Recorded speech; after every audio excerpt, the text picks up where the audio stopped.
The story begins and Naoya, who is in for a shock. After years of hard work, one day a girl suddenly proposes to him. Whatever will he do to get out of this dilemma? He's only recently started going out with Saki, his childhood crush, who finally accepted him, and he thinks he's the happiest person on the planet. He's determined to shower her with love and affection, so when she tells him not to cheat on her, even as a joke, he hugs her tight to make sure she can feel his love. She gets mad because of his public and brazen displays of affection while they're still in class. But what can the poor guy do? He just wants to stay true to his feelings. He just can't stop complimenting Saki and wants her to embrace his love. She heads off to her after-school club, and Naoya is waiting for her when he's approached by another girl who confesses her feelings for him. She introduces herself as Minase Nagisa, a first-year student, and pops the question about what he thinks of her looks. He has no trouble answering because she's so pretty, and she gladly accepts the compliment because she claims to have been preparing for this moment for the past 3 months. 4 hours of working out, jogging, and even yoga every day. He's immediately impressed by her hard work, but even more when she reveals a delicious lunch she's prepared for him. She also practiced cooking for 8 hours regularly. He tries the food but is concerned for her health because she has spent so much time working for him that she neglected herself. He eats everything, and once he's finished he admits he's attracted to her, so naturally she asks him to go out with her. An image of Saki suddenly appears in his head. His hesitation makes her feel like she's not enough, so he has to do the hard task of telling her he already has a girlfriend. Nagisa says that's kind of expected, but she's not going to give up just because she got turned down once and will come to confess her love once again. Just as she's about to leave, Naoya can't let her go and grabs her hand as he shares his conflicted feelings about how he wants to treasure his girlfriend forever, but can't let Nagisa go either. Thus, the only reasonable solution he's come up with is to ask Nagisa to go with him to get permission from Saki if he can date both of them at the same time. Saki is in the girls' locker room after her basketball practice when Naoya introduces her to Nagisa. Saki is immediately obsessed because she's so cute and insists that the two spend some time together. They go for karaoke, but Nagisa isn't such a good singer. She also falls and Saki catches a glimpse of her cute underwear. Once Saki eats Nagisa's cooking, she declares she wants to marry her or go out with her. Naoya thinks this is the perfect opportunity and tells Saki he's infatuated with Nagisa too and wants to date both of them and wants her approval. The smile disappears from her face and she gives Naoya a hard punch as she can't believe that Nagisa is okay with this. She explains she doesn't want him to break up with Saki and otherwise she'll just end up being rejected, so she's accepted this because he means everything to her. They try their best to persuade her, but she keeps refusing, resisting the urge to say yes because Nagisa is so cute when she promises to bring snacks every day. Left with no choice, even after offering 30,000 yen each month, Naoya drops to his knees, promising the girls that one day they'll be glad they dated him. Finally, Saki gives in, and the first thing that Naoya plans so they can get to know each other better is for them to immediately move in together, and it's fine because he doesn't live with his parent. Back at his place, Nagisa cooks dinner while Naoya prepares their rooms. Saki declares she's terrible at chores and rests. Nagisa has also thoughtfully prepared the bath for Seki, but soon joins her as they bathe together. Seki can't help but stare at Nagisa, admiring the size of her chest and her flawless skin, when suddenly she notices and tells Saki not to worry about her and that she can sleep with Naoya tonight. She even suggests that they should feel free to do the deed and mustn't hold back because of her. Saki is a little shocked and admits that they haven't done anything like that before. However, she does get a little mad when she notices that Nagisa seems a little happy upon learning that they haven't even kissed yet. She tells Nagisa that they've known each other since childhood, so there's no need to rush, and Nagisa says they should work together on improving these kinds of things. Realization dawns on Saki as she angrily storms out of the bath in her towel to ask Naoya how far he wants to take it with Nagisa. He shamelessly blurts he wants all of them to do it together, but this freaks out the girls. Saki is afraid of the feelings she's developing for Nagisa, but is disappointed when Naoya says he won't be intimate with only her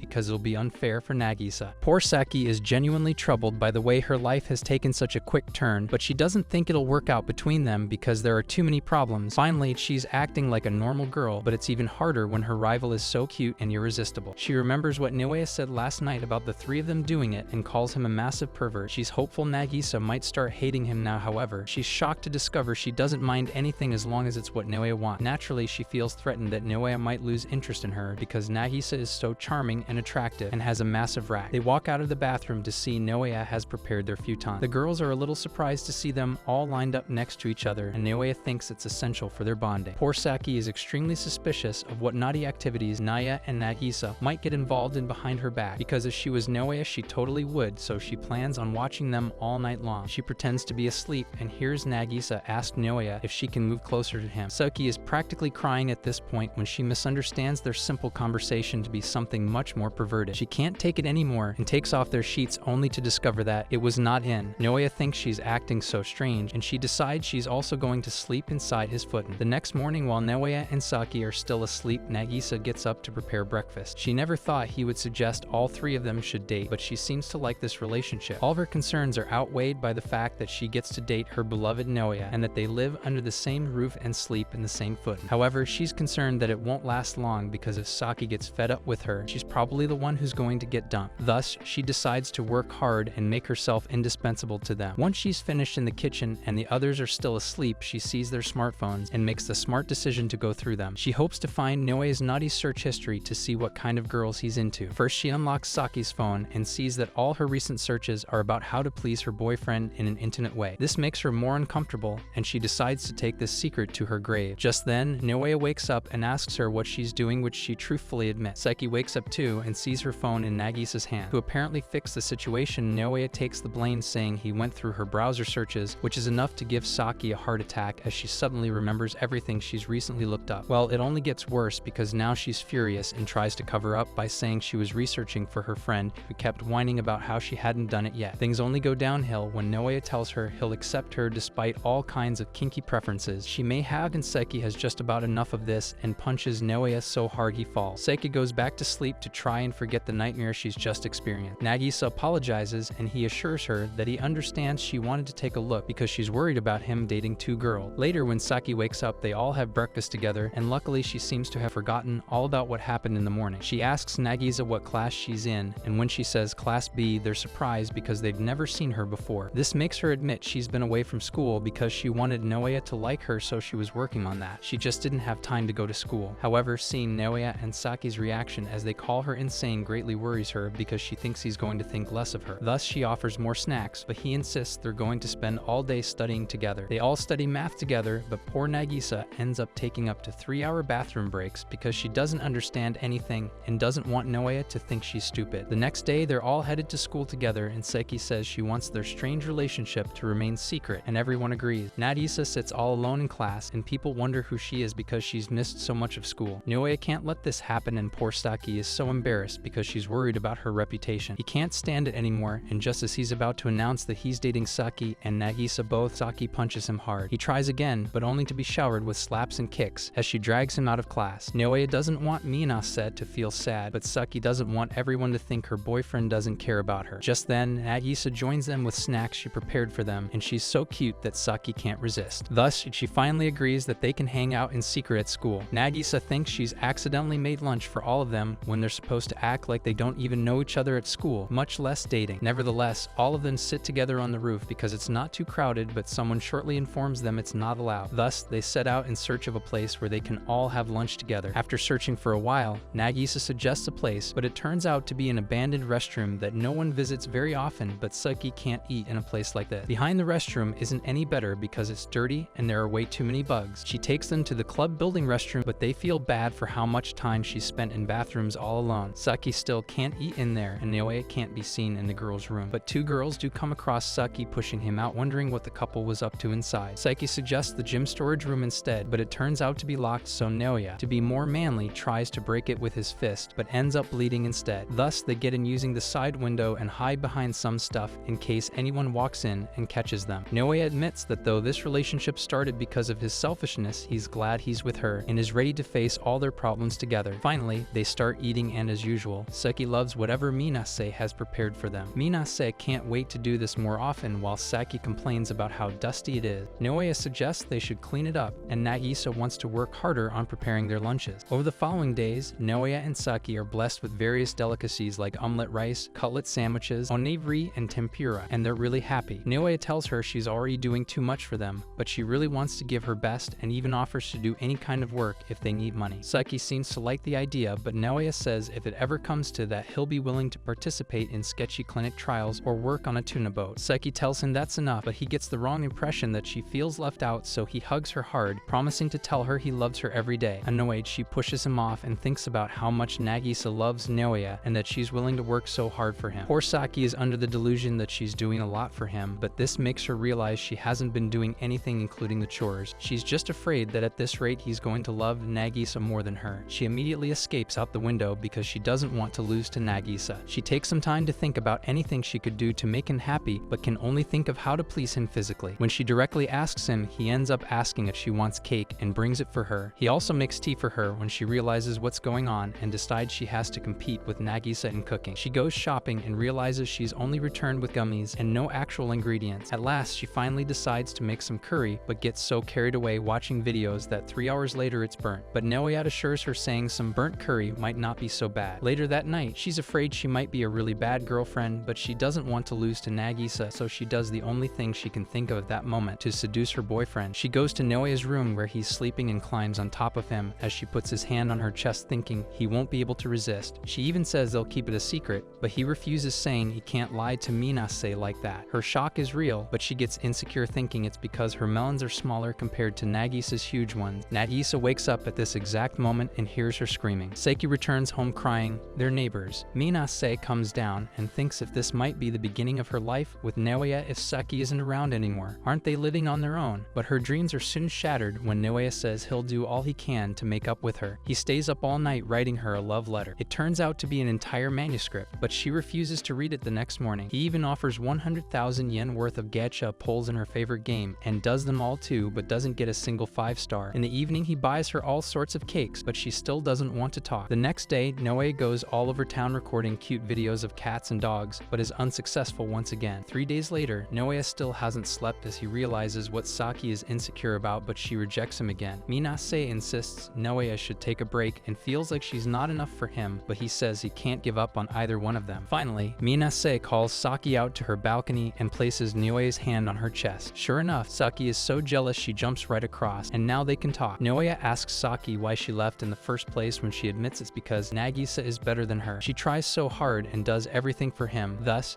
she feels bad that she can't do anything even after she tries so hard. She hopes that soon enough he'll be happy with just Nagisa. She tries to leave, but he stops her, saying she's perfect the way she is, only to receive a powerful punch. Saki admits that she wants to do something for Naoya too, and it's always been like that. He does everything for her, so she's mad that he won't ask her to do anything. Is this girl happy with anything? Naoya finally says that there's a lot he wishes she would do, but since he's responsible for starting this relationship, so first he wants to do his best for both of them. This time, Minase agrees with Saki, saying there is so much more she wants to do for him, but he always tells her she's doing enough. She wants to devote at least 18 hours a day for him. Even though that's too much, both girls agree that they want to do things for him too, and Saki wants him to love her more. But Naoya had been feeling like he wasn't allowed to be happy until they were, since he's the 1-2 timing, but realizes he's been stupid, so he asks them to hit him. Saki happily complies. Thus he says he wants to see them smile more, eat more of Saki's cooking, and maybe someday even have a threesome. Saki says that's definitely not happening, but most importantly, he wants the three of them to continue living together, so Saki agrees. It's dinner time and Nagisa has worked extra hard on today's meal to celebrate Saki's return. Meanwhile, Naoya is fast asleep because he's exhausted from staying awake for 3 days. Saki makes sure to tell Nagisa that though the food is delicious, they're still rivals. However, Nagisa says she likes Saki and wants to be friends, which makes Saki weak because wants to be friends too and thinks she's adorable. To start on their friendship, Saki shares her interests and says that she likes gaming, so she asks Minase to play with her. It's even better that Minase used to play the exact game that Saki suggested, and turns out she played around 1,000 hours. However, she says she's not good at the game, but Saki doesn't believe her. They start playing and Minase ends up dead no matter what they do. How can someone who played for so long be so bad at something? She gets worried Saki might not like playing with her, but Saki says carrying the team is actually fun. She can show off her skills, and decides they're not going to stop playing until Nagisa gets a kill. Even if they have to stay up all night, they keep playing and Nagisa keeps dying until eventually they find a disconnected player who's AFK. Saki tells her to aim, but Nagisa accidentally ends up killing Saki instead. Saki wonders if it was revenge because she plays better, but Minase insists her hand slipped. Plus, it's a welcome surprise that Minase is clumsy at this because she thought her rival was absolutely perfect. Naoya wakes up and is glad to see them playing together. They add each other and Nagisa decides she'll watch some tutorials on MedTube to improve her gameplay. Saki decides to watch with her and Nagisa opens the channel of some female Matuber with big melons who uses her assets to gain view. Saki says she hates her for being shameless, and Naoya notices their school's uniform in the background of the thumbnail. Saki and Naoya walk to school together the next morning, spend the day, and the three of them have steak lunch together as the girls decide to play when they get back home. During lunch, Nagisa takes out her phone and notices that Mirika the Matuber has changed just the thumbnail of her video, and Sakis talks about how she hates her so much. However, However, unfortunately for them, Saki forgot to lock the window they used to enter and escape the storage room, and another girl crawls through. She suspects them of doing nasty things together, because what would one guy and two girls be doing in a locked room, and asks if they're all in a relationship. Naoya and Nagisa's reaction confirms her suspicions. They didn't even attempt to deceive her, and Seki begs her to keep their secret. Naoya offers her 200,000 yen, his life savings, to keep her mouth shut, but she says she has a lot of money and doesn't need it because she makes way more every month. Naoya, being the gentleman he is concerned and tells her to be careful because her client might be a creepy old man who might record the act and sell it to make her a popular adult star, but he let his imagination run too far. Naoya reveals she's Murika the Matuber and can recognize her despite the mask because she has the same eyes, hair, and gigantic assets. Thus, they strike a deal. She doesn't want her identity revealed, and they want their secret kept. But things take a twist when she decides she wants to be Naoya's girlfriend too, when he promises to keep her secret even if she reveals theirs. Nagisa and Saki see right through Murika and know that she wants a boyfriend because now that her identity as a Matuber is out, she needs someone to protect her from creepy stalkers. Naoya believes her when she says that's not the case. Is he really that gullible? And while he says he finds her really attractive and she would be his dream girlfriend, unfortunately he can't date her. This comes as a shock to Murika, who can't believe he's rejecting her because she thinks she's obviously better than Nagisa and Saki. After all, she's rich, famous, and beautiful. Naoya says his priority is to make his two girlfriends happy. There'd be no end to it if he dated everyone he finds cute.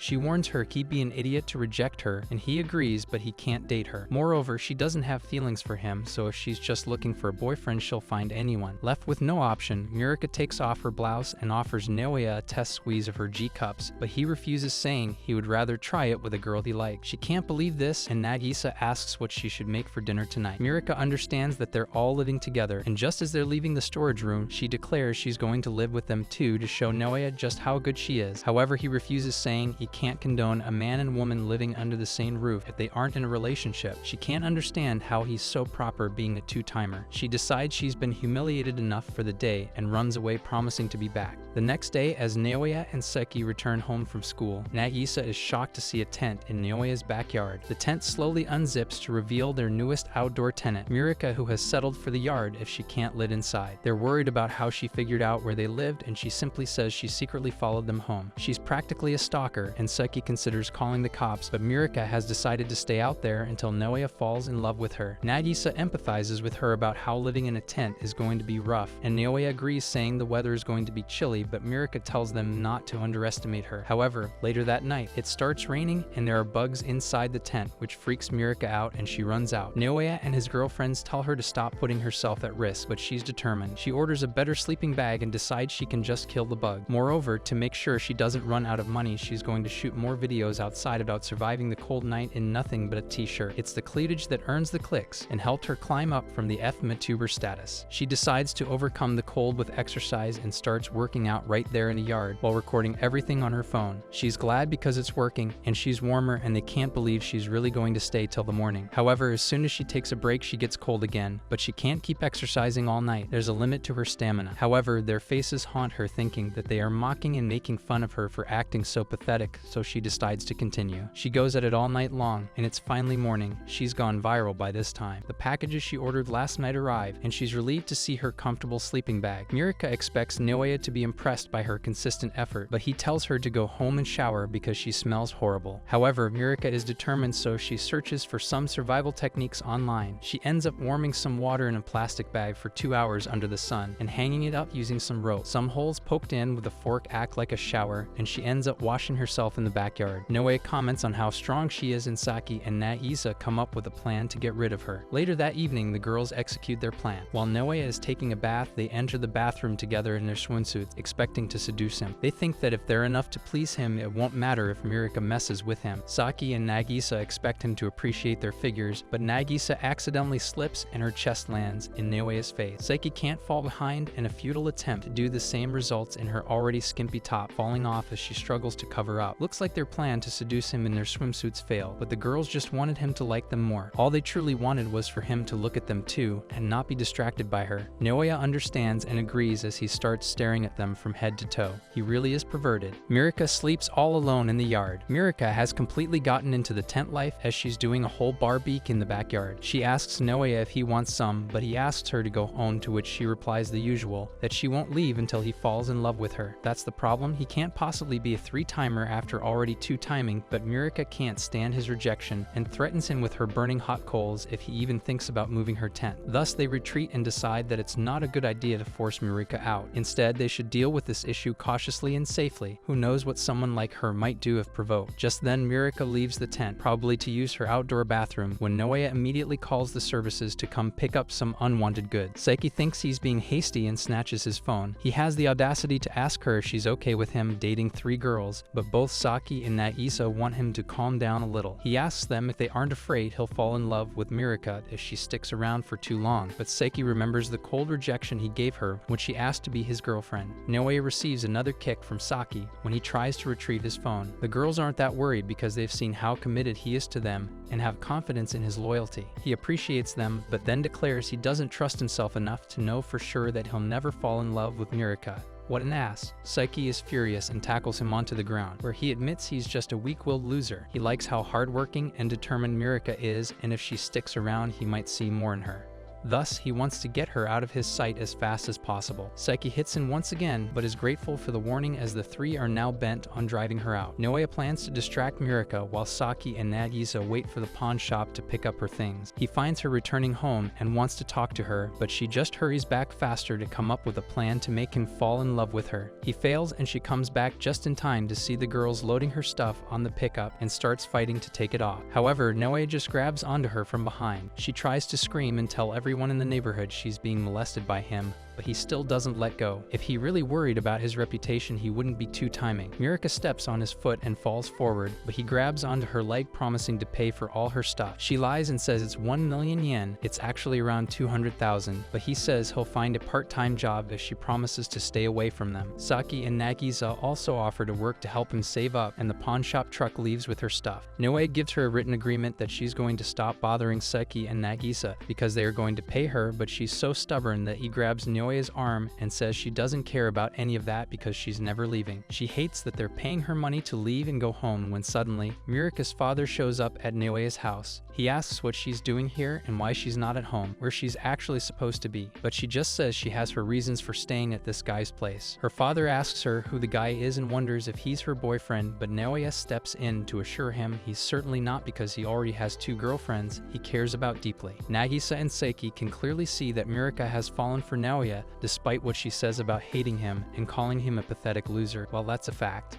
And they get really worried because they know how bad the situation is going to be if she actually falls for him. Mirika's father keeps telling her not to fall for a guy like him, and Saki and Nagisa now want her to go home more than ever. Naoya tells her father he has no intention of dating her. He even gets offended at this, asking if his daughter isn't good enough. However, Naoya starts to compliment everything he likes about her and says she's already got 50,000 subscribers on MetTube despite her young age. Her father immediately opens her channel and sees how she's using her attractive body as clickbait, and Mirika is upset because that's why she'd been hiding it. But Naoya just claims her videos show her ingenuity and dedication to her work and nothing else. Her father drags her home, saying she has a lot of explaining to do about her channel and about sleeping somewhere else. Mirika sets herself free, saying she'll do whatever she wants, but he snatches her phone and is about to delete her channel when Naoya takes the phone back from him and hands it to Mirika. He promises to protect Mirika in every situation because deleting her videos that took so much effort is just too much. Saki and Nagisa are losing their mind. But Mirika decides to go home with her father for now, threatening to disown him if he ever tries to delete her channel again. Saki is really worried about everything that's just happened. Why did Naoya have to go all out and protect her? Because Saki recognized the look on her face as she left. She was a girl in love,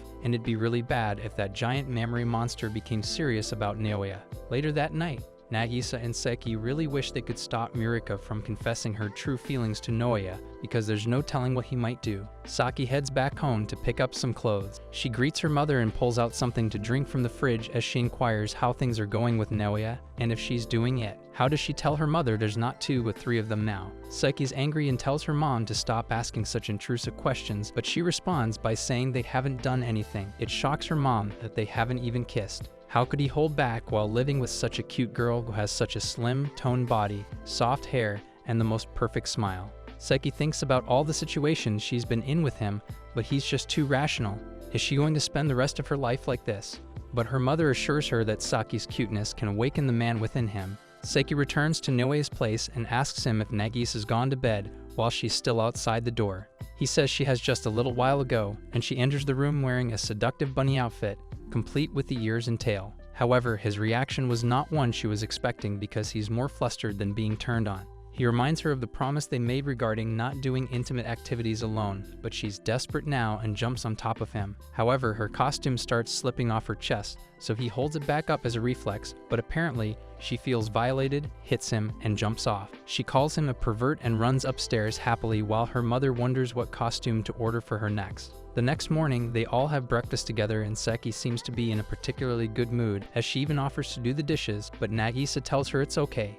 Thus, she decides to go for a little stroll, but Nagisa finds her bunny outfit in the laundry basket. She confronts Naoya and asks him how his night with Seki was, but he swears they didn't do anything. She figures he likes cosplay and shortly returns wearing her maid outfit. Naoya thinks she looks absolutely cute and wants her to call him master. Maybe he's taking it a little too far for Saki's liking. Saki is all bubbly and enjoying her walk, while Nagisa keeps calling Naoya master and doing chores for him like bringing him tea and rubbing his shoulder while he does his schoolwork. Naoya asks Minase to be his maid once every week and she asks him to pat her head and he does. Looks like they've really gotten into character. During dinner, this time it's Nagisa who's in quite a pleasant mood and asks Naoya if he'd like seconds, still in character as she calls him master. Seki notices too late and she's shocked. The next day at school, 2 boys check out Hashizaki Egg, a Mirika from Class D, obviously for her perfect curves.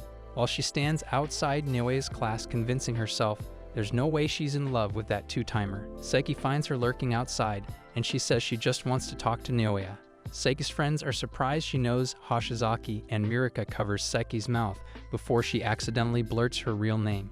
Mirika pulls Saki to the side and tells her not to use that name as Naoya walks out of class. Mirika refuses to admit to Saki that she has feelings for Naoya, but she's so obvious. Mirika asks Naoya to talk in private and everyone standing around looks at Saki because she's the girlfriend but she doesn't get any say in it. They walk up to the roof and first, he apologizes for being a 2-timer who humiliated her with his rejection. Naoya thinks the best he can do is strip to his underwear and allow her to take photos that she can post on the internet to insult him back. Poor Mirika starts blushing because he's praising how good he thinks she is, and her G cups. He even offers to find her a boyfriend if that's what she really wants. Once he's done with his non-stop banter, she says it's his turn to hear her out. She thanks him for saving her from her father when he was about to delete her MeTube account. That's the end of her speech, however. She says it was pretty important to her because her father always tells her she's not going to have many options if she doesn't study. Thus, she started her own career by streaming. Sure, she uses her melons as a clickbait, and she has a lot of haters, but her channel is finally producing results. She works really hard on her videos and Naoya protected it even though it meant nothing to him, so she really appreciates it. Before he can say anything, Mirika runs away. Looks like she's fallen for the guy. Shino walks into class the next morning asking Saki if she's done her English homework, but she's forgotten so she asks for help. Mirika goes into their class and wishes Naoya a good morning. Saki gets furious asking her what she wants now. All the other guys are already jealous of Naoya because she's talking to him. One of them walks up and asks Naoya what his relationship with Hashizaki is when suddenly she links arms with him and says it's a serious relationship. Saki can't stand him rubbing her chest all against his arm, so she squeezes it so hard that Mirika squirms in pain just to move her away. Saki stands in front of Naoya telling Mirika to stay away from him because she's aware of her ill intentions. Saki clearly tells her there's no room for Mirika in their relationship,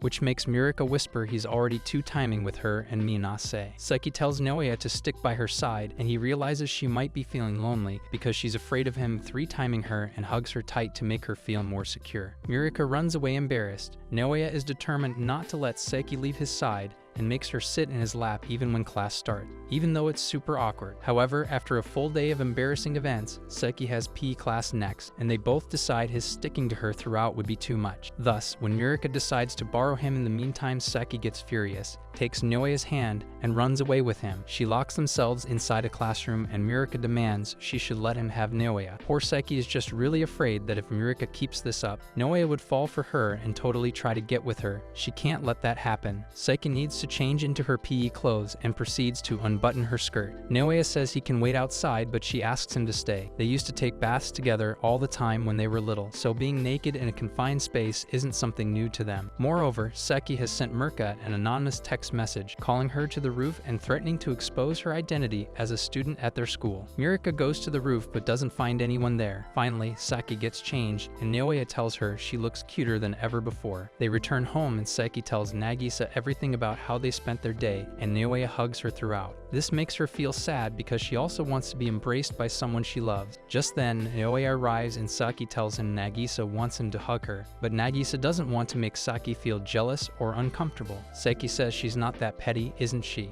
Moreover, she doesn't want to lose to a rival who's holding back on purpose. Saki goes to leave the room to them, but Naoya asks her to stay and watch because he doesn't want her to get anxious and do it behind her back. Thus, Saki watches while Naoya keeps hugging Minase. While she can't seem to bear it, she can't look away either or help but feel a little excited. She thinks she's going crazy because there's no way she has such twisted kinks like watching her boyfriend with another girl. However, when Minase accidentally falls down and Naoya bends over her, Saki is tempted to watch what happens if she doesn't stop them. However, the real Saki takes over as she walks up to Naoya and punches him in the face thinking he might kiss Nagisa. The next day, Naoya, Saki, and Mirika walk home from school together, and Mirika is surprised that Saki didn't get a single SSR character in her game even after 100 pulls. However, she's just looking for an excuse to get closer to Naoya as she starts talking to him about his hobbies. Saki and Naoya rush home, and Seki pushes him inside the house faster than Mirika can wave goodbye. However, Mirika's recent behavior has made Naoya suspicious,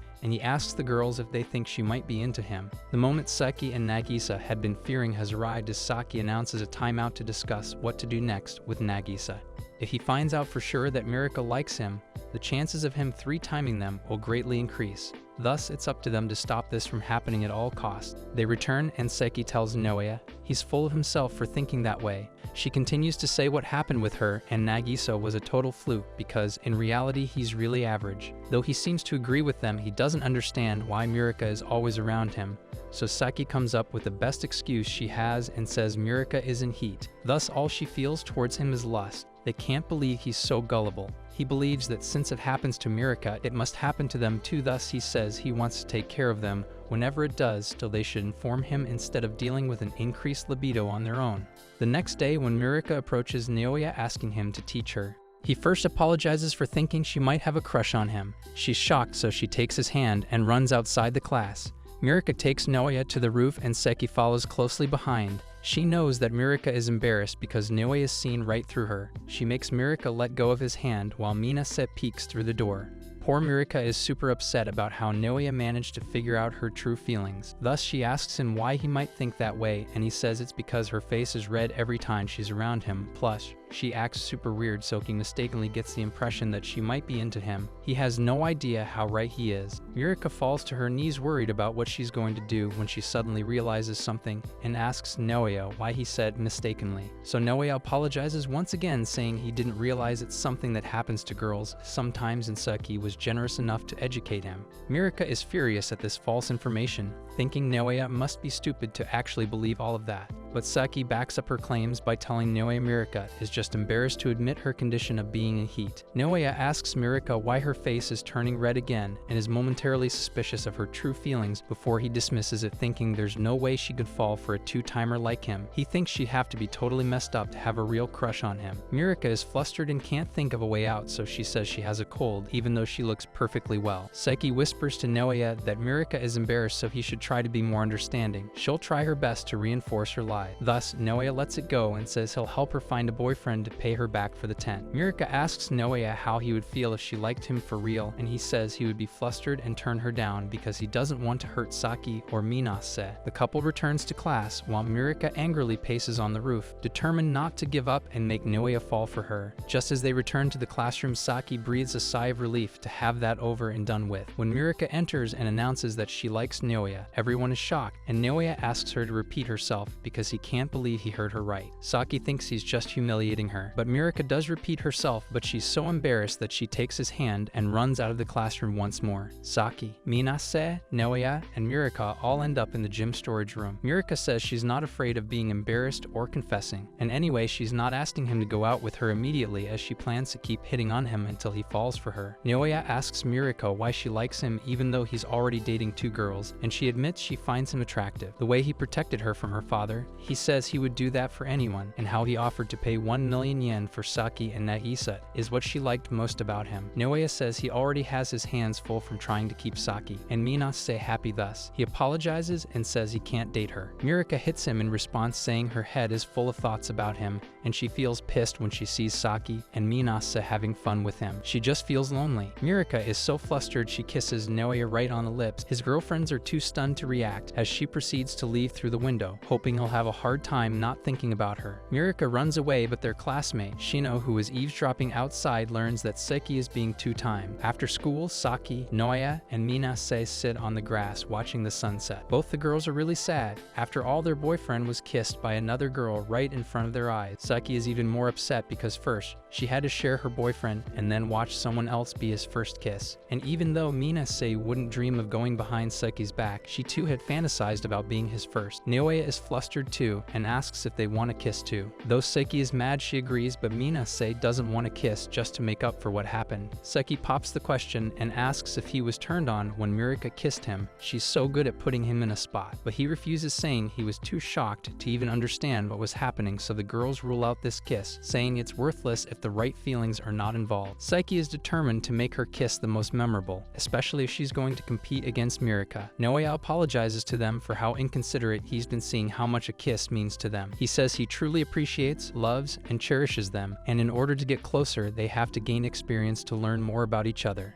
Thus, he decides that going back to basics is probably the best idea and suggests they should all go on a date. Saki decides they're going to the hot springs. They really are the epitome of healing. Minase and Saki are moping around because they can't get the image of Mirika kissing Naoya out of their heads. However, Saki is determined to make their hot springs retreat a success. School is out for the day, and Saki tells Naoya they need to go shopping for their trip. Shino asks Naoya if they can talk later.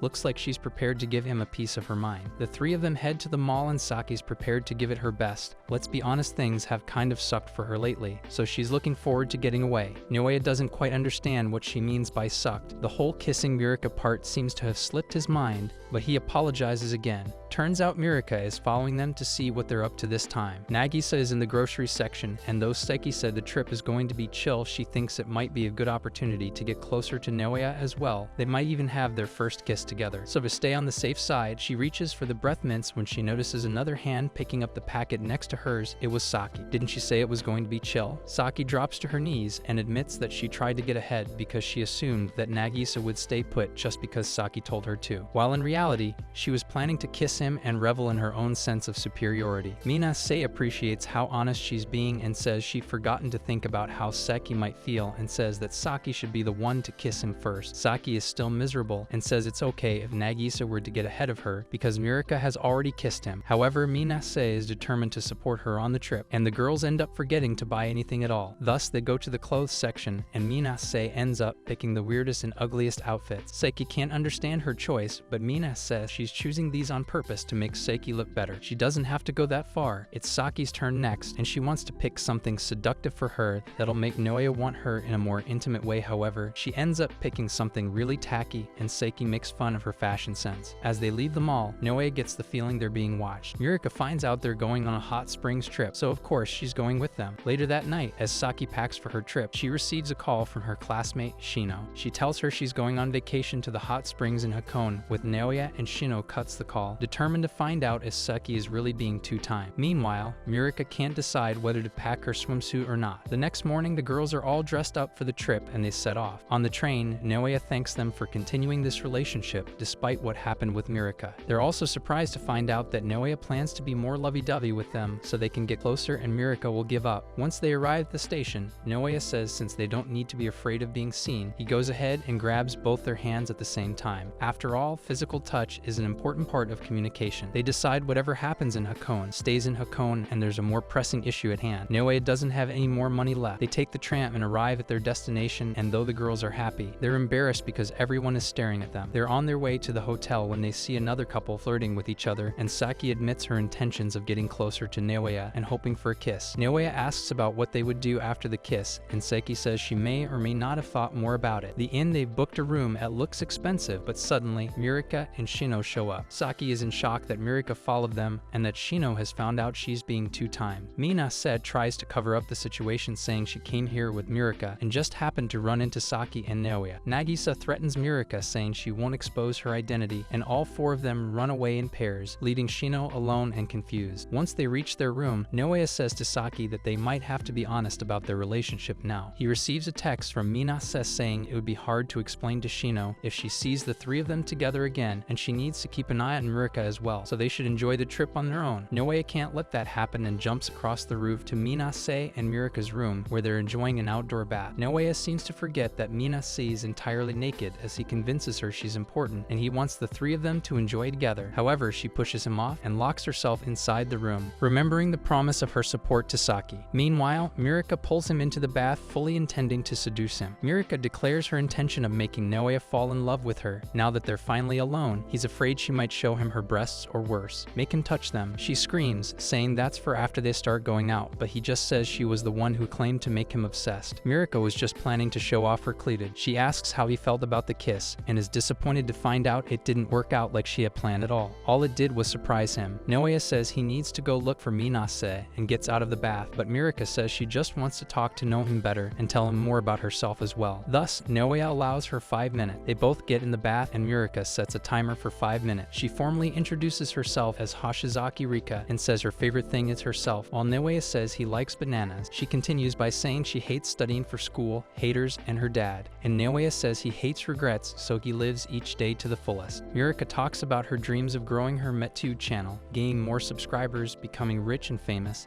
and doing something to leave her mark on this world. And while Naoya hasn't thought much about his future, bringing happiness to Saki and Minase is his dream for now. Mirika admits she admires his honesty and asks if he has any siblings. He says he has a younger sister, but she's kind of a brat, and Mirika says she wishes she had siblings too. She also shares her dream destination is Hawaii, and Naoya says he doesn't like to go to places he has to fly to. The conversation proceeds to their hobbies, and Mirika says most of her time is spent on her videos. Her camping videos seem to be doing well lately. Naoya says he watches a lot of webtoon, her videos in particular. Obviously, this makes her flush. 5 minutes are over, and Mirika stands telling him he can go when suddenly her towel drops and she's completely naked underneath. Naoya quickly exits the scene and is back on the rooftops when he accidentally falls into Shino's outdoor bath, where she too is in nothing but a towel. She can't believe he's her friend's boyfriend. She confronts him and asks if he's actually two-timing Saki. Meanwhile, Mirika can't go back inside the room since Minase locked it. Sky is worried about Naoya since he's not back yet and runs into Minase in the corridor. They can't let Shino see them, so Saki takes her hand to take her to a more private spot. Naoya asks Shino why she cares so much about their relationship, and she says he would do the same and put an end to it if his friend was also being two-timed. He argues that it's a matter of personal freedom, but Shino thinks Saki is a pushover and stupid in these matters. She can totally imagine her saying yes to such a relationship if begged. They argue back and forth as Naoya says he can love them both equally and some things are more fun with two people.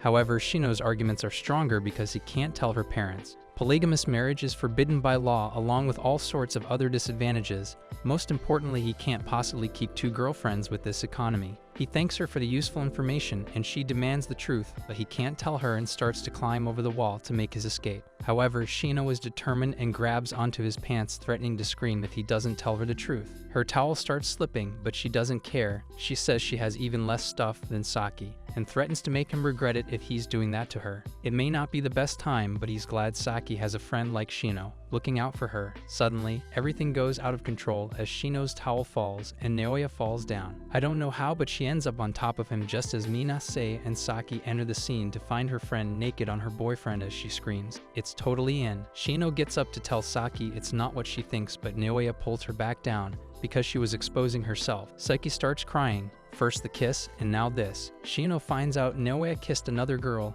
and Minase takes a picture of Shino on top of Naoya to threaten her to stop questioning them. Shino has no choice but to run inside, and Saki slaps Naoya, asking what he's doing in the women's baths. Mina says she's headed back to Mirika's room, but Naoya thinks she's acting weird and doesn't want to be around him. Saki asks if this is because of their promise, and Mina says she's the one who came in between their relationship in the first place.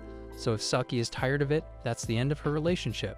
It's like a dream for her to be Naoya's girlfriend, so she's been trying her best to hide it. Naoya tries to say something, but he doesn't have pants on, and two more girls enter the bath. So Saki kicks him out along with his pants. Saki and Nagisa get in the bath, and Saki says she feels like Nagisa is holding back way too much. Minase reveals she's always had a way of screwing things up and had to study much harder in class, even just to get an average grade. She wasn't wrong about her reasons being embarrassing. She's tried all sorts of activities to discover what she's good at, but can only get average no matter how hard she works. Thus, she had always been sad about it until the summer entrance exams came and she saw Naoya, the love of her life. That day she had seen Naoya ask Saki to go out with him if they got into high school. What kind of condition is that? He confessed his feelings for her in front of Minase, saying they could strengthen their bond if they overcome the challenge that is the entrance exam together. Saki reacted angrily because she was stressed about the exam and thought his absurd proposal might make her fail. Minase overheard two girls talking about how Naoya proposed to Saki every day since elementary school, even though he's been rejected over and over again. Minase thinks he's crazy but resilient as she sees him supporting Saki even outside the exam hall. She's really amazed at how he's kept this up for years. That's when Minase wished she could talk to Naoya and learn more about him. When the results were put up, she saw that she got into the high school and wondered if Naoya did too, or if they would get to be in the same class. Just then, she saw Naoya hugging Saki and congratulating her for getting in. He looked up at Minase, but she was too frightened and ran away. She realizes she's been thinking about him constantly, but he's already in love with someone else. And with the way they were acting, they might as well already be dating. However, she's determined to make Naoya like her as she starts learning cooking and exercises to get back in shape. She even got a job to buy good ingredients, and no matter what hurdle she faced, Minase persisted. She even worked on her appearance, putting in contacts instead of her thick frames, and she tells Saki that Naoya saved her, so that's why she wants to continue her relationship with him. They go back to their room, and Minase asks Saki not to tell Naoya she's a clumsy failure of a girl, but little does she know he's already eavesdropped on the entire conversation. However, as soon as they leave, Naoya confronts Minase, saying no matter what happened in the past, she shouldn't be holding back like this. The women's baths are right next to the men's. Minase runs away, and Naoya and Saki chase after her. He just wants the three of them to have a good time together. Mirika comes across Shino while looking for Naoya. Shino asks her about her relationship with Naoya, but just then the three of them run past. Thus, it turns into a wild chase with all four of them running after Minase. Naoya tries to convince Minase, but she says she doesn't mind being second to Saki as long as she gets to continue her relationship. Saki, Shino, and Mirika get tired as Naoya continues to chase Minase. They argue back and forth because he can't believe she's okay with being number 2 even when she wants to be number 1 to him. Minase doesn't want to lose the strength that encouraged her to be better for him in the first place. However, Naoya isn't determined to back down either as he grabs hold of Minase, saying he can't leave her on her own. Minase doesn't want to upset Saki and lose her place as his girlfriend, but Naoya says if he hadn't grabbed her hand, he might have regretted it later on. He grabs her in a tight hug, saying he won't let go of her no matter what. She's still afraid Saki might get tired of his two-timing, so he says they'll just grovel and beg her every day until she agrees. Saki, Mirika, and Shino arrive in a cab. Shino sees them hugging and demands to know the truth about their relationship. Minase apologizes to Saki, saying she's going to trust Naoya as she kisses his cheek in front of everyone, much to their horror, and says she's Naoya's girlfriend too. Shino can't believe this and Saki if this is true. Saki asks Minase if she's going to fight her for Naoya for real, and when Minase agrees, Saki tells her to bring it on as she tells Shino that they're all in a relationship together. The three of them run away back to the hot springs, and they spend the rest of the trip having the best time together. They return home from the hot springs trip, and Minase is definitely more clingy towards Naoya. However, they're suddenly called to Shino's place as she demands an explanation. Saki asks why they are at her house and not at school, so Shino explains she didn't want anyone to overhear them. After all, she wouldn't do anything to her friend or damage her reputation. Shino says she's disappointed in Naoya when he tells her the truth and asks Saki why she's putting up with this at all. Saki says Nagisa's cooking is yummy, and Shino thinks she's hopeless. As the three leave for school, Shino asks Naoya if he's sure he can make them both happy, and he says he already decided to tell Saki's mom as soon as they got back. Saki makes sure he doesn't yet, and as Saki's friend, he wants Shino to accept them. Later that day, when they're having lunch in the gym storage, they're interrupted by Mirika, and then Shino, who's shocked to see that Naoya is three-timing. Shino was staring at the investigation board she has made, which has photos of Saki, her best friend, and Naoya, Saki's boyfriend. Apparently, he is also dating Nagisa. As if the board itself wasn't already weird enough, it also has a picture of Rika, his classmate who also wants to be with him. Surprisingly, just like everyone, Shino has also fallen for Naoya, making him the only lovable man in this whole series. However, despite her feelings for Naoya, Shino prioritizes Saki's happiness above her own, and she wants Naoya to be loyal to her friend only. While Shino is staring at Naoya's picture on her phone, she gets a call from Saki. When she attends the call, Saki informs her that Naoya has been running around while sniffing Nagisa's panties, something a lot of you guys do too probably. A while later we see Saki, Naoya, Nagisa, and Shino sitting together. Apparently, Saki tricked Shino into coming to their house so that she could help Nagisa in her studies. Now we go back to yesterday, where Saki, Naoya, and Nagisa start making plans for summer breaks. They get to spend more time with each other. Hence, both girls are excited to spend quality time with Naoya. However, Saki asks Naoya if he is excited for summer break. He tells them he's been doing a part-time job at a convenience store, so he's ready to spend all his savings for summer break. But before summer break, they have to prioritize their exams that will start next week. There is a little problem because if any of them fails in 3 exams, that person has to attend summer classes. Sadly, that person won't be able to go for summer vacation and all their plans will go to waste. Saki is confident as she knows she will pass her exams. It seems their dreams of adventure will not be fulfilled, because it appears that Nagisa has a very bad learning ability and she hasn't studied anything as she was cooking and doing other stuff for Naoya to impress him, and while doing that she didn't think about studying. So basically she is ruining her career for a guy. Naoya said he would help her in studying. But let me tell you, if there's a but coming, it means there is a problem coming. However, after 3 days before exams, Naoya helped Nagisa in her studies, but Naoya's teaching method seems too different and very unhelpful, as his methods are like a puzzle within a puzzle. It appears that Nagisa doesn't seem to understand anything. Saki is smarter than Naoya, so they ask her for help. However, she starts to wonder if Nagisa doesn't come with them. Then she will get more time with Naoya. Apparently, she believes everything is fair in love and war, so she started to teach the wrong knowledge to sweet Nagisa, but Naoya stops her from doing this. Anyway, 2 days before the exams, Nagisa still hadn't improved much as they started to get worried. Saki remembered that Shino was very good at studies, especially in subjects that Nagisa was struggling with. She suggests that Shino's guidance could help them in Nagisa's studies. But it's kind of awkward between them after she found out about her two-timing relationship with Naoya and Nagisa. Naoya tells her they don't have any other choice but to ask for help from Shino. Saki tells him she doesn't know what to tell her when our sweet Nagisa tells them they don't have to worry, she will work hard to study as this will be the first summer she has with Naoya. It appears that Nagisa's answers are as correct as a guess on a multiple choice test.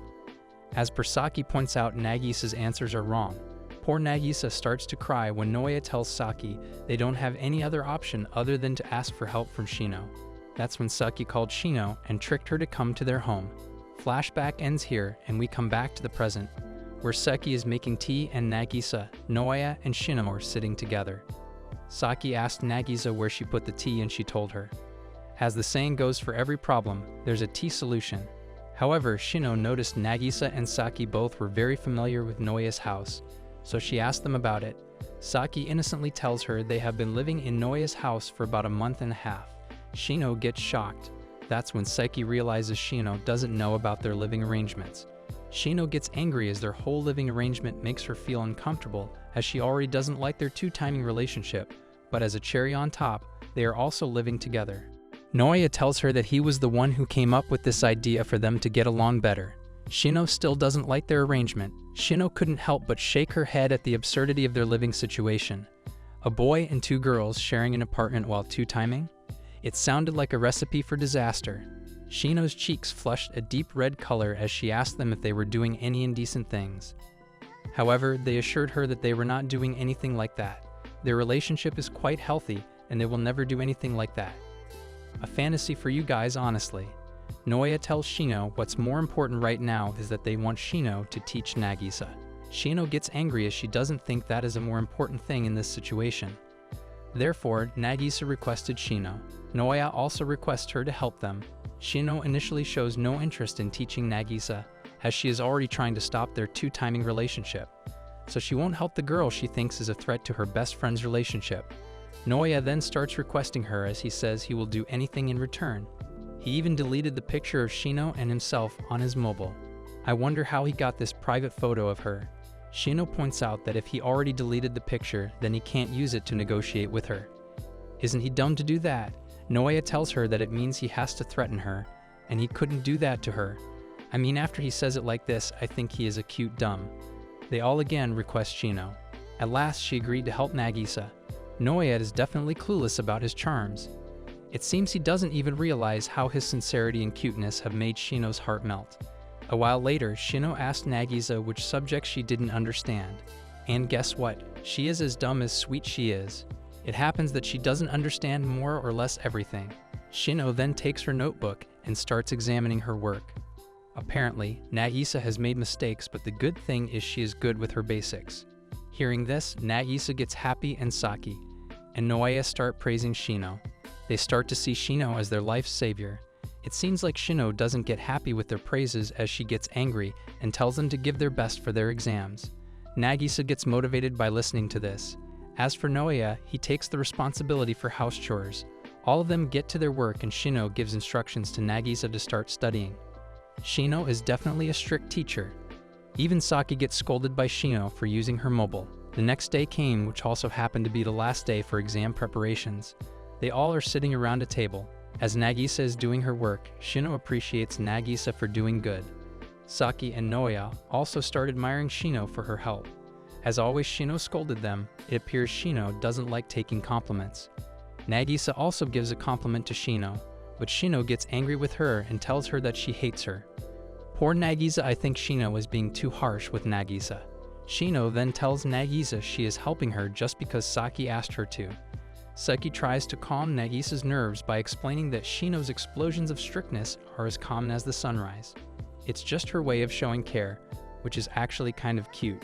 Noya starts praising Shino as he tells her she is an amazing person. His lack of common sense is somehow cute. Although Noya doesn't even know Shino likes him, it occurs that Shino's heart skips a beat after listening to him. With a volcanic eruption of anger, Shino gets angry at Noya as she tells him she doesn't like it when he talks with sincerity and sweetness with everyone. How can he not figure out when he talks this sweetly with girls they will fall for him?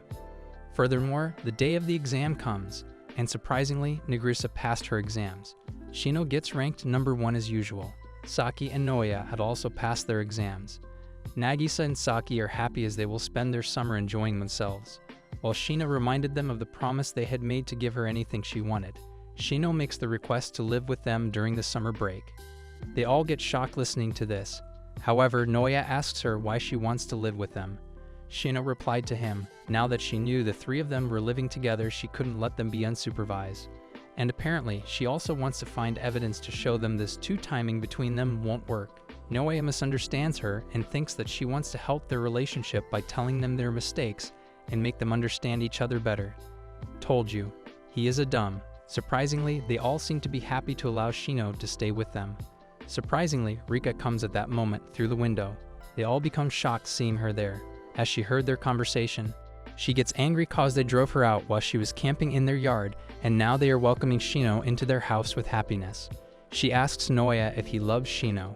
He declines this as he explains if Shino observes them, then she'll realize that they are serious in their relationship. And he wants to have the approval of Saki's best friend. Rika gets really pissed at this and tells them she will also live with them. Nevertheless, Noya doesn't allow her. Surprisingly, Rika started running while saying that if she couldn't get into Noya's house, then no one else could. She should stop pretending like anyone cares about her.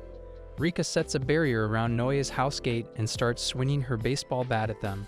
Apparently, she demands them if they want to get inside, they have to let her in too. And if they are fine with Shino, then they should be fine with her too. Why is she so desperate to live with Noya? He is not that handsome, and also he is very dumb. Meanwhile, Saki tells Noya they have to wait till she has to use a bathroom cause she has to go then. But it seems Rika has prepared everything as she pulls out a bag that somehow can be used for the toilet and starts giving them the demonstration of it. But at the last moment she stops as doing that is so gross she didn't want to do it in front of his crush. Look like she still has some senses left in her. Anyway, she tells Noya she loves him and that's why he should let her stay. Noya rejects her by saying because of this he can't let her stay. So she starts to throw tantrums. Her tantrums even made the Hulk look like a calm avenger. She even tells him Shino probably loves Noya. Shino's cheeks get pink as she quickly rejects it by saying Noya is her best friend's boyfriend and that's why she didn't do that. As things were getting out of control, Noya decided to make a call to Rika's little sister, as she is the only one who can stop her. A little disclaimer first, Rika's sister is damn cute. Risa arrives there and gets embarrassed by Rika's situation. Noya explained how he met Risa. A while ago, Rika reached out to Noya and asked him to come to her house, but Noya refused her. Rika then offered him a water bottle and he drank that. He should not drink that, cause it appears that the water had some sleeping drugs in it. Rika literally kidnapped the guy as she took him to her house. Noya woke up in her bedroom and there Rika introduced him to her sister Risa. There, Rika informed him once in the spring he confessed he always wished to have a sibling. Rika tells him since she has a little sister, so if he gets married to her in the future then he can finally have a sister. Doesn't she even have a little bit of self-respect for herself? Even though Risa thinks her sister is dumb, still, she supported her and started pursuing Noya with her cuteness. She starts doing a cute fashion show for him and shows him her different cute outfits. Her cuteness starts to melt Noya's heart. I can't blame him, she actually looks cute in those outfits, especially in that black cute hoodie. Noya tells her she looks cute in every outfit. Hearing this, Risa starts doing a happy dance as her plan is working. She even tells him that she wishes to have a brother like him. She is too adorable. I think she is going to give him a heart attack today with cuteness. Looks like her plan worked as Noya confesses he wishes to have a sister like her. However, Noya still refuses to date her and starts lecturing her about her dirty trick. He asks her, does she want to date someone just because they want a sister? Isn't it a bit too dangerous? She finally understands Noya's points as she says she doesn't want Noya to be like that. In the end, she confessed she was out of line as she shouldn't have done that. Noya at last relaxed as Rika came to her senses. Noya walks away while saying he wishes to have a sister like Risa, as he calls her cute. And again, our idiot Rika thought he called her cute. She definitely lives in a fantasy world. Anyways, let's come back to the present as we get to know Risa is a famous MTuber with 10,000 subscribers. Rika literally scolded her sister for embarrassing her and told her to go home. There, Rika asked Noya how he contacted Risa, as apparently he doesn't have Risa's number. However, Noya tells her they have exchanged contacts through MTuber. It appears that Rika doesn't have his contact, but Risa has. Risa takes her home finally. As they came home, Rika started to beg Risa to give Noya's contact to her. But Risa straight away refused her as she couldn't give her because of his privacy. It appears Risa is not only cute, but also she is very intelligent. A few days later, Rika comes to Noya's house as she shows them the rental agreement, as she rented the apartment next to his house, so she could live close to him. Now she has become a complete stalker. Noya, Saki, and Nagisa couldn't help but worry about the future. In the flashback, we see Shino standing in front of her investigation board as she intensely stares at the picture of Noya. I wonder what she must be thinking about. Back in the present, everyone is excited to enjoy their summer break to the fullest. So finally summer break begins. Rika suggests everyone to open an Instagram account, as everyone would post their vacation pictures. They all seem to prepare the house and make a setup for a photo shoot. As Noya start taking their pictures, let's see what will happen next. It's hard to say, but I'm sure it will be interesting and hilarious to witness. Shino is heading to Noya's house with the determination to stop their two-timing relationship. She thinks that ending their two-timing will be good for Saki, and it will help her to end her feelings for Noya. As she arrived at their entrance, she rang the bell. That's when Saki opened the door with a sleepy face. Saki welcomed Shino while yawning. It looks like Shino disturbed her sleep. A while later, Noya and Nagisa welcome Shino. She starts to fold Saki's mess of clothes on the ground. Apparently, Shino is the organized one in their friendship, so she always picks up Saki's mess. At this, Nagisa points out just how different Shino and Saki's personalities are despite being friends. This leads to a flashback where Shino and Saki first meet. Surprisingly, Saki gets fascinated by Shino's beauty as she thought she was super cute, and yet, her melons are smaller than hers. I wonder why this matters to her. Shockingly, Shino slammed the crap out of her. She has some cool ninja moves. Evidently, Shino thinks Saki is too dangerous to leave unsupervised. A while later, Saki apologized to Shino for her blabbering. Shino then showed off to Saki by showing her scoreboard. Saki's eyes widened in admiration. Seemingly, it shows Shino is the #1 ranked with a perfect score. Shino's skills don't stop here. It appears that Shino is also good at basketball. Saki gets impressed with Shino's skills. Shino tells her with the abilities she has, she doesn't care about melon size. Anyways, Saki asks Shino to be her friend, but she thinks because of their different personalities and goals for the future they won't get the time for each other. So it will be a waste of time. Furthermore, she thinks Saki will get jealous of her in the future and ends up losing interest in her. Doesn't she think too highly of herself? Shino tells her that if they meet in the future when they are adults, maybe they can become friends. Looks like Saki doesn't give up easily. After a while, Saki comes into the classroom. She goes to Shino and tells her to play a game with her. But Shino refused her, hence Saki trying to make her understand they should become friends. While they are both young and cute. And about the jealousy part, Saki told her she wouldn't get jealous of someone who has smaller melons than her. No melon, no opinion. Shino gets irritated by her. Anyways, Saki again offered Shino to play with her. However, Shino smartly tells her she doesn't have a console to play with. She is underestimating her because it seems like Saki already comes with preparations. As she tells her, she bought a new console for Shino with her New Year allowance. I can't decide if she is too kind or too stupid. Shino gets angry with her, while she told Saki if it didn't even occur to her that maybe she doesn't want to play with her. Saki nervously said she was too excited to play games with a pretty girl like Saki. She is the butter queen, she can make anyone agree with her. Shino gets flushed at this and agrees to play. Looks like Saki's plan is accomplished here. Saki then introduced herself to Shino. It seems Shino doesn't even know her name. Hearing Saki's full name Sakisaki, Shino thinks what kind of parents would name their child like that. The one that decides to name their child the sound they say while moaning. Anyways, the flashback ends here. Back to the present, Shino, Nagisa, Noya, and Saki are sitting together at a table. While enjoying tea, Shino informs them that's how they become friends. Saki tells them she gets too excited when it comes to pretty girls. Wish the rest could say the same. Noya states when he met Shino, they had already been friends, so he doesn't figure it out then, but now he understands that Shino has been always looking out for Saki. Seems like behind the tough exterior of Shino's is her heart of gold. Noya apologizes to Shino for making her worry about Saki by doing two-timing dating with her. Shino says he should be sorry. At that, she goes to her room. While getting adjusted to her new room in the house, she thinks about the situation she is in. It appears that she wants the best for Saki, and that perhaps means having Noya stop dating two girls at one time. But the real twist in this situation is that Shino still has feelings for Noya. Furthermore, Shino stares at Noya's picture on her mobile. Apparently, Shino was able to meet Noya because she became friends with Saki. Let's go to the flashback to know how they met.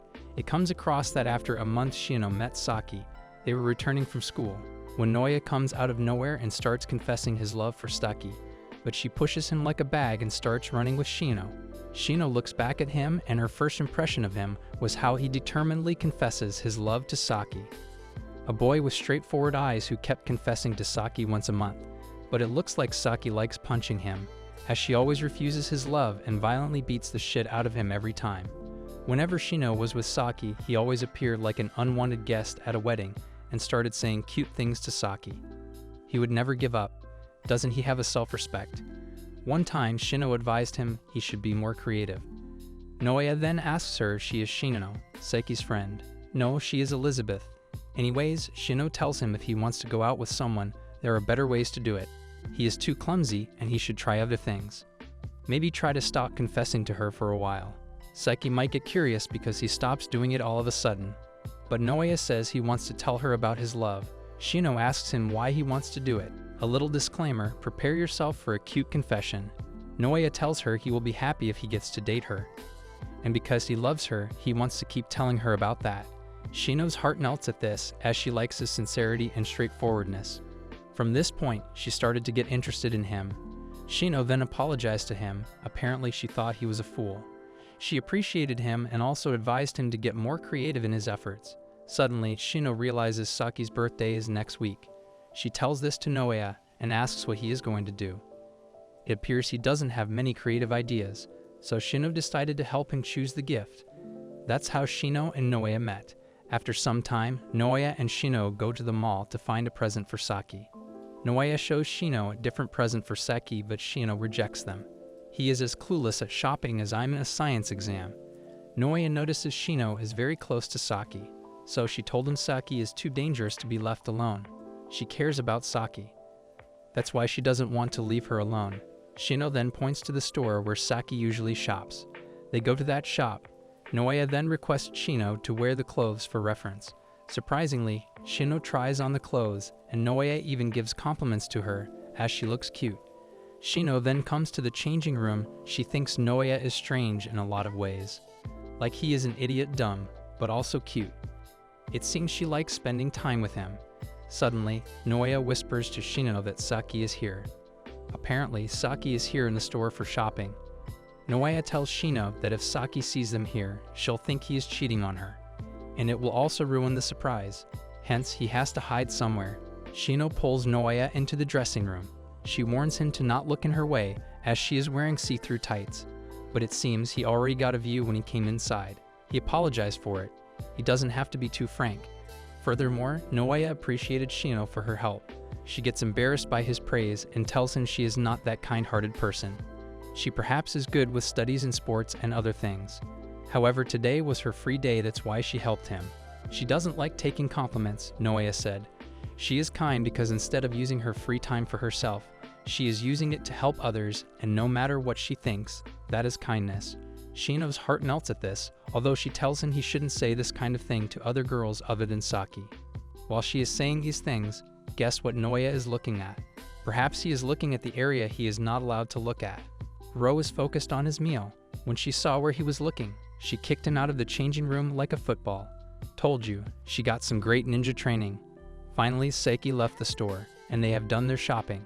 As they are walking in the streets, Noya gives her a gift for her help and thanks her. Shino opens the gift. Apparently, it is a bow hair tie. Surprisingly, Shino reveals to Noya that he should stop talking to her from tomorrow, because if they get along well, there are chances that Shino might fall in love with him, and it will bother Noya. Noya is shocked at this. Therefore, Shino states it wouldn't happen, so he doesn't have to worry. Shino then left from there, as she wished him good luck. It seems Shino starts to like Noya, but she knows Saki likes him too. Also, she is her friend, so she doesn't want to hurt her. Shino is a great friend. The flashback ends here. In the present, Shino steps out of her room and finds Noya sleeping on the sofa. She gets a message from Saki. It states that Noya went to sleep, so she and Nagisa went to buy groceries and they all will eat together tonight. Shino stares at Noya while thinking, after all her efforts, she still hasn't been able to give up on Noya. She starts to lean towards his face for a kiss, when suddenly Saki appeared like a ghost. Shino gets shocked. Therefore, Saki asks her, what is she doing? Shino started panicking and said Noya's nose hair was poking out, so she was trying to remove it. That's the lamest excuse I've ever heard. Surprisingly, Saki believes her. Even Shino knows she is dumb. Hence, Saki goes to watch her stream. She is watching Risa's video. Therefore, in the shower, Shino feels guilty about her earlier actions. If Saki hadn't been so dumb, this would have been a big blunder for her, and it would have affected their friendship. She is more determined to stop their two-timing and give up on Noya. She comes out from the shower without clothes. At that time, Noya also comes into the room to wash his face, but he gets a full view of Shino. He quickly turns around and starts calling 911. Apparently, he knows he has made a mistake by seeing Shino like that, so he deserves a punishment. As he is calling the police, Shino quickly takes the blanket and covers herself. Shino tries to stop Noya from calling. They start to fight, and it ends up with Shino and Noya falling over and provocatively landing on each other. Shino's heart starts to get fast, as she thinks if Saki sees them in this position, what will she think? Looks like today is Shino's bad day. Saki arrives in that movement and sees them. Their lives are more unpredictable than the stock market.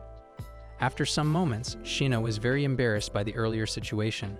Saki even teases Shino. She starts to hit Noya in frustration as she tells him she will stop their two-timing and leave right away. Looks like Saki is getting suspicious of Shino's behavior. After a while, they all give Shino a welcome party. They have set up a table with different meals for her. Shino can't believe they are giving her a welcome party when she wants to end their two-timing relationship in their house. Noe reveals to her, when Shino says she will live here, they talk about it and decide to welcome her. Because she is important to Saki, that means she is also important to them. That's why they want to get along with her, and they want her to accept their two-timing relationship. Shino informs him she will never accept that. Nagisa gets sad by Shino's reaction and reveals that she's been preparing for this dinner for 3 days. She thought that they could get along better if they had dinner together. Shino couldn't resist Nagisa's innocence as she agrees to eat dinner. She then starts eating food. It seems the food is tasty. Shino likes the food, and seeing that they all get happy. Shino notices that the meat looks expensive. Nagisa informs her that Noya has provided her with ingredients, whereas Noya tells her he spent all her part-time money on this. Never thought this dude could do anything except running on 2 girls at a time. Shino gets angry and tells him to stop being reckless. Nagisa makes Shino try every dish, and she even likes them. She then admired her cooking. She should open her own restaurant at this rate. Nagisa confesses she likes that even though Shino hates her, she still compliments her food. They all seem to agree with her. Shino then tells them that even though this is all delicious, they have a lot of carbs, meat, and oil. Therefore, she starts to cut vegetables and prepare a salad for them. Next time, she should sit outside and eat with the horse. Nagisa shows gratitude to her and now thinks of making these for him. However, Seki reveals Nagisa learned to cook to make him love her. Well, did she think of him like a child who will start to love her because of food? Shino gets angry at her. She asks her when she started liking him. Does she know he was in love with Saki? Surprisingly, she knows about it. Shino gets furious at this. She states that if it doesn't occur to her that because of her selfishness, how much trouble she was causing Saki. Noya comes in between them to support Nagisa. However, Naja confesses that she feels sorry because she doesn't understand that her actions might cause trouble for Saki. Shino says she should then stop this two-timing, but apparently, Nagisa told her she loved Noya. Also, Noya confesses to her that he would never let her go. He is the biggest red flag I have ever known. It seems Nagisa is the biggest idiot here. She says she loves him and she would never break up with Noya. I can't decide who is more toxic here, Nagisa or Noya. Shino acknowledges that even though Nagisa is always a shy person, when the time comes, she can blast like fireworks. Saiki tries to lighten up the mood, but Shino shuts her up. She is so scary, she can even make a ghost scream. Shino announces she hates Nagisa even more now. They all get shocked. She is even more determined now to stop their ridiculous two-timing relationship. Isn't she too obsessed with them? Surprisingly, they are also prepared to prove her wrong. Whose team are you on? Team Shino or Team Nagisa? Rika has gone camping with her little sister, so she can make vlogs. Because she spent all her money on buying the house, she is making new vlogs to make money. Surprisingly, her goal is to make 100 vlogs. Well, best of luck with that. It will be interesting to witness their drama, as I'm pretty sure there will be plenty of tears and laughter. Saki and Shino are sitting in a room. Shino wants Saki to get close to Noya at the fireworks festival, as it will be her chance to get ahead of Nagisa. Saki seems to look shy because surprisingly, she and Noya didn't even kiss each other. And here I thought they had done more than kissing. Shino is stunned to know this. She starts to lecture her that even though Nagisa has come later, she has still kissed him already. And however, being his childhood friend, how can she haven't kissed him yet? I wonder what she has been doing all this time. Even Shino asked her this question. Saiki becomes embarrassed at this. It comes across that Nagisa has also just kissed him on the cheeks. Shino asks her if she has done the other stuff or not. It seems she hasn't done that. Shino looks done with her. Saiki then explains to her that apparently this whole two-timing thing happened between them, and even if they are childhood friends, they can't just kiss all of a sudden. Unexpectedly, Shino takes her hand and pulls her out of the room. Shino looks like a walking matchmaker machine, as she and Saki come in front of Noya and her puppy. Nagisa is a puppy, cause she always seems to follow Noya. Shino out of nowhere caught them off guard. Apparently she tells Saki to kiss him right now. She doesn't have to be so straightforward. Everyone gets shocked, as they didn't expect this. Saiki reminds her why she is doing it now, when she told her to set up a mood at the fireworks festival to get close to him. Saiki states that she can't trust her to do it at the festival when she hasn't done it yet, so she is going to do it now, and hence, because of this hesitant behavior of hers, Noya has started to date Nagisa. She has to set up her game better to win him. All of a sudden, Noya interrupts them as he starts to close the window curtains and switch off the lights. He even lit up a candle. It appears he wants to create a good mood so Saki can kiss him. Saiki looks nervous about kissing him. Noya not so romantically cages her between himself and a wall. He starts to compliment Saki on her looks and even confesses his love to her. When Saiki looks hesitant, he asks her if she doesn't want to kiss him. It's possible that she doesn't want to kiss Yuman. Shino and Nagisa also encourage Saki to kiss him. Saki wants to know why Nagisa is okay with him kissing her. Shouldn't she be jealous of Saki? Apparently, Nagisa says if she comes between them, then their two-timing dating would never work, and one day she also wants to have a proper kiss with Noya. Damn, this guy is lucky, Noya confessed. He has fallen in love with two people. Looks like his heart is bigger than his brain. He even says maybe Saki doesn't believe him, but his feelings have never changed for her. Ever since he fell in love with her, he has never gone back to his feelings. Saki asks him, is he really going to kiss her on this normal occasion? A kiss is just a kiss. You don't organize a whole event for it. Noya states that the occasion doesn't matter. For him, she is always charming and cute. Saki confesses she always wants to kiss him. She starts to get close to him. Looks like the guy is going to get his treat. She is slowly getting close to his face. The atmosphere gets hot, and the moment he anticipated was about to happen. When suddenly, boom, Saki has kicked Noya and he falls on the floor. He was so close to a kiss, and yet he got kicked away like an annoying fly. Shino asks her why she did that. Saki states, now that they succeeded in creating a good mood, then they can definitely do it during the fireworks festival. Shino advises her to do it properly then. In another place, Rika has surprisingly edited her 100 videos. Looks like she is going to join them at the festival. Fast forward to the night of the fireworks festival. All girls are ready to go. Even Rika has joined them. They look pretty and cute, but apparently Rika thinks she is the cutest. I can assure you she isn't. Even Noya looks speechless when he comes out looking at them. He gives compliments to Saki and Nagisa. He even compliments Shino, but as usual, she cuts him out. Whereas Rika comes to get his attention, however, as usually he tells her to stop bothering him. He's ignoring her like I ignore math questions. They all go to the festival together. The festival looks amazing, and they all get excited to see the fireworks show.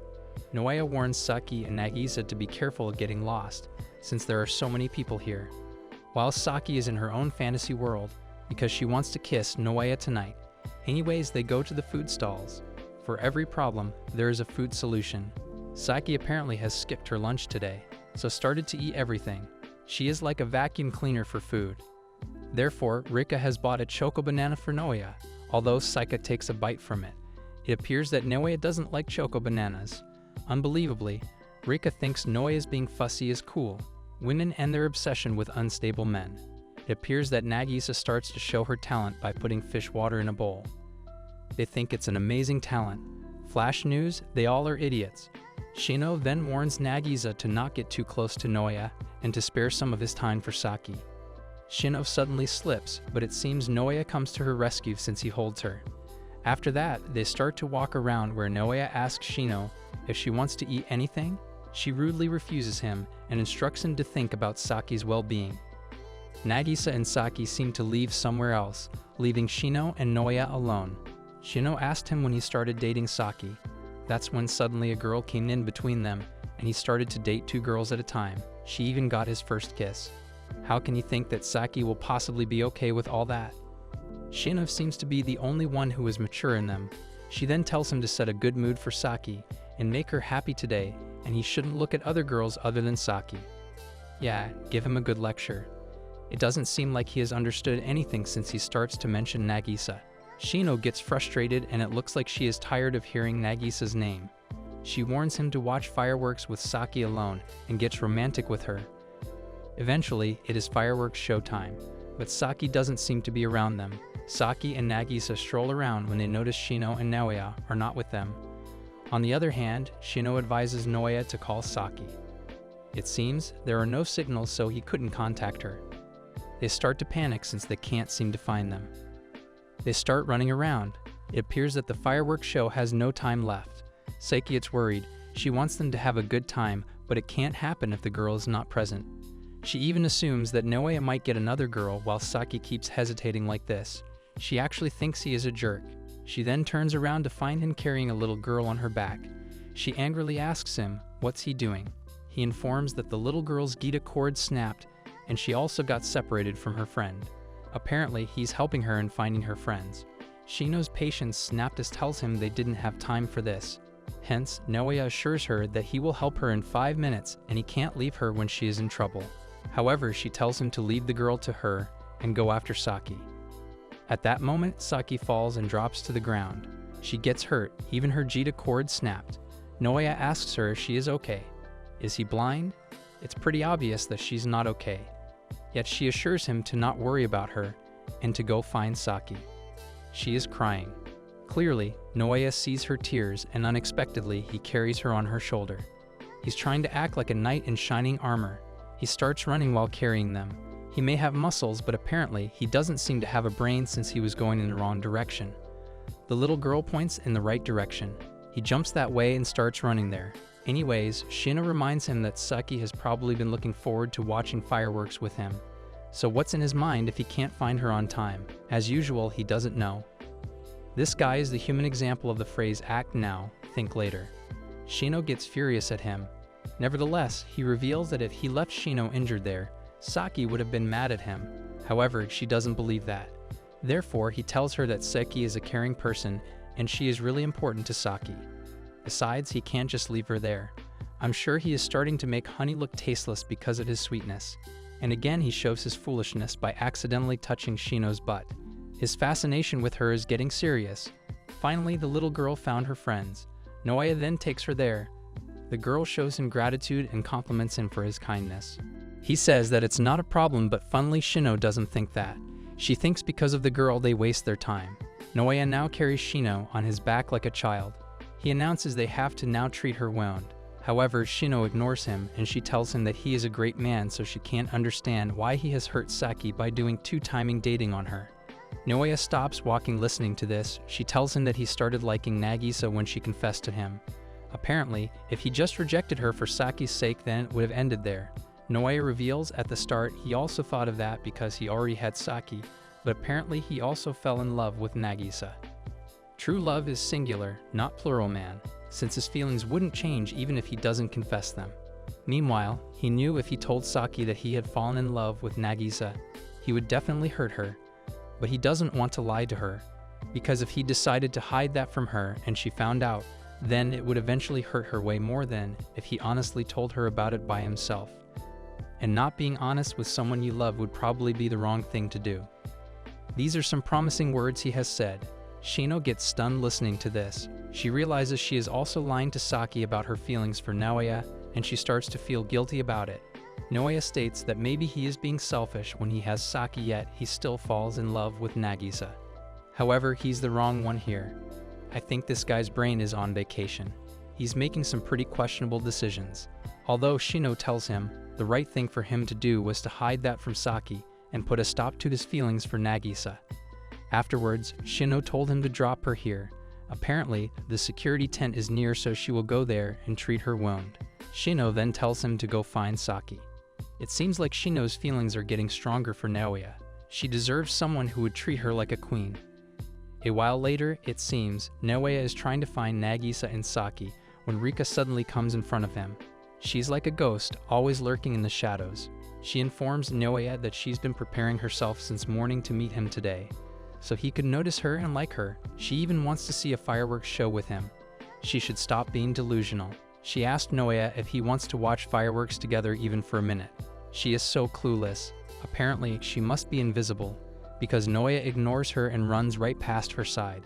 However, she holds his shirt to stop him. Noea tells her he has to find Seki, and he doesn't want to watch fireworks with her. She then hugs him from behind and reveals that she's been working hard to make vlogs during this summer break, so he should give her some time. Surprisingly, Noea pushes her and starts running while informing her that he doesn't have time for her.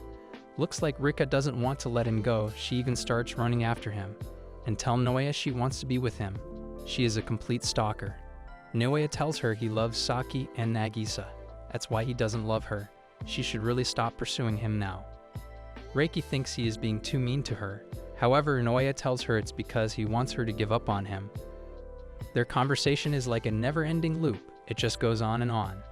Unexpectedly, she shoved Noea with all her energy, sending him crashing to the ground. Dan, where did she get this energy? Hence, Rika states that after looking at her properly, if Noea still can't love her, then she will accept it. And if he doesn't have time for her today, then she will back down for Saki and Nagisa's sake. But Rika just wants him to give her a little bit of his time. Why is she so desperate to spend time with him? Surprisingly, Noea tells her he wants to use all his time for his girlfriends. Rika then pulls him by his shirt and demands that he has subscribed to her MetTube channel. It means he is her subscriber. Anyways, she tells him she has recorded vlogs while she was camping. Seemingly, she always thinks about how much fun Noea will have while watching those videos. Apparently, that's why she puts so much effort and hard work into the video editing. Even she thinks after watching those videos, Noea would like to go camping with her. She should stop making a fool of herself. She even offers him to bring Nagisa and Saki with him for the camping. Surprisingly, Noea admits that he doesn't watch her videos. She puts in so much hard work, yet sadly he's not even watching it. Seemingly, Noea had stopped watching her videos after her confession. I feel really bad for her. Reiki's heart breaks as she begins to cry. She asks him if he thinks her videos are not interesting anymore. She shouldn't have to doubt her hard work because of him. Rika desperately tells him she will put more effort into making her videos more interesting for him. However, Noea tells her it's not that, and her work is good. She then asks him if he hates her. Though Noea admits that he still respects her, the thing is he can't fall in love with her. She is surprised at this. Noea asks for her forgiveness as he leaves from there. Rika, being a delusional person, starts to assume that maybe Noea likes her. In the background, fireworks started. Meanwhile, Nagisa and Saki seem to be together. Hence, Nagisa informed her that apparently, fireworks will go on for about 30 minutes. And if they split up, there are chances they can find Noea on time. Saki seems to like her plan. She agrees with her and tells her she is going in another direction to find him. Well, they decided to meet up at the park in 20 minutes. Suddenly, Nagisa stops Saki and looks nervous as Nagisa reveals she has a proposal for her. What kind of a proposal is she talking about? On the other side, Rika seems to celebrate her delusional happiness. I also want to be as delusional as she is. Noea seems to be searching for Saki and Nagisa. As he promised to watch the fireworks with them, he starts running to find them. Apparently, he thinks this is his chance to make new memories with them, so he doesn't want to miss this chance for anyone. Eventually, Noea sees Nagisa in front of him. It seems she is looking for someone as she is looking here and there. Noea calls her name, and at that moment she turns around and sees him. They both look very happy to find each other. They are acting like they haven't seen each other for a long time. Surprisingly, their lovely reunion gets interrupted by a girl. However, both look horrified to see her. Who is she anyway? It appears she is Saki's friend. But then why are they acting strange? It's because it seems that the girl is Saki's classmate, and apparently they don't know about their two-timing dating situation, and even in the future they don't want them to know. So Noea and Nagisa start panicking at this. Furthermore, the girl calls them, but it looks like they don't want to meet her. Hence, Nagisa goes to a cotton candy store while acting like she doesn't hear the girl calling her name. Her acting skills are worse than mine, seriously. Noea thinks Nagisa looks cute at that moment. His brain waves must have crossed with an alien signal. Anyways, Nagisa flies away by saying she is craving for cotton candy at the park. Meanwhile, Noea also made an excuse and fled from there. After a while, they both seem to be standing in a quiet place. They realize that students from their school could have been at the festival.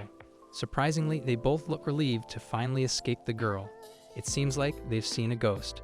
Furthermore, Nagisa reminds Noya that they should hurry, otherwise fireworks will be over. He then notifies her that they have to find Saki. However, Nagisa knows where Saki is, so she tells him about it. It appears Nagisa looks hesitant to reveal to him that they have promised each other. Whoever meets him first will be able to spend alone time with him. This is ridiculous. He is not a puppet. Nagisa confesses she wishes to watch fireworks with him so that they make new memories.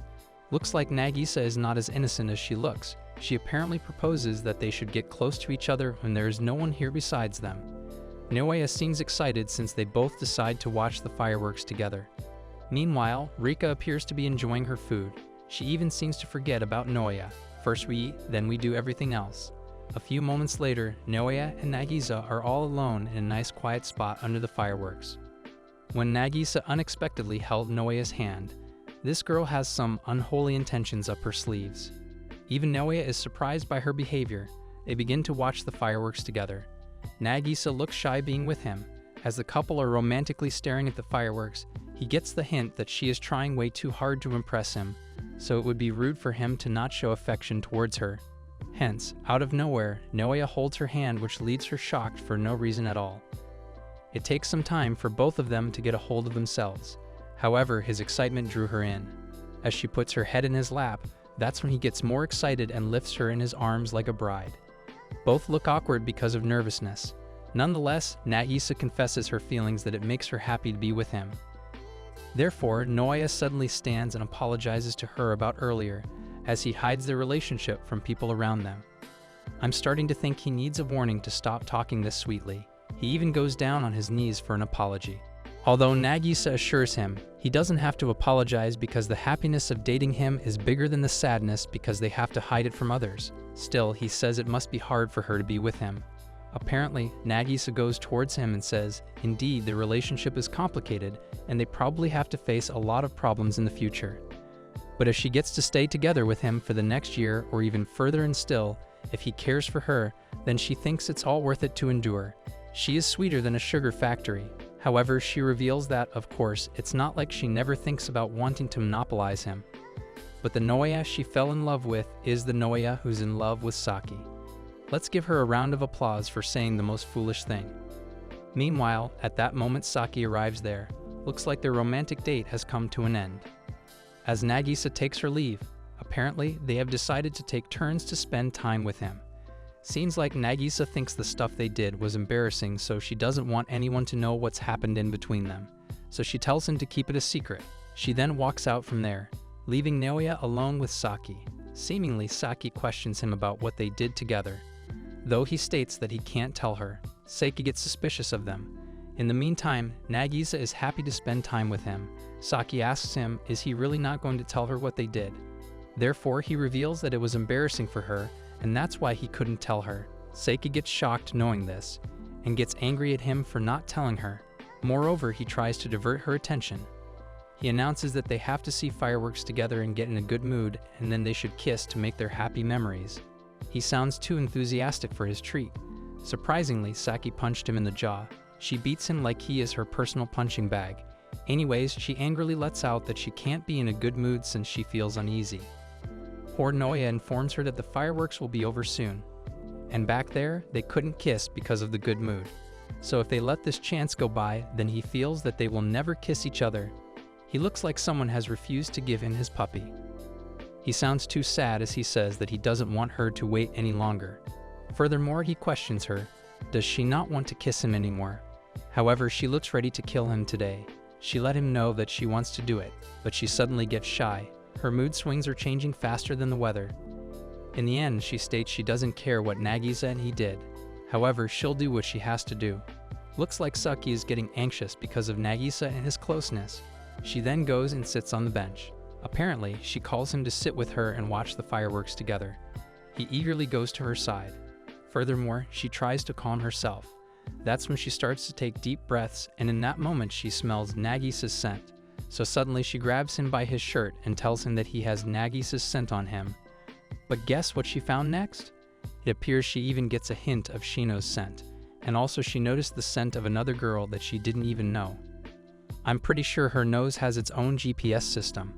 He gets surprised and asks her how she knows this. However, Saki tells him that, of course, she recognizes the scent of beautiful girls. Looks like she suddenly realizes something, as apparently she questioned him, what did he do with so many girls while they were separated? However, she assures her that he didn't do anything indecent. Whereas he tells her apparently things happened, that's how he had to stick his body close to the girls. But nothing happened between them, hence he tells her to watch fireworks with him, possibly so she can calm down. Well, she hesitantly tells him that she believes him since he never lies. It doesn't seem like she completely believes him. The atmosphere around them starts to look peaceful. It appears that she confesses it's their first summer fireworks they have been watching together since they started dating. They seem to enjoy watching fireworks. Therefore, they spent a lot of summer together ever since they were kids. But unlike back then, they are lovers now. The aura around them begins to get romantic as she slowly goes close to him. However, when they were close to kissing each other, Saki again seemed to notice Nagisa's scent, and it looks like the realization that she's being two-timed on by his boyfriend suddenly struck her. It appears that one minute she's sunshine and rainbows, the next she's a toddler throwing a tantrum in front of him. Seems like she finally realizes that she is with a guy who also has another girlfriend. Why is she acting like this now, when earlier she gave him permission to be with Nagisa? However, Naoya tries to calm her down. In the background, they hear the announcement that the fireworks have ended. Apparently, Saki finally gets her senses back as she hears the announcement. They both look sad to lose their chance to get close to each other. After some moments, Saki finally realizes she has lost her moment to watch fireworks with him. Maybe she should start a blog, Confessions of an Idiot's Regretter. Hence, Naoya urgently goes somewhere. Apparently, he bought fireworks material for her. That's so sweet of him. But it looks like Saki doesn't think like that, because she looks at him like he is crazy. It appears she thinks that it's cringe that he has bought smaller fireworks because the big fireworks launch is over. I'm pretty sure she could win the most ungrateful girlfriend award. Finally, she looks happy as she accepts his gift. Meanwhile, Naoya appreciates her that after all the trouble he is causing Saki by doing two-timing on her, she is still accepting him. He states that if Saki weren't the one he is going out with, then this would have been over from the start. He seems to remember Shino's words about Saki, so he asks her, he wants to know how she is feeling right now. Seems like today he wants to confess all his feelings to her, as he starts to tell her since they started living together with Nagisa. A lot has happened with Rika, and even Shino found out about them. It looks like he is going to say something romantic, but apparently our guy is so stupid. He asks her if she is happy that he is dating another girl. He's got the emotional intelligence of a potato, hence she smacks him and tells him of course she is not happy. And is he an idiot? However, he tells her he knows this, and that's why he still wants to ask her properly. How does she feel right now about their relationship? He even asks her if she is hiding her painful feelings. He reveals that, apparently, he is afraid to know this, but still it's important for him to know how she feels. The atmosphere around them looks very intense. Saki asks him. If she tells him that she is hurting and she is at her limit, then what will he do? However, Naoya replies that he will figure out something. It appears Saki gets angry with his reply. As she tells him if he wants to figure it out, then why did he ask? Hence, Naoya asks what her answer is. Saki starts to think, and suddenly she tells him for now they should just light these fireworks. Since he already bought them, her ability to dodge conversations is Olympic worthy. Afterwards, Saki starts to play with fireworks. Nonetheless, Saki says she knows Shino must have said a lot of things to him. He confirms this. Hence, she finally confesses that she does feel a bit lonely. He always used to look at her, but then he met Nagisa. However, now she feels like she will never be able to monopolize his feelings, and perhaps if she tells him to break up with Nagisa, he will still love her. She knows it's sad, but even now, she still loves him. Apparently, she knows he is a hard worker and stupidly honest, yet he is bad at giving up. Nonetheless, she loves all that about him. Surprisingly, when Naoya asked her permission to two-timing, she did want to beat him. When Saki appears to choose a firecracker, she confesses that she believes he will never lie to her. Obviously, when their two-timing began, she used to get quite upset about it. Maybe she should write a book, How to Share Your Boyfriend and Not Lose Your Sanity. Meanwhile, she is playing with fire sparkles when suddenly, she admits she doesn't know what the future holds for the three of them. But surprisingly, she is not worried about the relationship between them. because he has been telling her that he loves her all the time. Therefore, Saki starts to remember about how he always confesses his love to her. Like a lovesick puppy, he always used to follow her everywhere. Surprisingly, Naoya has been in love with her for years, so she believes that Naoya will always be in love with her. However, he is also in love with another girl. Naoya seems speechless by her confession. Furthermore, she comforts him to not worry about it, since they always love each other. However, she speaks out that they should play with fireworks and enjoy every day. Hence, Saki states, she is happy with how things are right now. And considering about the two timing, she lets out that he just has to try his best to convince her. Surprisingly, she warns him, if he does indecent things to Nagisa, she will kill him. Maybe we should rename her the Possessive Princess. When Naoya didn't answer, she looked at him and unexpectedly found him crying there. Apparently, he is so glad he fell in love with Saki that he starts to cry after listening to her confession. I'm not sure what's more confusing, their relationship or my own life choices. At that moment, Naoya goes to her side to hug her. However, Saki looks stunned by his action. It seems Naoya looks determined to make her happy. All of a sudden, Saki pushes him away because she gets shy. Her ability to kill a romantic mood is a legend. Afterwards, she gets embarrassed and starts blabbering that they should call everyone since they have fireworks here to celebrate. Her ability to destroy her happiness is truly an art form. Finally, after a while, they got what they deserve, yes, a peaceful time after all that drama, and as they are having a fun time spectating the fireworks. The gloom in their eyes can also be visible along with their joy, and to make things more memorable, Naoya also fires a firecracker. However, Shino asks her if she kissed Naoya. Apparently, Naoya and Nagisa get shocked by her question, while Saki looks embarrassed by it. Get the popcorn ready, guys, because the situation is about to become hilarious. Shino guesses that Saki may have forgotten about the kiss. That's when Saki informs her a lot of things happened between them, so it doesn't matter. She even fled from there by making an excuse to save herself from Shino. Apparently, the atmosphere there becomes more fun.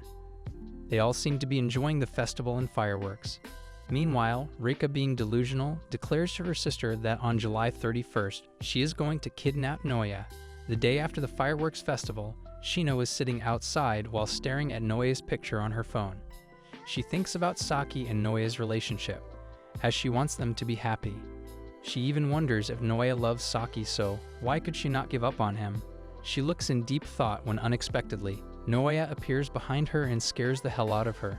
He questions her about what she wants to give up. Shino gets panicked and hurriedly closes her phone. She worriedly asked him if he saw her what she was doing. However, he seems to know nothing. Shino gets relaxed. That's when he asks her if something is wrong with her. However, she doesn't pay attention to him. He then worriedly asks if her wound is still hurting from yesterday. She quickly reassures him that she is fine. Suddenly, she seems to remember something. She asks him why he didn't kiss her yesterday. What did she just say? He is shocked to know that she wants him to kiss her. Apparently, Shino clarifies that she is talking about Saki, not her. At this, he told her that after he left her there, some things happened to him. Like Rika caught him, and then some other things occurred with Nagisa. She gets surprised and questions him about what occurred with Nagisa. And suddenly at that moment, Nagisa appears listening to her name. Shino then asks her what she did with him. Nagisa starts to get shy. Shino looks like she's about to burst with her anger.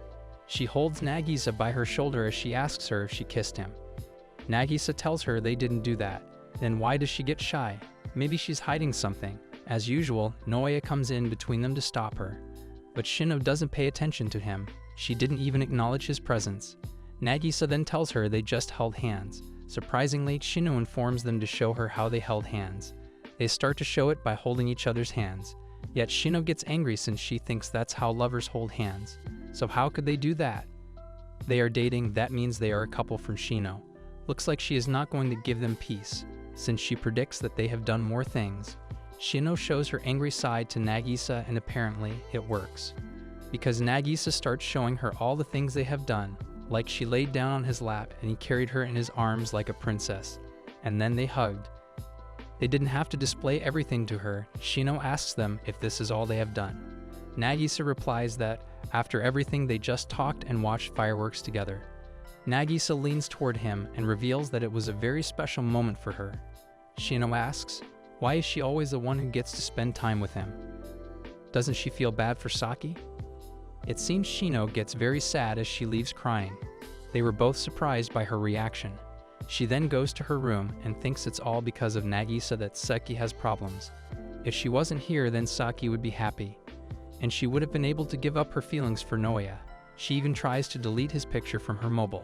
However, she couldn't delete it. Therefore, she starts crying. She thinks Nagisa is not being fair to Saki. After a while, Saki, Nagisa, and Noya seem to look at huge parcel boxes. Nagisa starts to read the note. It turns out that the parcel is for Saki. Apparently, she has won a giveaway. That's why they have given her camping tools. She gets surprised. It looks like she doesn't believe she could win a giveaway. She has less faith in herself than I do in my ability to cook. Anyways, Nagisa asked her if she had applied for something. Saki looks confused. Suddenly, she reveals she is not sure, but it might be she applied. Wow, she doesn't even remember this. They even get free coupons for free access to a camping site. Meanwhile, Rika is hiding behind the wall and listening to their conversation. I'm pretty sure she's planning something hilarious. Hence, they all plan to go there. It seems Rika has sent them that camping parcel. She wastes too much money on this guy. After a few days, they all go camping. Saki looks excited to be there. They plan to make good memories. Furthermore, Noaya starts to set up the tent, whereas Nagisa takes cooking responsibility. She should open her own restaurant. Saki looks pleased as she feels she is lucky to win a giveaway for this camping trip. She doesn't even know if she's been fooled. However, Shino gives her a reality check by saying that she is currently getting 2 timing on her, and still Saki thinks she's lucky. Shino knows where to strike her. Saki gets embarrassed. It appears she thinks that some things in this world are better off left unsaid. Although Shino states that it's her fault for being carefree. She seems upset with her. Nonetheless, Saki asks her if she's angry because of what happened at the festival. Evidently, Shino reveals that she couldn't believe how she forgot to kiss him. She even asks her, is she fine with Nagisa stealing Noya away from her? But it seems Saki doesn't understand anything. Furthermore, Saki advises her to not get too worried for her. Funnily, out of nowhere, Saki asks Shino if she loves her. But Shino pops her balloon by saying she might start to hate her actually. She has some good sense of humor.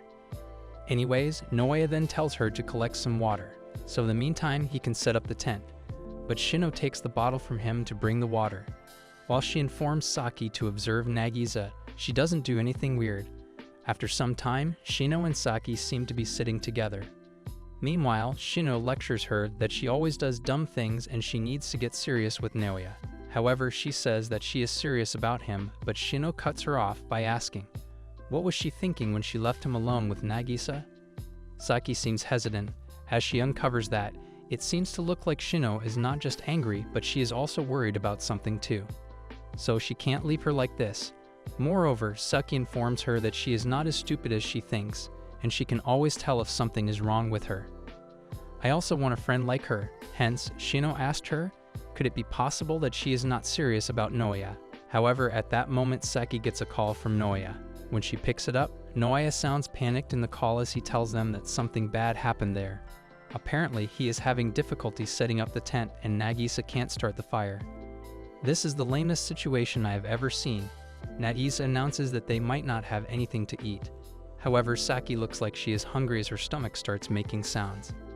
Guess who appears here all of a sudden? Rika comes at that moment with her little sister. They all look surprised to see her there. Surprisingly, Rika set up a tent within minutes. She even gives them lessons about how to start a fire. Amazingly, she even cooks the food for them. Saki appreciates her for the help. She even calls her their lifesaver.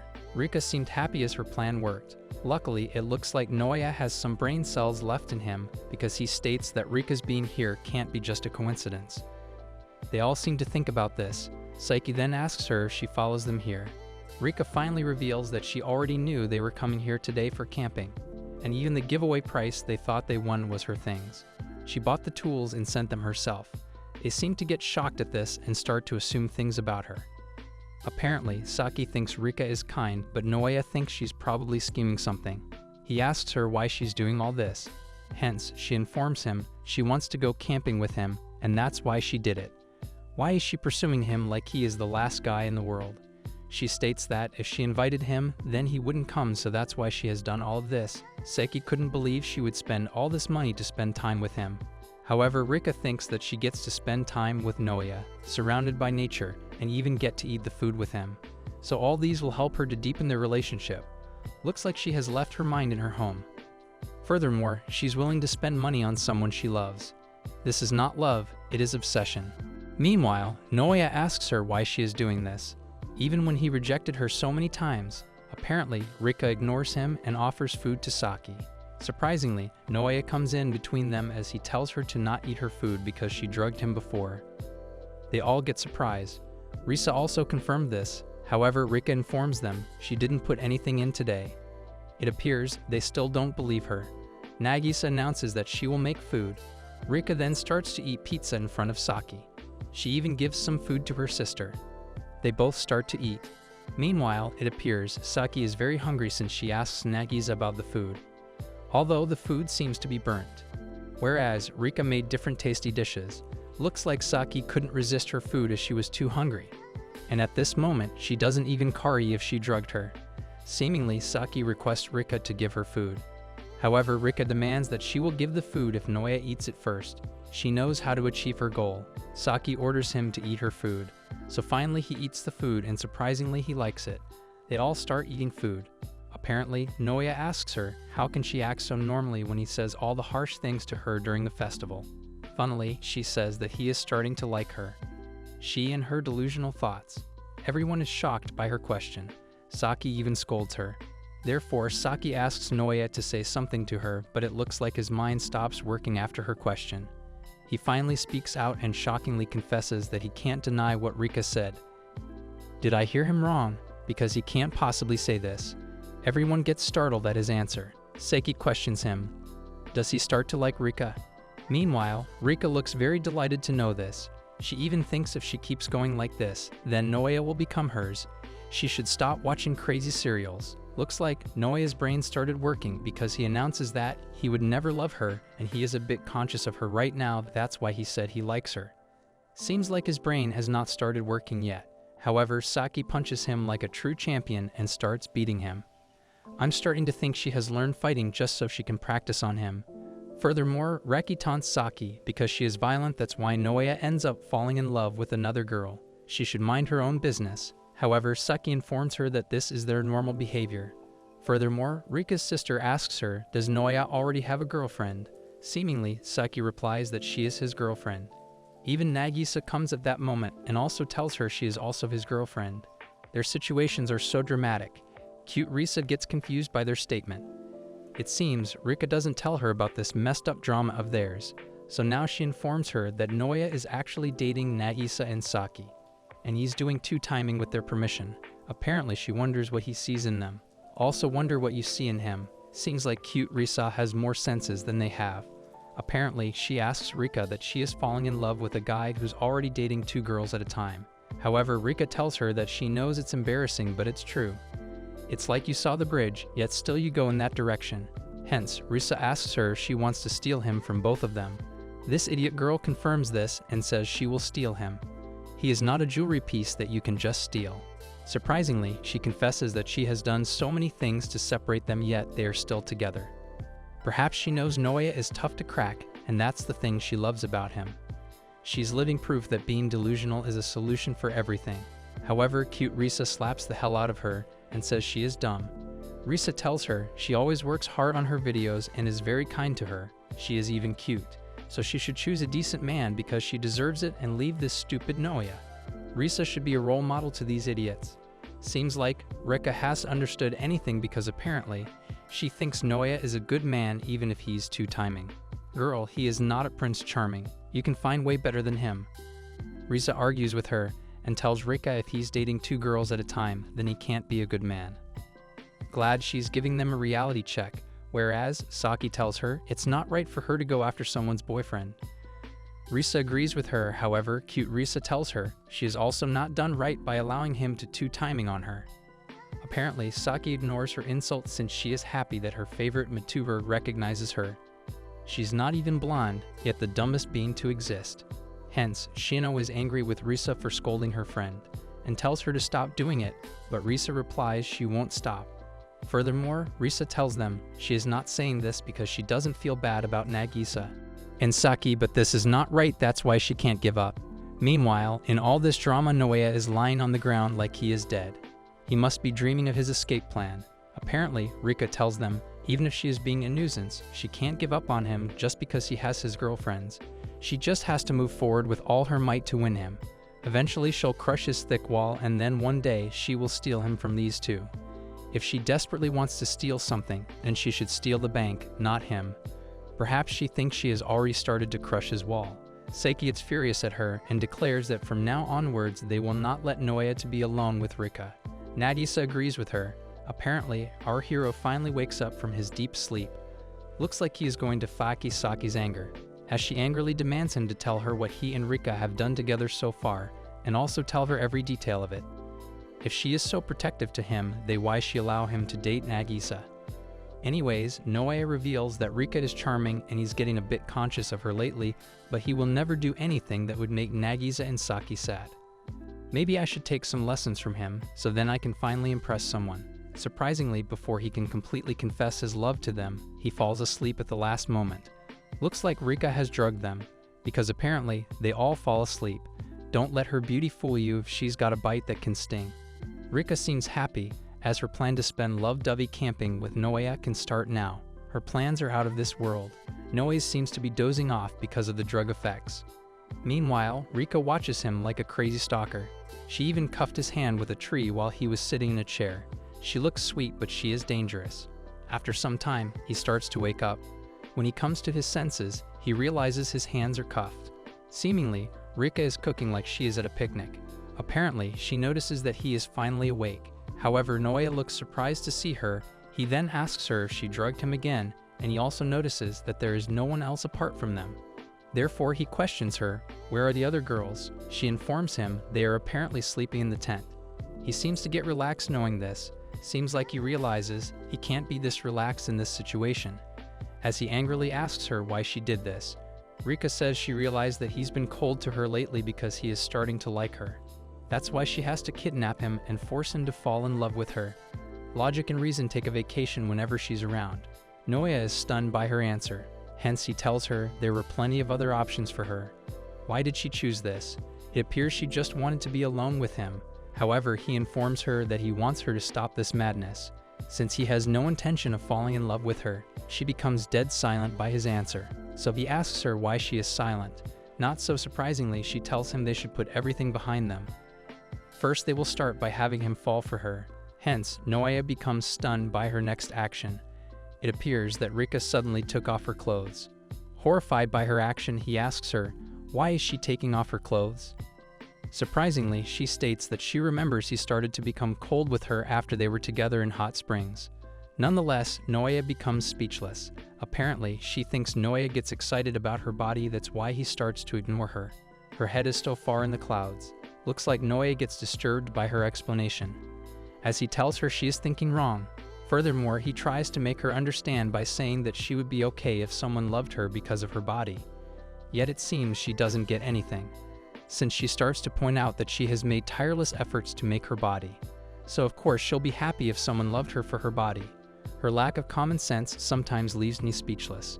He looks stunned by her response. However, she seems to be thinking when she says it's her body. That's when she suddenly realizes something. As she starts questioning him, did he start being conscious of her after they talked normally on that day? She seems to be happy, realizing maybe that's the reason behind his cold behavior. She asks him if that is true.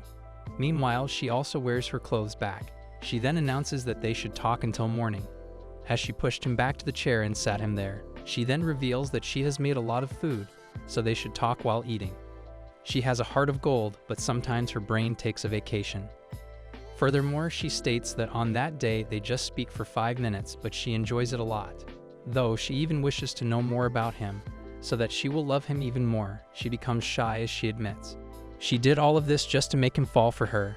Noaya confesses that it's true he has become more aware of her, but more than that he loves Nagisa and Saki even more. He reveals that when he fell in love with Nagisa, at that moment he ended up hurting Saki. That's why he doesn't want them to be hurt and feeling anxious anymore. He looks determined as he is trying to pull out his hand from handcuffs. He becomes angry since he tells her that if she does something like this again, he will reject her no matter what. Meanwhile, he tries really hard to pull out his hand from handcuffs, and in this process he ends up hurting his hand and it starts to bleed. However, at the end he finally breaks the tree branch as he frees his hand, whereas Rika looks remorseful. Therefore, he declares that he has decided, if it comes to Nagisa and Saki's, then he will crush her feelings, but he will not hurt them. Furthermore, he starts to walk away from there. Lastly, Naoya tells her he wants her to promise him that she will give up on him. However, this idiot girl handcuffs her hand with his hand as apparently she tells him that she really loves it when he is so straightforward like that. Please someone give me permission to kill her. Meanwhile, Naoya becomes shocked by her actions. Whereas the girls are sleeping peacefully in the tent, Naoya couldn't believe it as he demands what she is doing. Apparently, she angrily tells him they are not done here, so he can't leave. However, he informs her she doesn't give up on him already, then he will stop being nice to her. But this stupid girl angrily states that she wants to spend as much time with him as possible, so that she could make a bit of progress with their relationship. I have never seen a stupid girl like her. It seems he mistakes her reply with some other thing. However, she denies it by saying that she is starting to think that he is seeing her as some perverted woman. Funnily, he asks her if she is not a pervert then, although she tells him she is not. Suddenly, she takes out a key as she blackmails him that she will then put these handcuff keys in her clothes. He looks horrified. She is giving him a tough time. Seemingly, she challenges him. He can't get the keys now, can he? Also, she advises him he should stop running away from her. Surprisingly, she tells him to show her his hand, so she will take care of his wound. However, Naoya angrily yells that he will not give up. As he goes forward to take the keys, in that moment, Rika suddenly punches him. Is he a punching bag to these girls? Therefore, Rika questions him. What's he doing? Naoya looks defeated when he states he already told her. If she is going to force her way to him, then he will respond to it in the same way. It appears he took the key from her, so she starts to fight him to take the key. However, he informs her he has no intention of looking at anyone but Saki and Nagisa. And if she keeps insisting on him, then she's only going to hurt herself. She should stop annoying him and leave him in peace. Rika looks angry at his reply. He even requests her. Yet she becomes sad, however she determinedly tells him that she has been ready to get hurt from the very beginning. She reveals that she knows that things won't be easy after she falls in love with him. She starts to fight him to take the key. So she reveals that she knows there's a big chance that her love won't come true. Yet she still loves him because he is the one who protected her Metu channel and because he stayed true to himself when she tempted him. Seemingly, even after she kept bothering him, he still praised her videos. That makes her love him more and more. Surprisingly, she kissed him on the cheek. When Naoya dodges her, she becomes angry at this. However, he accidentally falls to the ground. That's when she sees her chance and takes the key from him. Apparently, she thinks if she doesn't give up on him, then somehow he becomes her. Because the same happened with her Metu channel. In the beginning, she doesn't get views, but she puts hard work into her channel and never gives up. That's when finally she ended up showing off her cleavage. She is wild. Eventually, she knows that it's lame to depend on stuff like this for views. But she thinks it's even lamer to give up without being able to do something lame. That's why she did it. She likes the way she is. She doesn't care what other people say about her. So she doesn't mind getting hurt.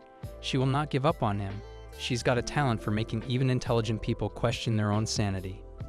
It seems Naoya becomes speechless because of her. However, suddenly her phone rings. That's when she points out at the sky. Surprisingly, the sky looks very beautiful with full stars. They both look fascinated by its beauty. The date just changed, and it is August 1st now. This means today is Rika's birthday. Well, happy birthday to her. Afterwards, she informs him she has traveled a lot to shoot videos. She reveals that the starry sky here is the best, so she just wanted to stargaze with him for her birthday. She could have said this to him like a normal person. She didn't have to kidnap him for it. Nonetheless, he tells her he can't be with her.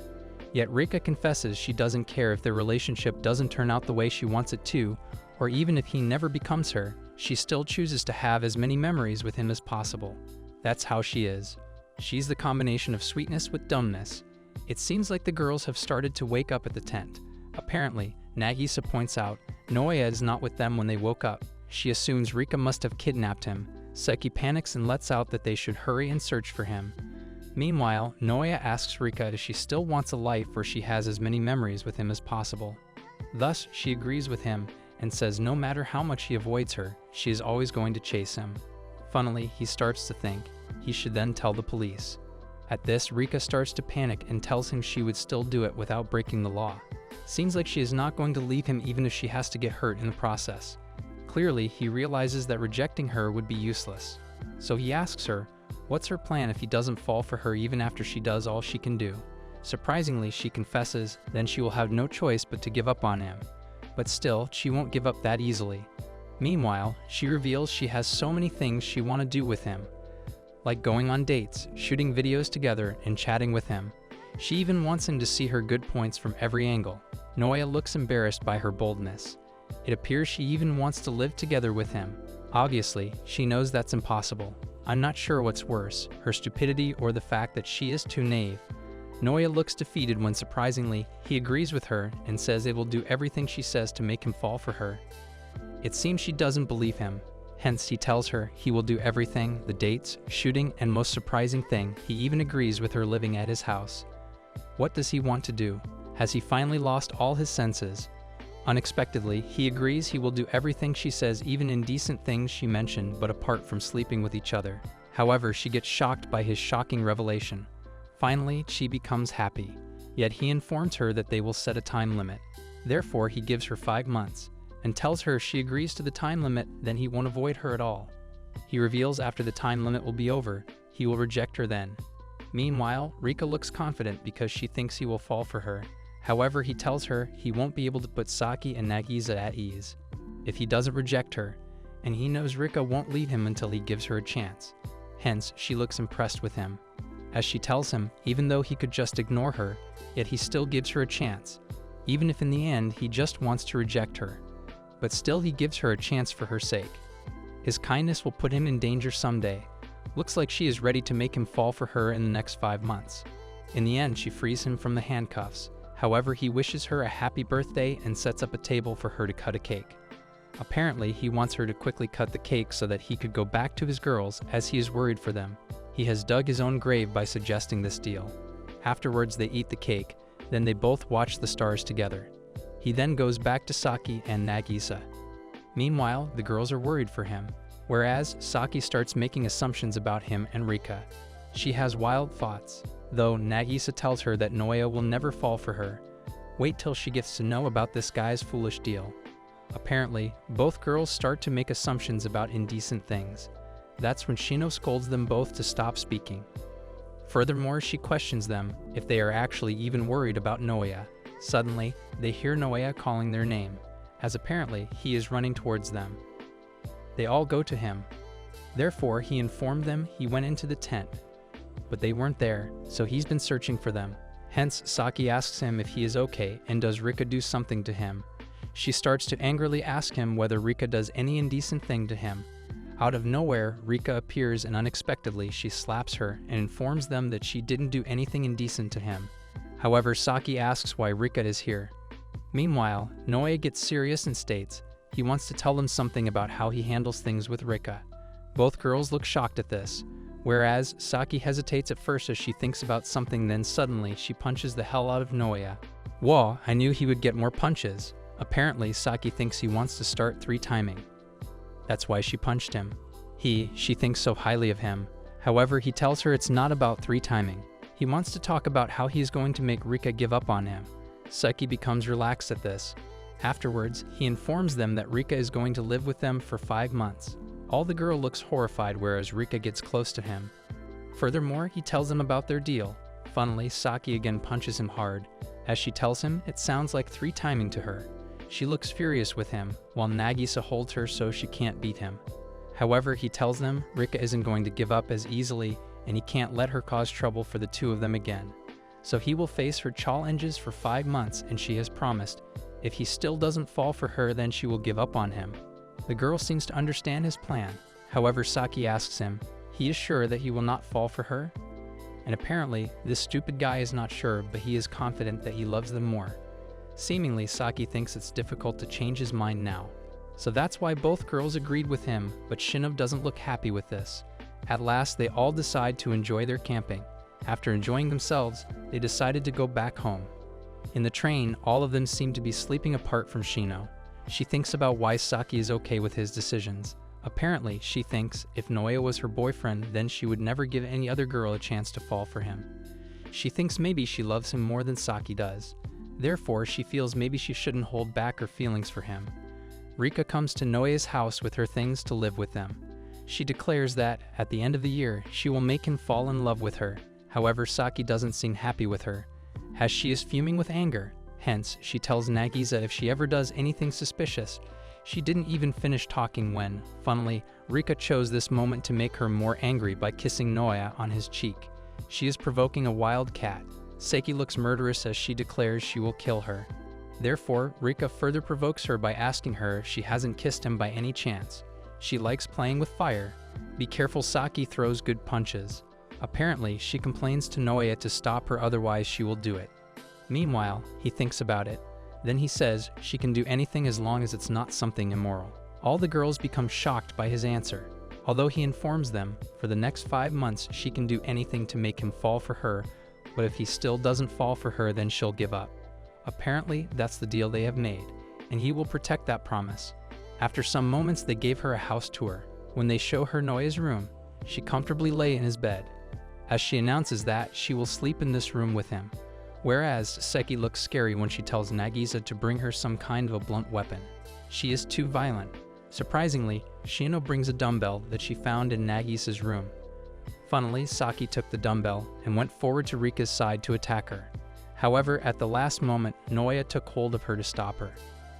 While Saki yells at Rika that she knows she wants to do something immoral with him. Although Rika tells her she just wants to sleep together with him in the same room. However, she informs them in the summer she sleeps in light clothing, and after seeing her, if Noya can't control himself, then she can't help when something happens between them. Noya becomes shy. Meanwhile, Saki looks like she is about to burst like a volcano. Noya is still holding her, otherwise, today would have been the last day for Rika. However, he assures her that he won't do it. Even Nagisa thinks Noya would never do that. Seems like Saki finally realizes this as she becomes calm. As I said earlier, Rika has a death wish today because she took Noya and sat him in the bed. Meanwhile, she also sits in his lap. They are treating him like he is a toy. Furthermore, she declares that if they trust him that much, then it should be fine that she sleeps with him. It seems that today Saki will burst from anger. She tells him it's not okay with her, and Nagisa also angrily says she can't do it. However, Nagisa blackmails her that she will spread her photo with Noya on the internet if she sleeps with him. She even threatens her that she is sure it'll shatter her reputation. She knows how to turn the situation in her favor. Rika becomes angry as she warns her to not do that. Apparently, she asks them if they actually do not trust Noya at all. Therefore, they get embarrassed by it and say that it's not true. They do trust him, however. Shino warns them to not get tricked by her. She is not easy to fool. Furthermore, Rika pets Seki's head and says if he is not the kind of man who would lay his hands on another woman, then there shouldn't be a problem for them. At that moment, Shino tells Noya that he should stop her. He looks in deep thought and surprisingly says that sleeping together should be fine and it's not something immoral. See kids, that's how a devil tricks people. They all become stunned by his reply. Hence, Shino informs him that it's pretty much borderline. She is not wrong. However, Rika celebrates her victory and says to him, they will sleep together here starting from tonight. Meanwhile, this foolish guy says he has to keep his promise to her. Therefore, Shino angrily tells him, why is he so inflexible, and what are the other things he can't accept then? Hence, he starts to tell her when she stops him and says she doesn't want to hear it. Meanwhile, he informs that it doesn't mean it's okay to sleep together every night, and if she is really going to sleep with him, then he must also sleep with Nagisa and Saki too. Surprisingly, he even asks Shino that he likes her to sleep with him sometimes, but if she doesn't mind it then. Wow, bro wants every girl for himself. Shino gets surprised by the question. Apparently, he wants to prove he's not a man who will lay his hand on another girl. However, Saki says she is fine with Shino, and it would decrease Rika's chances. Nagisa and Shino look at her surprise. Meanwhile, he reveals that the next 5 months will not be easy for them, but while facing Rika's resolve. He wants to deepen their relationship with Saki and Nagisa. Is there a therapy app for dealing with this drama? I might need it.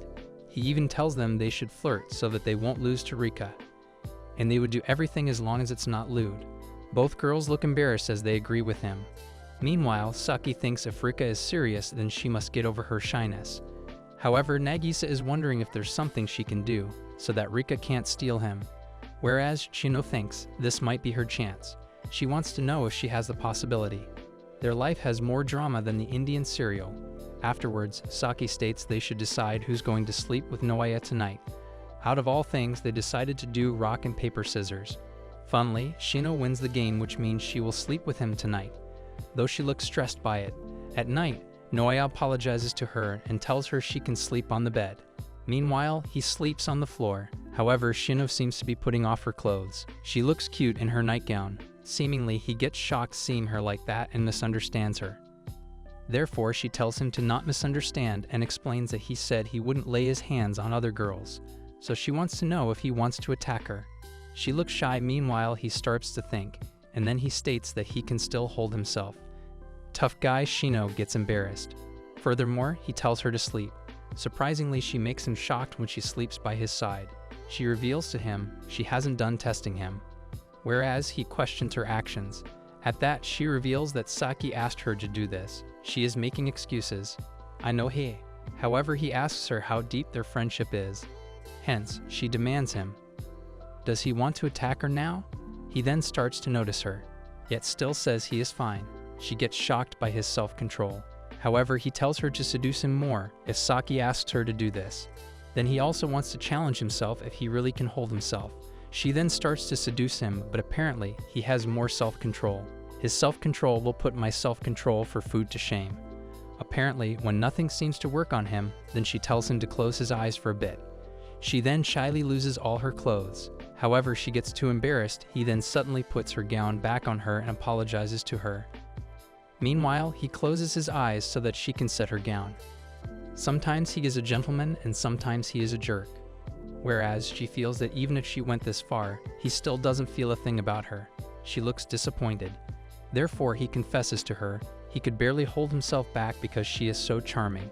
So he asks him to train her to resist these temptations. He is playing a dangerous game here. Apparently, he even gives her a chance to refuse him. Hence, she agrees to it. They both then go to sleep. Meanwhile, after his confession, Shino thinks she might have a chance with him. Why is everyone so crazy about him? In the morning, the girls start to decide who will sleep with him today, and obviously, Rika wins the game. She seems happy as she will be sleeping with him tonight. Best of luck to him for spending the night with this crazy girl. Whereas, Nagisa looks sad and Saki as usual is angry. Therefore, Saki warns him to not lay a hand on her. He looks determined as he informs them, no matter what she does, he will be sure to resist it. He even reveals that since he was barely able to hold back with Shino when he slept with her, his foolish mouth will bring him problems. They all become shocked to know this. Meanwhile, Rika looks angry with Shino. Even so, Saki asks Shino what she did last night. However, she said she didn't do anything. Liar, liar, pants on fire, he. Funnily, Saki accuses him of being a horny monster. Furthermore, she warns Rika to not do anything weird. Surprisingly, Rika looks horrified as she thinks she doesn't know Noya was a pervert. She starts to question her decision. Apparently, she assumes he will not lay a hand on her, so she plans to seduce him to make him notice her. Furthermore, she thinks if he could barely hold back for Shino, then he will definitely attack here because she thinks she is cuter and has bigger melons. She loves herself too much. However, she thinks she can't miss her chance, so she will prove to him she is not an easy girl. Fast forward to nighttime. It seems he is trying to make himself ready for Rika's sexiness to control himself, but he gets surprised as she comes to wear a cute outfit. She reveals she is wearing this to hide her curves so he won't get weird ideas. She even set up her mobile on a tripod, while she reveals she will record the whole night, and if he lay a hand on her, then she will show the video to Saki and Nagisa. Now who is being scared, hey? However, he tells her if he loses control, then he is ready to take responsibility. She looks stunned and asks him if he is really going to take the responsibility. Therefore, he states that he will take full responsibility and spend the rest of his life with her. Apparently, now she wants him to take her responsibility. However, she says if he wants to do something lewd with her, then break up with Nagisa and Saki and go out with her. Whereas he tells her both girls are precious to him, so no thanks. She should be dead now because of this insult. Surprisingly, she starts doing indecent things while trying to convince him to be with her. But it seems like our guy is strong. He rejects her with a boring face. She then starts crying. Hence, he tries to make her understand that she should treasure herself. They both then go to sleep. Meanwhile, Risa seems to inform her father that her sister has gone to live with a guy she likes and his girlfriends. Fast forward to their routines. It seems Noe's part-time job starts at 4 a.m. When he gets back, he helps Rika to shoot videos. In the evening, he plays a game with Saki. Then he studies without taking a break. However, he even works out for 2 hours before his part-time job. Man, how can he be so lively in this era of darkness? When Noya and Nagisa were coming back from shopping, she asks him if he is getting enough sleep. It seems he sleeps for 4 hours, hence she gets worried for him.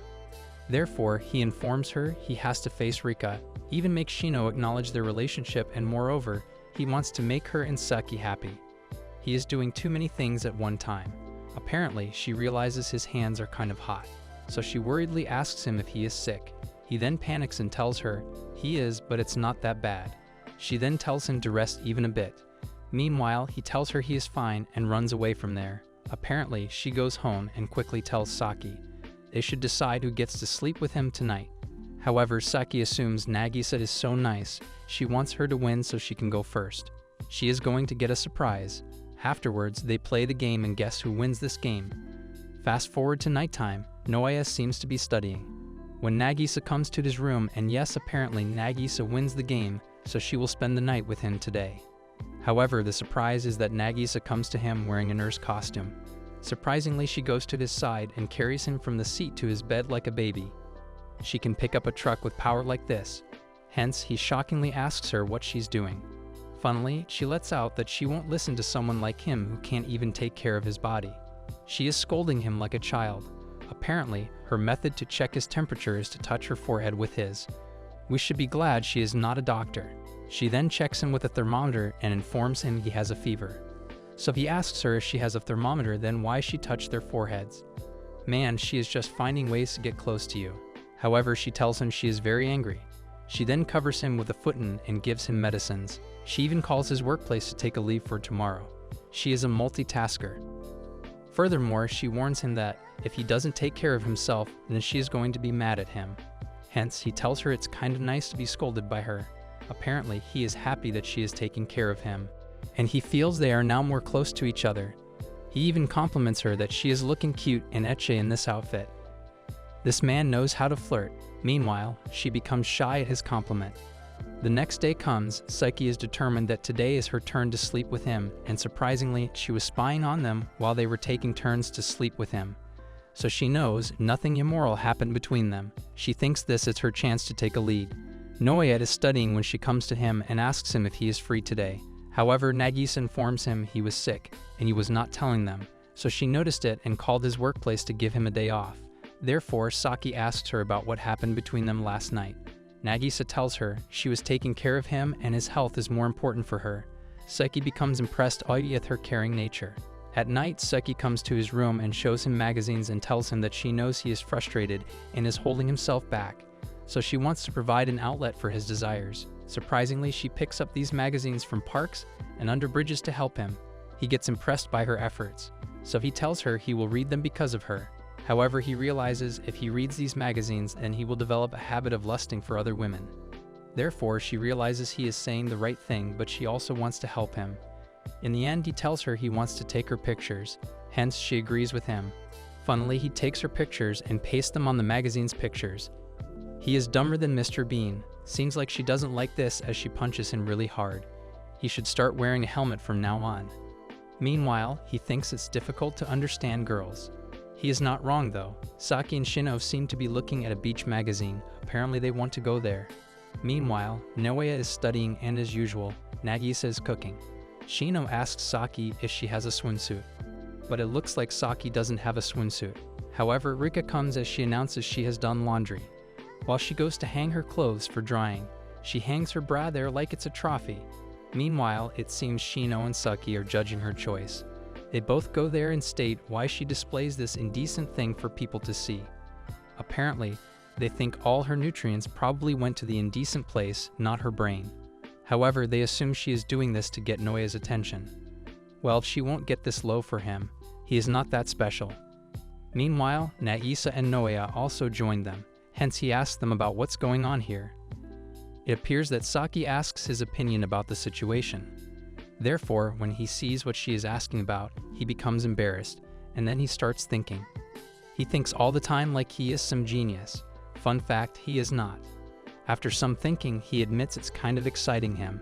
However, Rika looks shy after listening to this, but seems like Saki doesn't like his answer. Apparently, she pulls out the bra and warns him to not get excited. She is like a jealous dragon guarding her treasure. Funnily, Rika is holding her bra like it's her treasure. Meanwhile, Saki is scolding him for his reply, as she thinks this is why men are the worst. Even Nagisa and Shino look angry with him. However, he looks like a criminal justifying his crime. This guy has no brain. Apparently, he informs them he will be even more excited if he sees Saki's or Nagisa's bra. This guy sure knows how to say the worst thing. Therefore, both girls look stunned by his reply. Afterwards, he justifies that because they are his beloved girlfriends after all. He always gets away with his sweet talking. Both girls are looking at him like he is their Prince Charming. However, he ruined their moment by saying he wants to prove them wrong by seeing their bras. Saki gets embarrassed by this.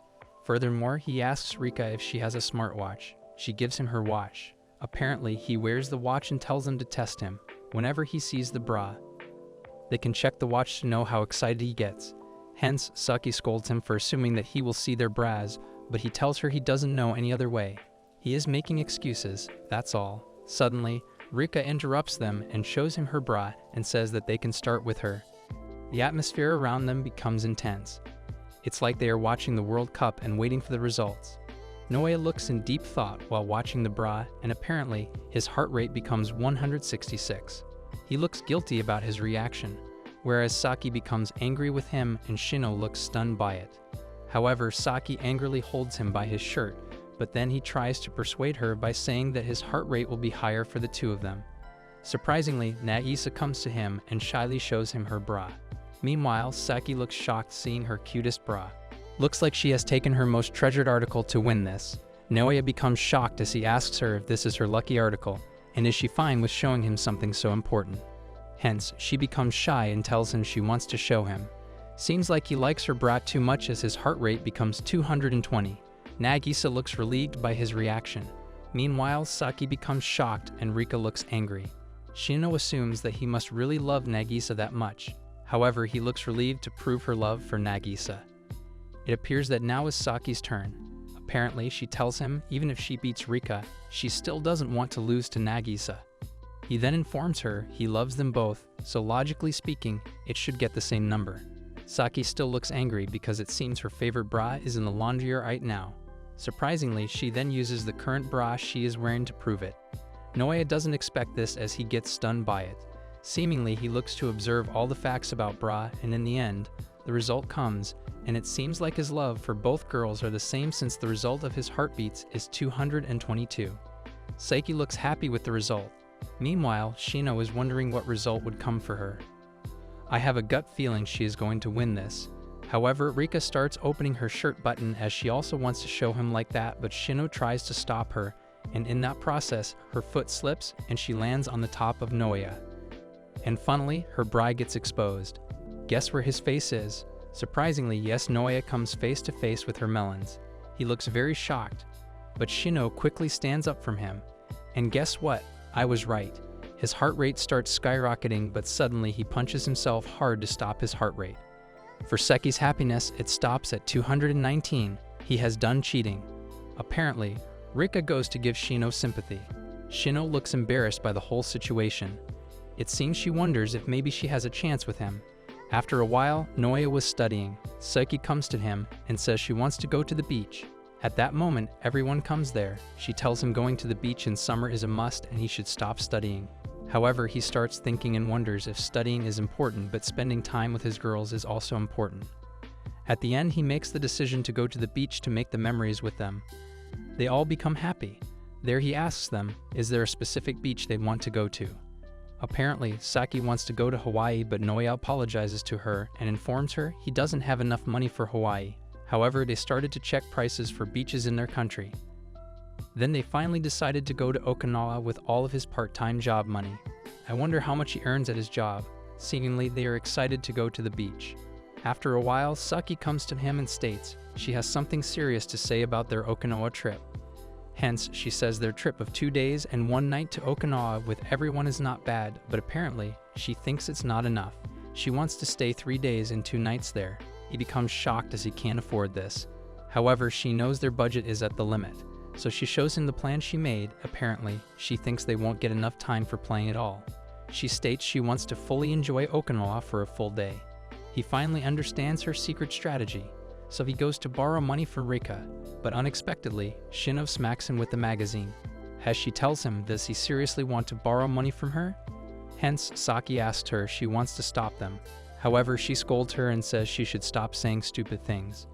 But she says it's her first time in Okinawa, so she wants to spend good time there. She is behaving like a child. Surprisingly, Shino calls her dad and talks to him. Apparently, Shino has her own villa in Okinawa, so she got permission from her dad to use it for 2 nights.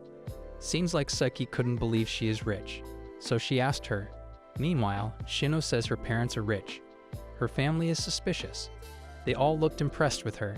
However, he tells her he will return her favor and he will do anything for her. Then they start to make plans to enjoy themselves there. Whereas Nagisa wants to see the aquarium and Shino wants to relax at the beach, and apparently Saki wants to play there and eat lots of delicious food.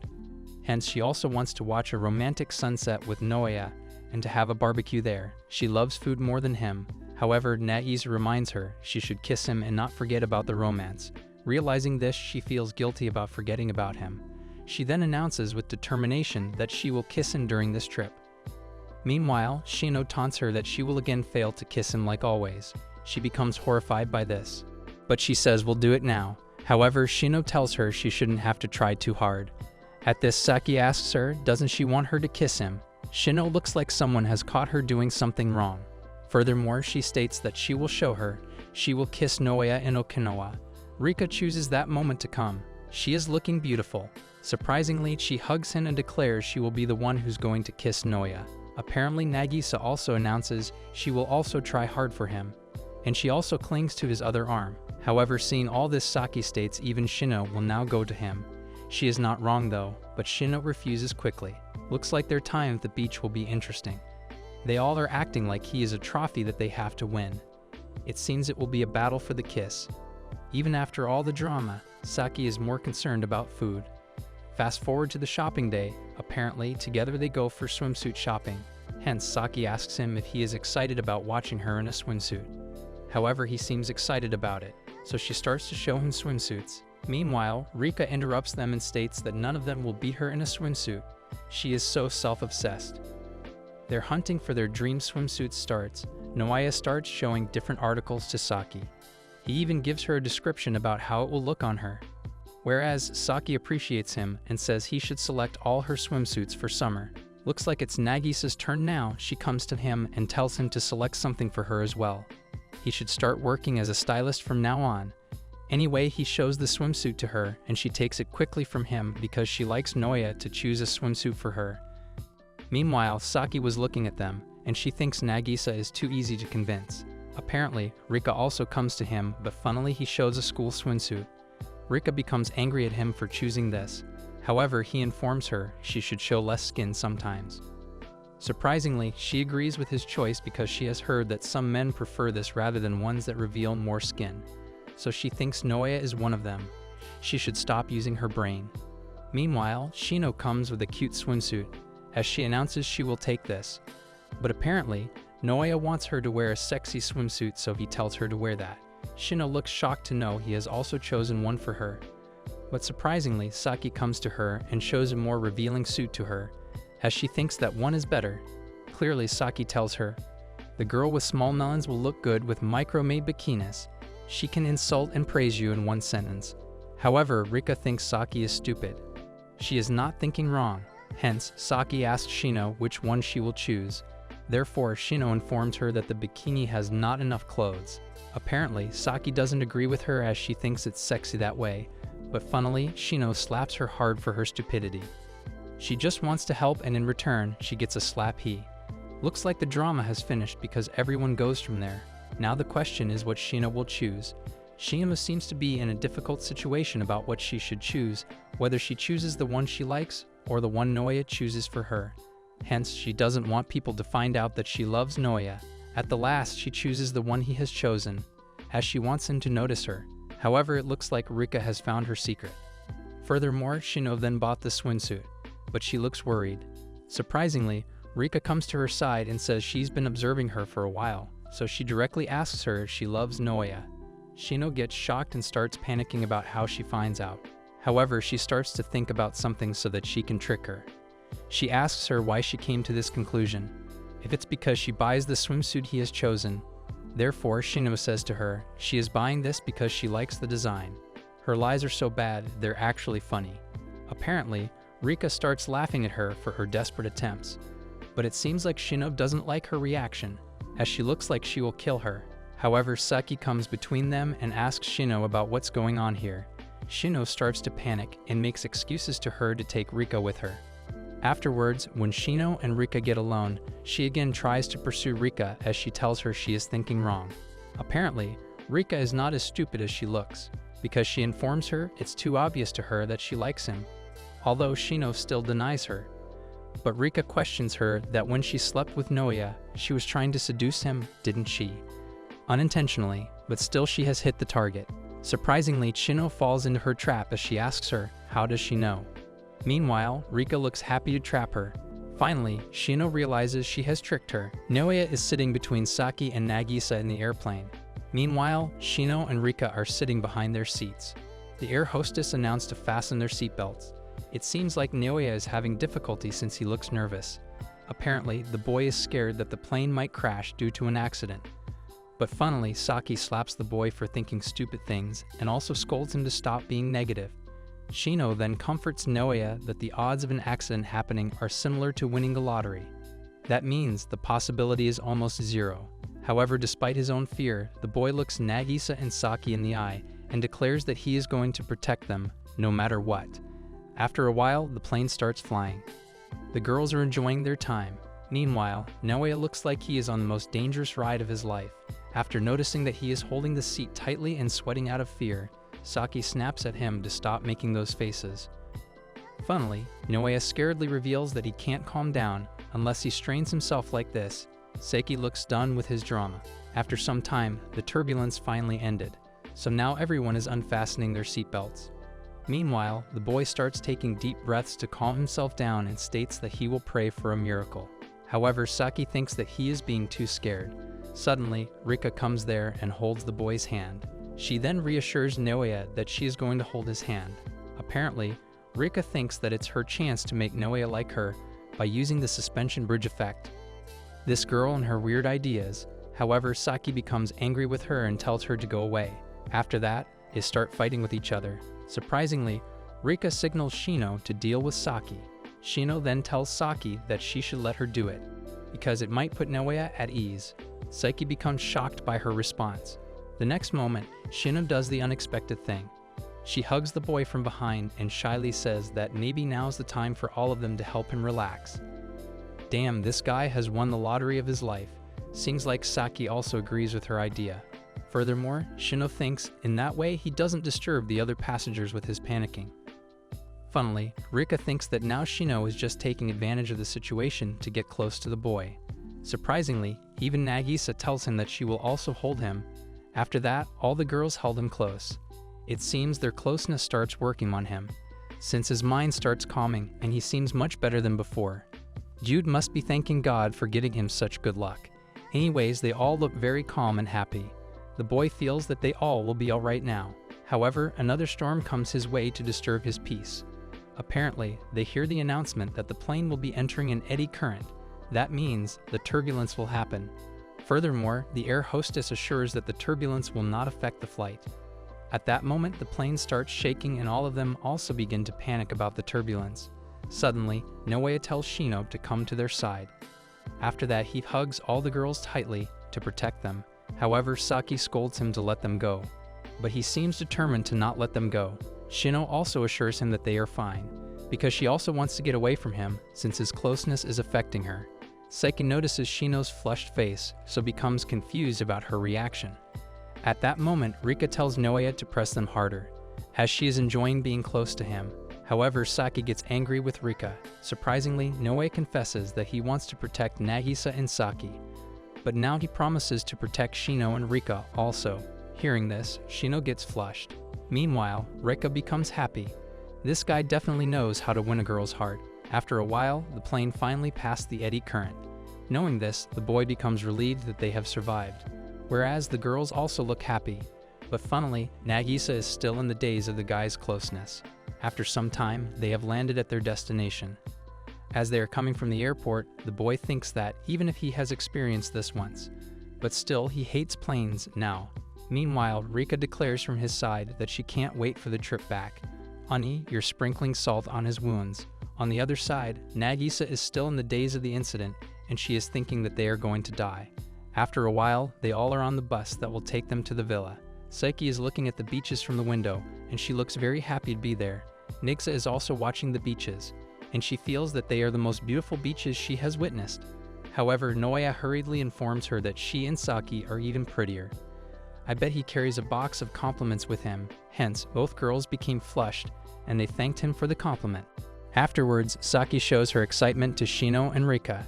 Shino then informs her that they have almost reached her vacation home.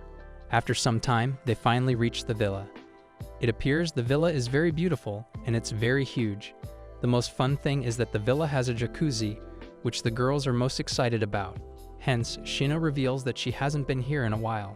The villa is so exquisite that all of their jaws hit the floor because of its beauty.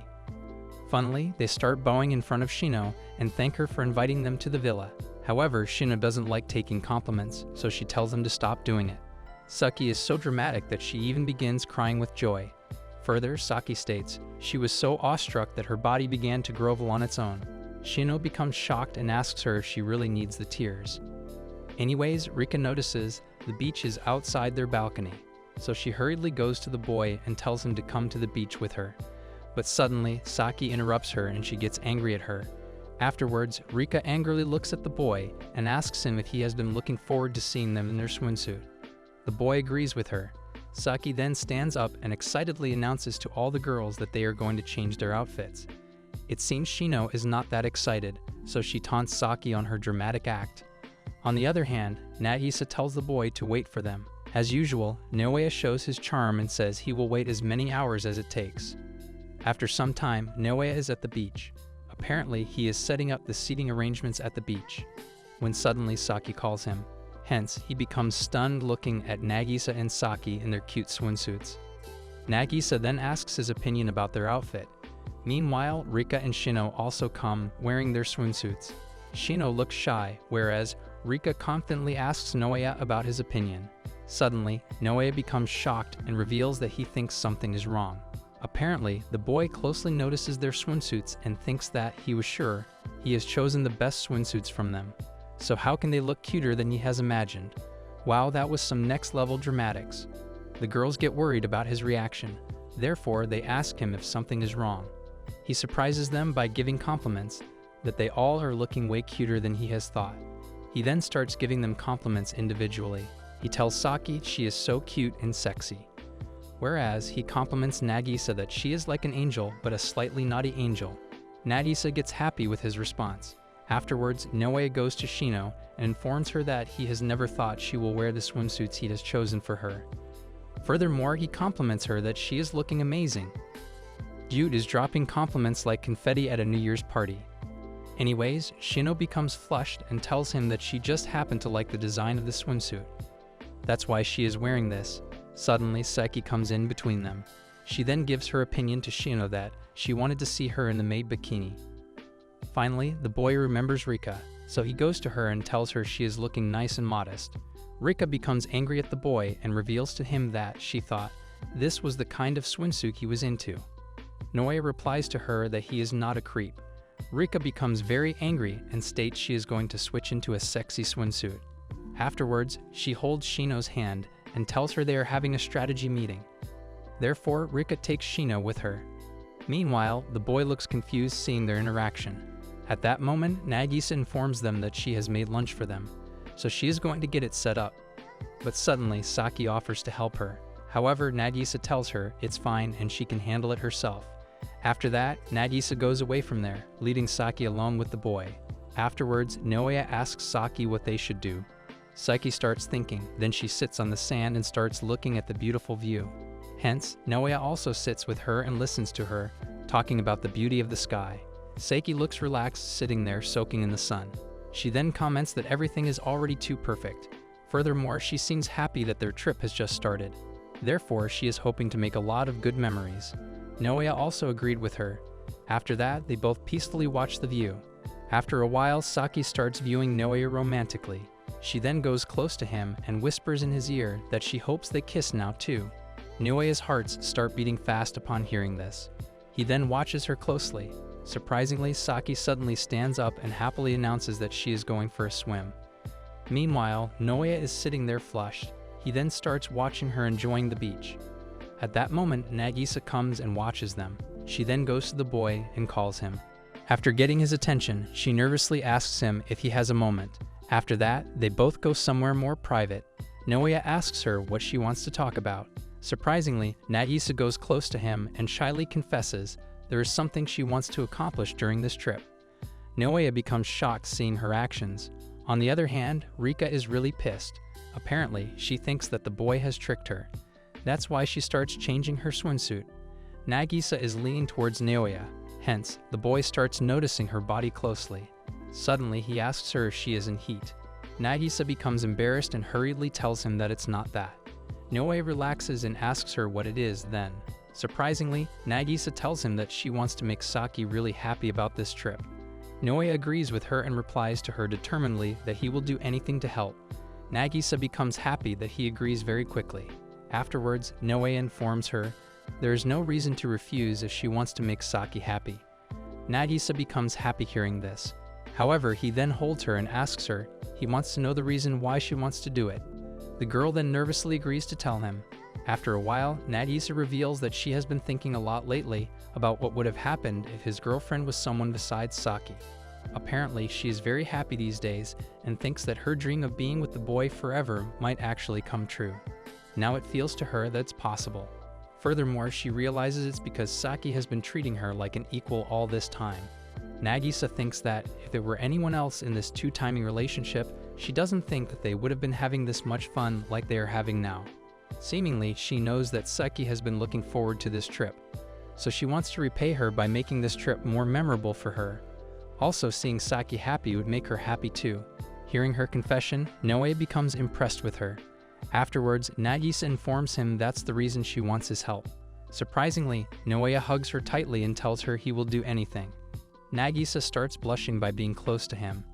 Meanwhile, the boy is happy that she cares so much about Saki. Funnily, the girl is distracted by their skin touching, so she informs him that their skin is touching more than usual. Naoya moves away from her and worriedly asks her if she doesn't like it. Nagisa starts blushing and replies to him that she likes it. Surprisingly, he again hugs her tightly and compliments Nagisa that she is very cute. Meanwhile, Nagisa's heart starts beating fast, whereas Naoya asks her what they should do to make Saki happy. He then starts giving her options that will make Saki happy.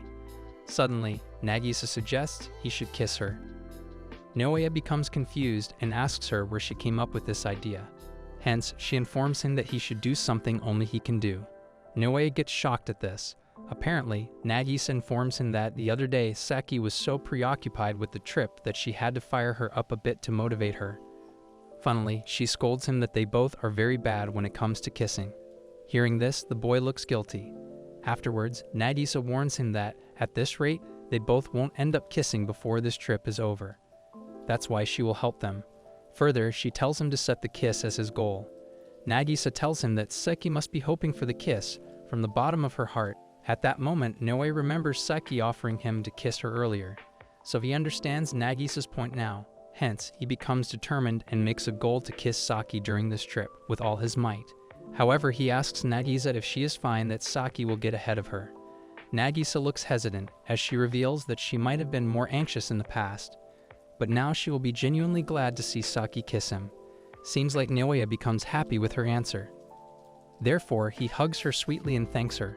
Nagisa becomes flushed by his hug. However, she moves away from Naoya and says to him she appreciates being hugged by him and it feels really good to her since there's a lot of skin contact.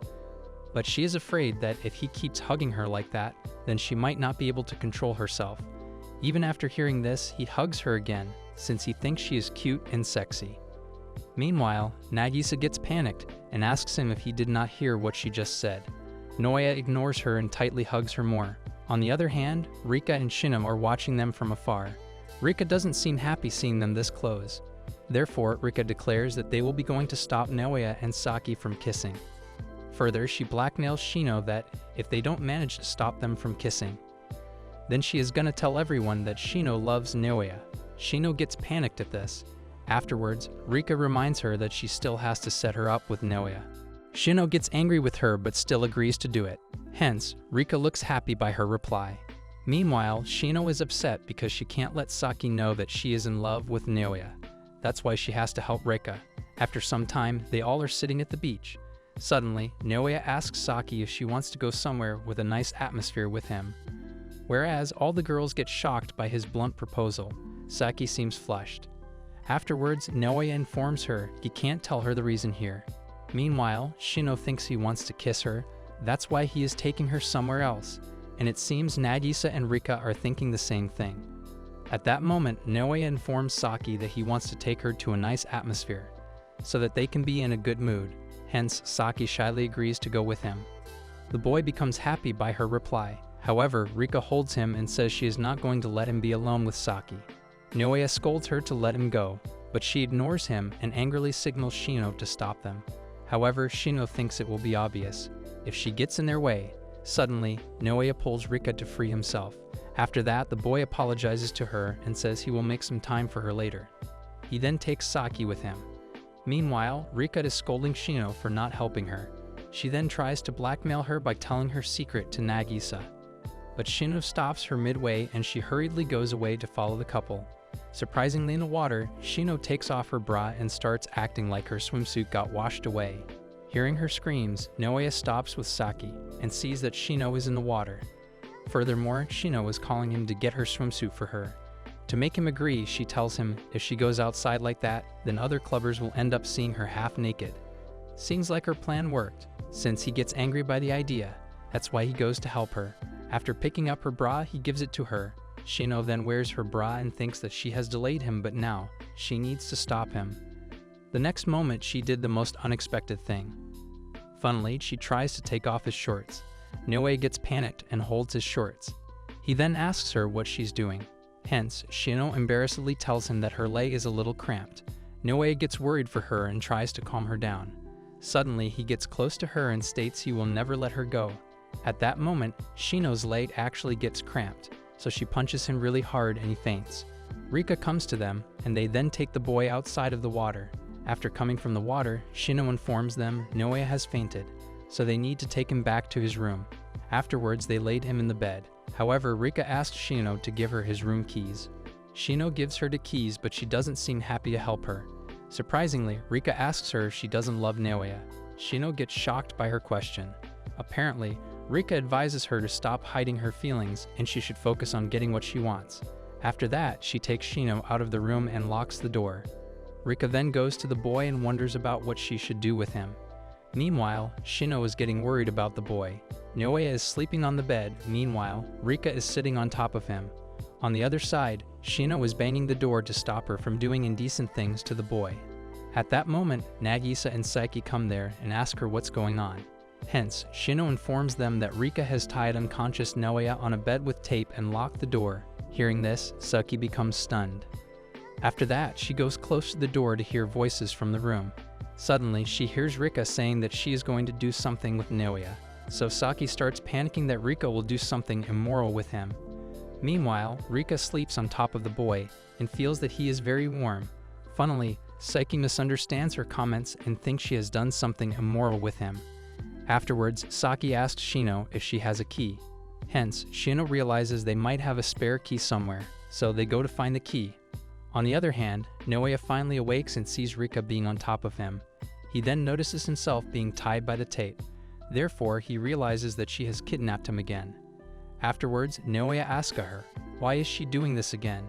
Hence, she replies that it's obvious because he was trying to kiss Saki. Hearing her reply, Naoya gets angry with her. He then scolds her by telling her not to kidnap someone with an awful reason like that. But this girl doesn't understand anything, since she angrily states that this reason is enough for her. Naoya tries to make her understand that Seki is her girlfriend, so it's normal to kiss her.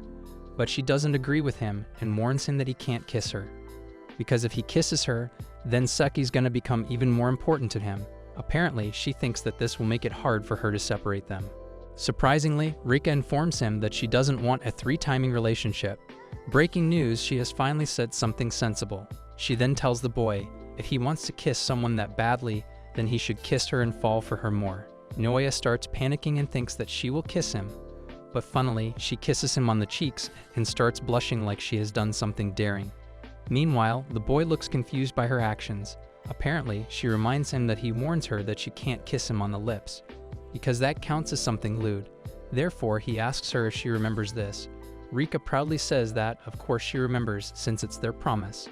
Funnily, Naoya tells her he should have banned kidnapping as well. Furthermore, he informs her that doing something like this won't make him fall for her at all. Suddenly, she goes close to kiss him on his neck. Naoya gets panicked that she will kiss him on his neck. However, she thinks he is being flushed, so she starts kissing him on his neck. Meanwhile, Naoya is trying to get away from her, whereas she is kissing like he is a delicious dessert for her. After a while, she even starts kissing him on his chest. The boy looks horrified by her actions and he starts screaming. Apparently, he is panicking that this is bad and she will go further than this. Suddenly, she stops kissing him and she looks flushed by her actions. Meanwhile, the boy is looking at her. Therefore, Rika confesses that it's embarrassing for her. At that, Naoya tells her she should then stop doing this. However, she tells him to shut up. After that, Rika asks the boy if this has made him fall for her a bit, since he said that it's bad. Naoya starts thinking about it, then he realizes that he was able to calm down after seeing her get embarrassed. Knowing this, Rika becomes pissed at him. However, Rika tells him that she will do more then, and she will never let him leave this place. Hence, Naoya angrily tells her that she should stop. Surprisingly, she tells him to shut up, and then she presses his face in her chest. Afterwards, Rika informs him that she doesn't want him to kiss any girl other than her. On the other hand, Shino is standing outside the door and looking worried for the boy. Meanwhile, Rika asks the boy if he understands her. Surprisingly, he shouts at her that he doesn't care about that. Rika then gets pissed at him. At that moment, she hears the voices that the girls have found the key. After a moment, Seki opens the door and she is looking very pissed. She is even holding a tool to kill Rika today. But funnily, Rika has run away from the window. After a while, Rika came to the beach. However, she is still determined to not give up. After some time, Seki is letting her anger out on a poor watermelon. She is looking really pissed at Rika. Hence, Saki has decided to not let her guard down. While she is smashing the watermelon, Nagisa calls her. Saki sees that Nagisa has arranged the table with delicious food, so she becomes excited about the barbecue. After some time, they made the arrangements for a barbecue at the beach. Naoya is trying to start the fire. Meanwhile, Shino is secretly meeting Rika behind the rock. Rika states to her that now they have to come up with the next plan, so that they can stop Naoya from kissing Saki. Hence, Shino agrees with her. Rika then starts thinking about what they should do. Meanwhile, Shino is recalling Rika's attempts to not let the boy kiss another girl. She then becomes upset. Even Rika notices her reaction. Hence, Shino sadly tells her that only if she could be as shameless as her. Rika becomes angry with her and asks her if she wants to fight. However, Shino hurriedly informs her that she doesn't mean it in that way. Afterwards, Rika questions her then, does she have an idea to prevent them from kissing? Shino looks confused by it, so Rika reminds her that she is the top student in their year. After thinking about it, Shino suggests they should have them eat a lot of garlic. It seems Rika likes her idea. Since she compliments Shino, she is a genius. After a while, Rika excitedly starts cooking a dish with lots of garlic in it. Suddenly, Shino asks her if Saki was her friend. Then would she still get in her way? However, Shino thinks that this question is stupid, because Rika of course would have done that. Apparently, Rika is not liking her criticism, so she becomes angry with her. Still, she agrees that she would have done that, because she doesn't care about anything other than what's important to her. In other words, anything other than Naoya, although Shino lectures her that it's not how normally things work. Hence, Rika thinks Shino is a very bothersome woman. Finally, Rika finishes cooking the dish. Therefore, she goes towards them and tells them she has made some delicious food for them as an apology for before. Naoya sees the dish is looking good. Meanwhile, Nagisa notices that there is a lot of garlic in it, whereas Saki is still looking pissed at Rika. However, Rika ignores her and tells Naoya to open his mouth wide and just eat the dish. Hence, Shino is watching them from afar. She then goes away from there. After a while, Shino is standing at some quiet place. Apparently, she is thinking that if only she was like Rika, who has the courage and determination to chase after her love without caring about anyone. Shino is looking very upset. She then closes her eyes and whispers Noe's name. Surprisingly, at that moment, Noe comes there and asks her if she has called him. The universe clearly has a soft spot for her. Anyways, Shino gets surprised seeing the boy there, so she questions him about what he's doing there. Surprisingly, he noticed that she was looking a bit down. That's why he comes to meet her. Shino looks totally in love with him right now. Afterwards, he worriedly asks Shino that she has just called him now. So does she need something? However, Shino starts arguing with him that she hasn't called him. But the boy tells her he has clearly heard her calling him. Hence, Shino tells him that it was his imagination. Afterwards, Noe notices that Shino is holding a ribbon that he gave her back in middle school. Shino becomes embarrassed that he has noticed this. Surprisingly, the boy informs her it makes him happy that she has been using it all this time. Shino then embarrassedly tells the boy she has just happened to keep it with her for this long. After that, Noe seems to be in deep thought. He then informs her that she has always been looking after Saki since back then, and she even let them use their villa for Saki's sake. Further, he compliments her that she is a nice person. Hence, Shino asks her why he is saying this all of a sudden. Noe replies that he always thought about it and he also cares about her. Apparently, the boy offers her that he will help her in anything that she is worrying about. Shino is looking in his love daze. Meanwhile, Noe tells her that she could have gone to a better high school, but she chose to stay by Saki's side.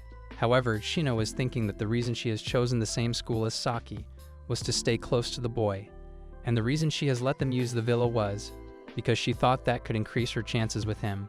So now Shino is hating herself for being so pathetic. Surprisingly, Shino apologizes to him and confesses that she has lied. Apparently, the girl doesn't think she will be able to move forward if she can't muster up the courage. That's why she chose to tell him the truth. However, when she was about to tell him the truth, the strong wind blows and her ribbon flies away with it. Surprisingly, Shino jumps in the water and tries to hold the ribbon since it's very important for her. Meanwhile, the boy becomes worried for her and informs her that it's dangerous. Yet she still ignores him and tries to hold the ribbon. After some tries, she finally holds the ribbon. However, a strong weight is coming towards her, so she becomes scared when she notices that. Meanwhile, Naoya also notices it and he then jumps in the water to save her. Afterwards, the boy finds her drowning, so he goes there and holds her. After some time, they are at some island. Naoya becomes relieved that they have managed to land. Therefore, Shino thanks him and tells him they should return back to everyone. But when both notice their surroundings, they realize that they are on a desert island. At that moment, Shino realizes she is alone with the boy here, so she thinks it might be her only chance to get close to Naoya. Further, the girls feel that if they never get back, then they can live here together forever. Funnily, she starts imagining her life with him here. She imagines that they would have 2 kids, and then they plan to get more in the future. However, the boy interrupts her daydreaming and informs her that they can see the main island. So the boy doesn't think it's too far. Shino agrees with him, since they didn't swim too long. Yet Naoya thinks it's too dangerous to swim back in the dark. Therefore, he informs her they have to spend the night here. Hence, Shino agrees with him. Suddenly, the boy gets worried about the ribbon. So Shino shows him the ribbon and says she managed to get it thanks to him. The boy becomes relieved to know this. Surprisingly, Shino apologizes to him and says this all happened because she jumped into the sea. Apparently, she thinks that Saki and the others must be worried about them. They become silent for a moment. Suddenly, Naoya starts panicking and thinks the reason they got here is because he took a wrong turn while he was swinging with her in his arms. Hence, the boy starts apologizing to her. However, Shino reassures him that it's not his fault. Funnily, he declares that, let's just say they are both to blame and leave it at that. Shino looks done with his logic. Afterwards, Naoya looks happy that Shino has treasured the ribbon to the point of jumping into the sea. After a while, Naoya informs her that they should enjoy their time at a desert island, since it's rare for people to come to these places. However, Naoya suddenly wonders why she even cares so much about that ribbon. Shino becomes panicked and changes the subject by suggesting they should enjoy themselves here. After a while, they start considering the things they will need.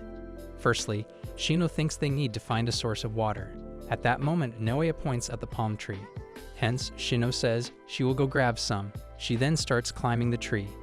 Meanwhile, the boy doesn't seem so sure about her ability. Yet Shino reassures him that she will do this at least. However, her foot slips and she lands on top of the poor boy. She becomes embarrassed and apologizes to him. Hence, Shino notices a coconut that has fallen down. She goes to pick it up, but during that process, her top accidentally gets stuck by a tree branch. So when she stands up, her top gets ripped away by the branch. Funnily, he sees her melons and hurriedly closes his eyes. The boy then apologizes to her for it.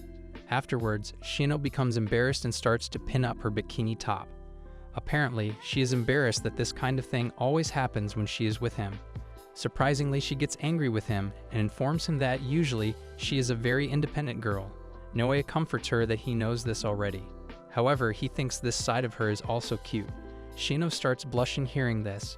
She then asks him why he always says this kind of stuff to everyone. Noe clears that he doesn't say it to everyone. Hence, Shino becomes flushed by his response, so she covers her face with her hands. Suddenly, Noe notices that the snake is sitting beside them, so he hurriedly takes Shino's hands to take her from there. They then start running. Meanwhile, Shino is on cloud 9 from the happiness of touching him. After a while, they finally stopped running. Noe notices that he is holding Shino's hand, so he quickly leads her hand and apologizes to her. Hence, Shino reassures him that it's fine. She doesn't mind it. Suddenly, the girl starts sneezing. Noe notes that Shino's swimsuit is still wet. However, the girl comforts him that she is fine. Surprisingly, Noe suggests she take it off her swimsuit. Shino gets shocked at this. Therefore, the boy makes her understand that she will become more sick if she wears this. Yet Shino still looks hesitant about the idea. Hence, the boy reassures her that he won't look at her, and he will start a fire. After some time, Noe is trying to start a fire. Meanwhile, Shino is undressing behind him. Apparently, she feels embarrassed getting undressed in front of him. After undressing, she embarrassedly tells him about it. Meanwhile, Noe tells her to wait there, until he starts the fire soon. Whereas, Shino was thinking that if she keeps hiding her feelings like that, then nothing will ever happen, so Shino wants to do something. Surprisingly, she gathers her courage and goes to decide to sit beside him. Apparently, now their skin is touching each other. After feeling her skin contact, the boy becomes shocked. However, Shino embarrassedly tells him that it's cold. So if they touch each other's skin, then their body temperature gets warm. It seems like Noe understands her logic. However, Shino wants him to like her. Surprisingly, the boy questions her, is this really something she will do to a guy, whom she is not even dating, while she is undressed? Shino gets panicked and says it's cold. That's why she is doing it. Nonetheless, he gets angry with her and tells her if she does this to other men, then she can get in a lot of trouble. Shino becomes shocked upon hearing this, so she tries to look at him, but Noe scolds her to not turn around. The girl becomes embarrassed and apologizes to him. She then asks if he will do anything to her. Hence, Noe angrily tells her that he will never do that. However, he wants her to be aware of the danger. That's why he gives her the lecture. After a while, Noe is trying to start a fire. Meanwhile, Shino is feeling his warmth through his body, and this feeling is making her heart beat faster. She then starts overthinking about their situation. At the end, she decides to hug him. However, suddenly the boy asks her if she is still feeling cold. Hence, she replies that it's a bit better now. Noe became relieved at this, whereas Shino gets upset by his lack of interest. So she thinks even if she flaunts her body even more, she still can't make him like her. So Shino tries to become brave and states to him that she likes someone for a long time. Surprisingly, Noe holds her and informs that this is the reason for her to not stick her body to other men. Funnily, Shino points out that now he can see everything, so he hurriedly leaves her and apologizes to her. After that, Noe asks her if Saki knows about it. Hence, Shino tells him that she has never told anyone, but she admits to the boy that she wants him to know. Noe then asks her if she confesses to the person she likes. Apparently, Shino replies that she doesn't want to bother him and the person he cares about. Noe realizes that her situation is very complicated. Furthermore, Shino confesses to him she always wants to give up, but she just can't seem to do it. It appears the girl knows she can't love him, yet she still can't stop herself and wants to be with him more. Shino starts crying and confesses she is afraid to tell him about her feelings. Suddenly, Noe takes her and sits her in front of the fire. After that, both sit together. Surprisingly, Noe gives his opinion that he thinks Shino has something that she considers important, other than dating that person. The boy thinks that even if the things make you suffer, but you are wonderful because you can't abandon things that are important to you. Suddenly, Shino realizes that the boy has burnt his hand while helping her, so she takes his hand and sees he has injured his hand to help her. Therefore, she starts crying and asks him why he does that. At that moment, the girl accidentally drops on the boy. Hence, Noea tells her that he just did what he wanted to do. Shino starts crying and puts her forehead on his head. Shino realizes that he has injured his hand to help her, so she starts crying and leans close to him. Apparently, she thinks if the boy continues to behave this sweetly, then she might not control her feelings for him. Surprisingly, Shino kisses him on the lips. Noea becomes shocked seeing her kissing him. Suddenly, Shino realizes that she has come too far, so she then suddenly stops kissing him. Meanwhile, Noea can't believe what the girl has done, so he asked her what she was doing. Hence, Shino starts panicking and starts thinking about a lie to tell him. However, she becomes panicked and tells him the truth that it was her first time. Noea looks confused by her reply. Apparently, she becomes nervous and tells him that it's not what he thinks. Funnily, she starts wondering about where her top-ranked student brain goes. Afterwards, Shino thinks that she has to trick him now. At that moment, she remembers Rika's words about her, that she should stop hiding her feelings and start focusing on the things she wants. So now Shino is considering that maybe she should confess her true feelings to him. However, the girl is feeling scared, but she realizes that if she doesn't confess her feelings now, then she maybe won't do it again. Meanwhile, Noea is looking at her facial expressions closely. Surprisingly, Shino holds him and tries to tell him the truth, but suddenly the boy notices her lack of clothing, so he becomes shy and closes his eyes. After that, he tries to interrupt her confession. However, Shino stops him and replies she can't wait anymore. But funnily, Noea points out the fact to her that she is not wearing anything. Apparently, at first, Shino doesn't understand his statements, but then she finally realizes what he is saying. Therefore, she starts freaking out and hurriedly runs from there crying. Meanwhile, Noea apologizes to her. After a while, Shino is sitting behind a tree, whereas Noea is sitting on the other side of the tree. They both are sitting there tensely. Apparently, Shino is embarrassed about the fact that these types of things always happen when he is with her. Surprisingly, the boy asks her about the kiss and asks if isn't a similar incident that always happens to them. Like she slips and falls onto him. Shino becomes more embarrassed. However, he feels that Shino would never do something like that intentionally, only if he knows the truth. At that moment, Shino realizes that her love will never be fruitful, so she decides to just stay like that and not confess her feelings to him. They then sit there silently. After a few moments, Noea tells the girl to stay close to the fire. He then informs her that he is going to collect more sticks. Surprisingly, at that moment, Shino admits that it was not an incident. Noea stops midway and looks confused. After that, the boy asks her what she means by that. However, when Noea sees her, he becomes shocked to find her shivering there. Therefore, the boy becomes worried for her. On the other hand, Nagisa and Saki are trying to find them. Apparently, Nagisa points out to Saki that they don't have their phones with them. Hence, both girls become worried for them. Meanwhile, Rika is pissed at Shino for stealing away Noea. After a while, Rika hurriedly comes to Nagisa and asks her where Saki is. Nagisa informs her that Saki is searching for them. Afterwards, Rika worriedly notifies her that someone has seen Noea and Shino being swept away by the sea. Hence, Nagisa also becomes worried for them. Fast forward to the morning. Apparently, Noea has dressed Shino, however he is worried for her. Since then, her fever has been getting higher. Meanwhile, Shino tries to comfort him that it's just cold, and it's fine her body has cooled down at night. Furthermore, the girl apologizes to him for making him worried. Apparently, the boy didn't even sleep because he was taking care of her. However, Noea reassures her that it's not her fault. Afterwards, Shino tells the boy that he is very kind and he is not even asking about last night. Suddenly, Shino sits up and states that they should go back, since everyone must be worried for them. However, Noea gets worried for her and tells her to not move so much. Further, the boy informs her that he will swim back first and call for help. Shino says that she can't cause him more trouble than this. Suddenly, her health becomes worse and she starts breathing heavily. Noea becomes worried and notices that she is sweating a lot.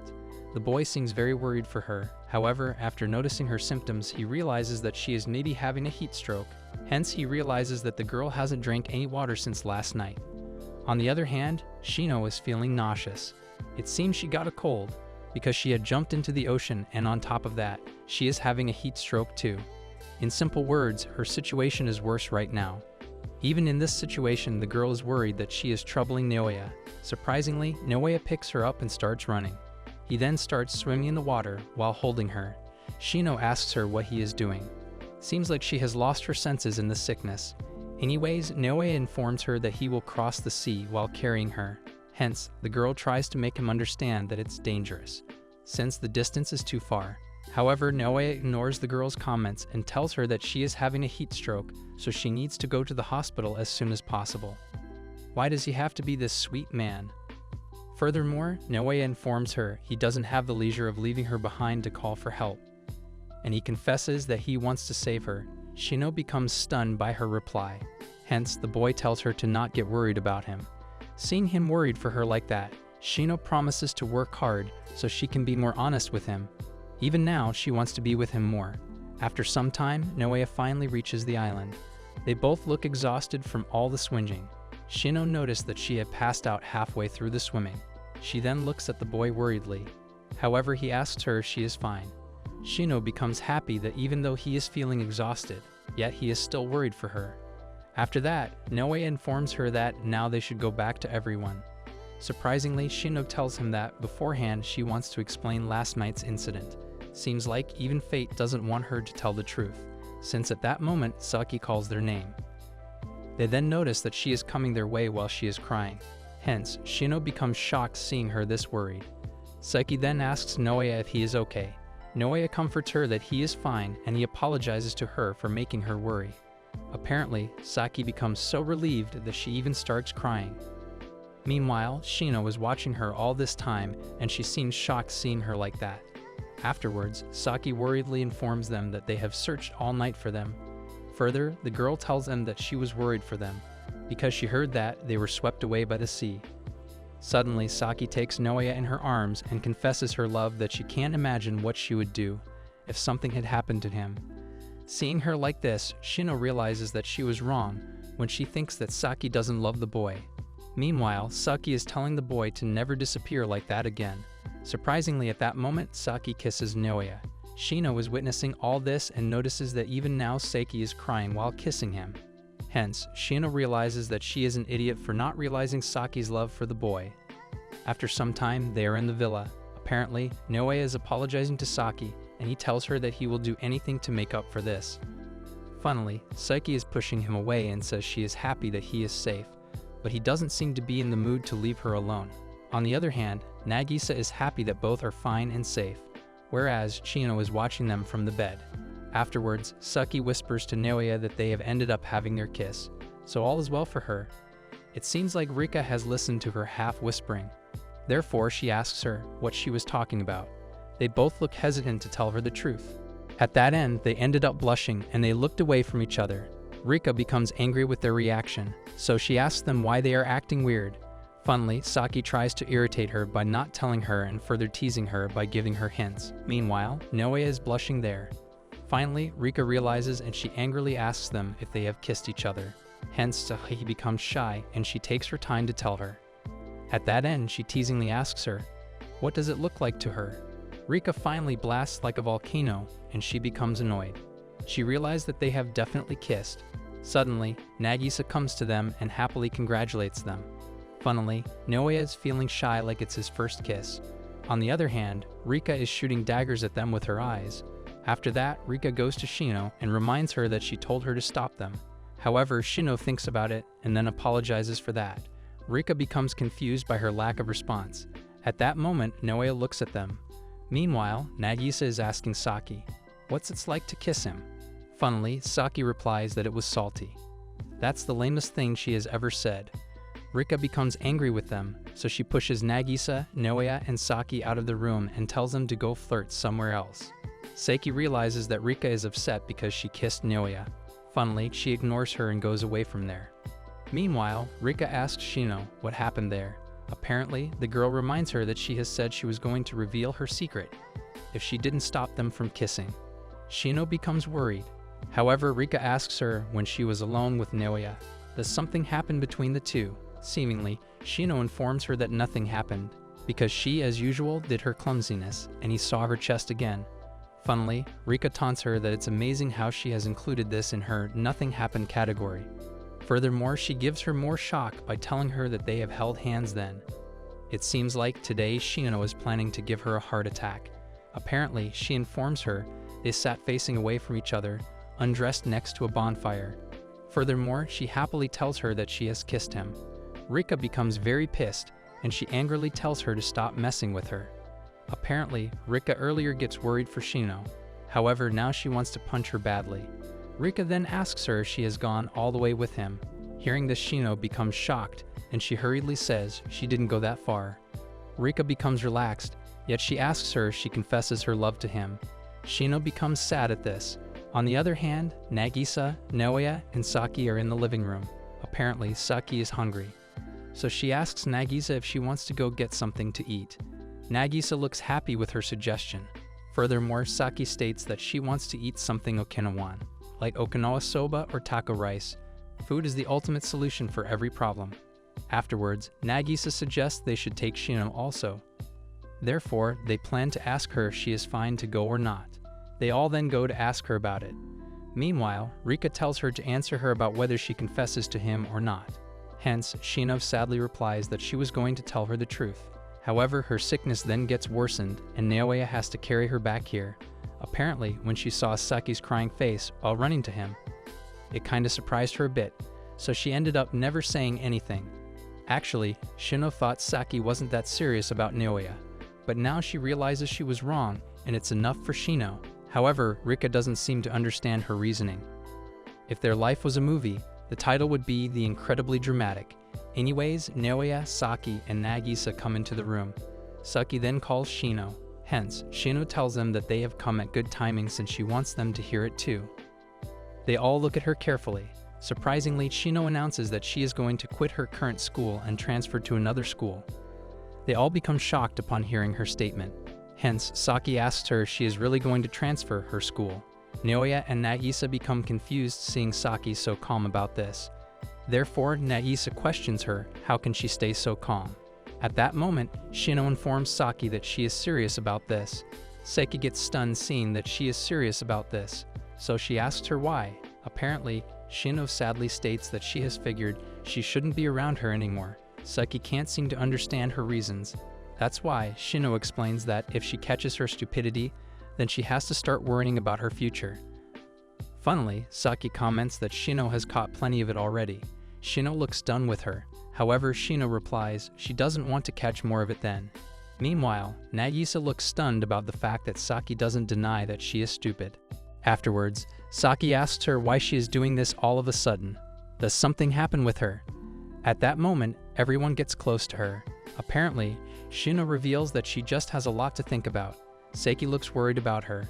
Hence, she tells her that this is what she is asking her, to share her problems with them. However, Shino looks determined as she tells them that she has already made up her mind. Saki seems upset by her reply. Furthermore, Shino informs her that they won't see each other as often from now on. That's why she advises her that she should make sure to get along with Naoya. Lastly, she thanked her for everything. Meanwhile, Saki becomes sad hearing this. Shino even gives another shock to them, that she is going to take the next flight home after this. However, she advises them to stay here and have fun. She then tries to go away from there, when suddenly Saki holds her and says, where does she think she is going? Funnily, she even calls her flat-chested. Surprisingly, Saki is looking angry as she mocks Shino. Does she think she can convince her with such a crude explanation? Hence, Shino asks her what she wants. Apparently, Saki angrily tells her to stop looking down on people. Funnily, Saki starts insulting her that she has no chest and she is a mentally unstable lolicon bait woman. Everyone becomes shocked seeing Saki snap at Shino. Surprisingly, Saki threatens her that, if she doesn't tell the truth, she is going to rip off the remaining melons she has. Funnily, the girl has even gripped her melons. However, Shino tells her to stop doing it. Meanwhile, Rika can't understand why she is groping her though. Girl, she must be enjoying doing that. Anyways, Naoya comes behind Saki and holds her hand to stop her from touching Shino. He then tries to calm her down, but she even gets angry with the boy. Afterwards, Saki angrily informs her that she doesn't know what she is hiding from her. However, if she thinks that she is gonna accept it, then she is a fool for thinking so. Saki seems really pissed at Shino. Funnily, Naoya informs her that her insults are low level, but like a child she shuts him up. Saki then again targeted her anger on Shino. Apparently, she insults her that, does she also lack the imagination on top of lacking melons? She knows where to hit her again and again. Further, Saki insults Shino that she is pathetic. Funnily, Shino hits Saki back by saying that she doesn't even have any melons herself. Surprisingly, Shino gets angry and holds her cheeks. She then states she can do anything she wants. Therefore, Saki also holds her cheeks and says in return that she also asked her about it. However, Shino refuses to tell her the reason. Hence, Saki also declares that, and she won't let her go. Finally, Shino bursts and starts crying. She then tells Saki to let her go, but Seki is more stubborn than her. Apparently, the girl tells Shino she won't let her go until she knows the reason that she wants to go. Seki reminds her that they are friends, so she won't leave her alone. Hence, Shino becomes stunned and she starts crying. Seeing her like that, Naoya also gets shocked. After that, Shino runs away from the room. Yet Saki still warns her to come back. However, Naoya scolds her to calm down first, but she tells him to let her go. When she sees that he is not letting her go, she starts screaming that she is getting raped and she starts calling for someone to help. She is a full package of drama. After a while, Shino is sadly sitting at the beach and thinking about Saki. At that moment, Rika comes to her and starts watching her carefully. After a moment, Rika informs her that she was trying to hide her feelings, yet she ended up making Saki angry. Hence, Rika asks her what she is even trying to do. Apparently, Shino thought telling Saki that she loves Naoya would be the wrong thing to do. But she didn't understand that leaving without saying anything can be worse. Rika goes close to her and tells that she is a fool. Sadly, Shino starts crying really hard. So Rika panics and sweetly starts tapping her head to calm her down. She even apologizes to her. After a while, Shino confesses that she doesn't know Saki would be that angry. She now realizes that Saki was really facing her seriously because they are friends. But Shino thinks that's the same reason she can't tell her that she loves Naoya because they are friends. Also, she doesn't want to tell her that she has been lying to her all this time. And she can't even tell her that she has kissed Naoya, since Shino knows that Saki will get hurt knowing this. Apparently, Shino thinks that saying nothing is better than telling her the truth. Furthermore, she thinks as long as she gives up on Naoya, then everything will be fine. Shino then says goodbye to Rika and goes from there. Shino is at the beach with Rika. Apparently, she can't tell Saki that she loves Naoya because she is her friend. The girl thinks that as long as she gives up on the boy, everything will be fine. Afterwards, she sadly starts to walk away from there. Suddenly, Rika comments that she won't give up anyway. Hence, the girl stops there and asks her what she means. Rika starts coming towards Shino while saying that she will come back even after saying that she will give up, because in the end she will change her mind again. Funnily, Rika starts mimicking Shino that she will come back saying, since Seki lets him too timing her, maybe she will let me join too just like Nagisa. Whereas, Shino looks shocked seeing her acting. After that, Rika starts laughing. However, Shino scolds her to stop joking with her. Apparently, Rika informs the girl she is very serious and also she is a coward. Rika taunts her that she is certain she will behave like that. Seems like Rika is trying to make the girl fire up. Hence, she taunts her. Maybe she just wasn't that serious about the boy. Finally, Shino confesses her feelings to her that ever since she met Naoya in middle school, she has always been in love with him. Furthermore, Shino reveals that she has held back her feelings because of Saki, since she was happy enough just being close to him. Surprisingly, Shino has even saved a photo where he's caught in the background by accident. It appears the girl is even wearing a ribbon that he has given her for years now. Funnily, knowing this, Rika becomes jealous that he has given her a ribbon. However, Shino ignores her and admits that she has even picked her current high school so that she can be close to him. Hence, Rika looks shocked and realizes she is pretty serious about him. Like a good person, Rika advises since her feelings are that serious, then how can she give up on him? Nonetheless, Shino tells her she is serious about giving him up. She even gets ready to delete the boy's photo. Funnily, Rika tells her to send the photo to her before she deletes it. This girl knows her priorities. Afterwards, Shino was crying while trying to delete the photo. Finally, she deletes the photo and starts running to throw the ribbon in the water. But she seems so upset by the idea of losing his gift that she even cries harder. After a while, she failed to throw the ribbon, so she sits on her knees while crying. Rika feels bad for her, that's why she goes to help her. Afterwards, Rika tells the girl that she did help her to be alone with the boy, so now she will repay the favor. It seems like Shino doesn't understand her. so she starts watching her. Surprisingly, Rika states that love sure is difficult. Furthermore, she informs the girl that she doesn't have any reason to help her, but she will just do whatever she can. However, she warns Shino that even though she doesn't know the result ahead of her plan, still, she thinks having someone who fights alongside her is not too bad. Rika then sweetly encourages her to do her best. Meanwhile, Shino is looking at her shockingly. Funnily, Rika thinks that Shino will get rejected anyway. After that, Rika runs away from there. Meanwhile, Shino wants to tell something to her, but she goes away from there. At that moment, Naoya suddenly comes from behind. Even Nagisa and Saiki have come there, running. Surprisingly, Rika informs Shino that she has messaged the boy.